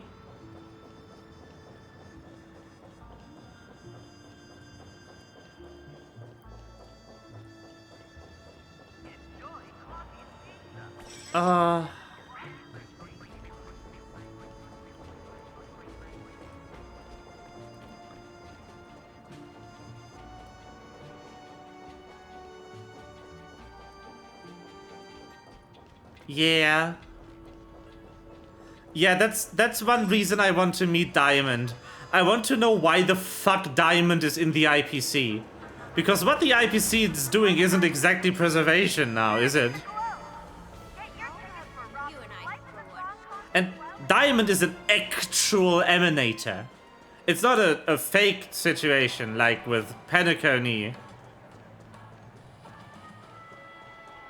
Just following the order and trying to use the Stellaron to create an artificial one.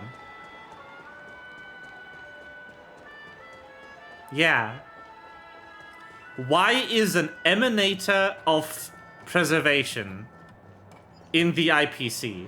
I can see the regular people. Like, I can see the goons, the regular employees of the IPC, falling for the narrative of it being preservation. Because again, I can very much understand and have used myself to explain it, the zoo angle. They are doing preservation in the same way that zoos are preserving endangered species by putting them in a cage. Can I drop You know? It is preservation from that angle alone, but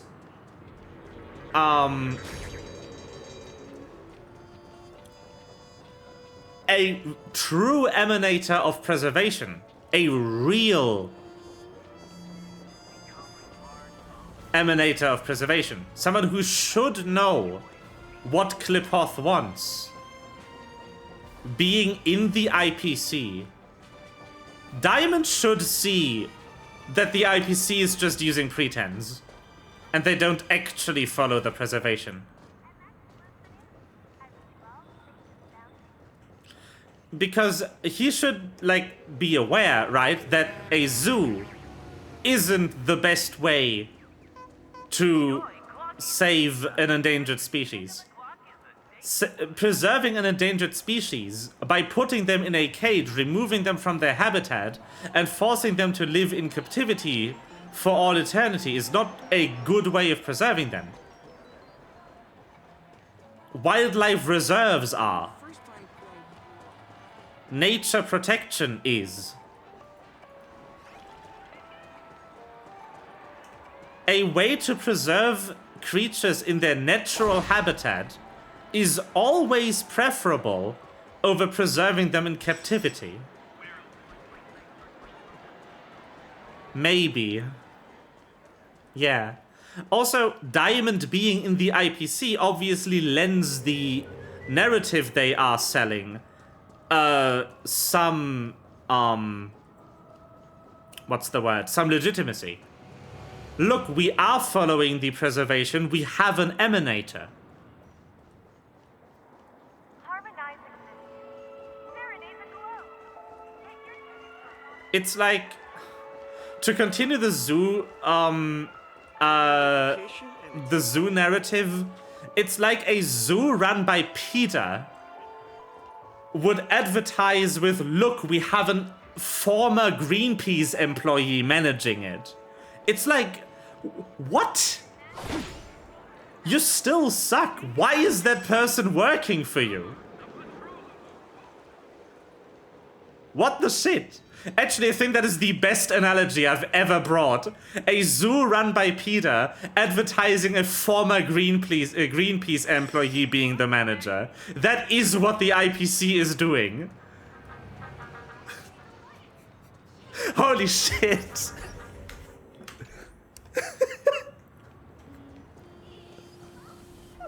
Fuck.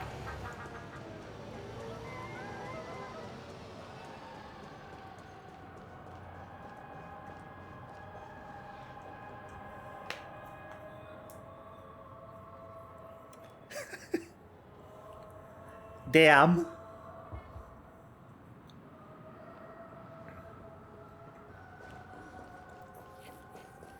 Yeah, it is so hypocritical. Anyway, I think I'm gonna turn off stream now. I've vibed enough. Thank you for watching. Thank you for hanging out when I do Final Fantasy PvP and such. I will talk to you tomorrow for session. I'm still kind of torn on the battle design. I have less than 24 hours to finish it. That'll be fun. Anyway, yeah. Thank you for joining me. It's been good. And until tomorrow. PvP? Very good. Bye-bye.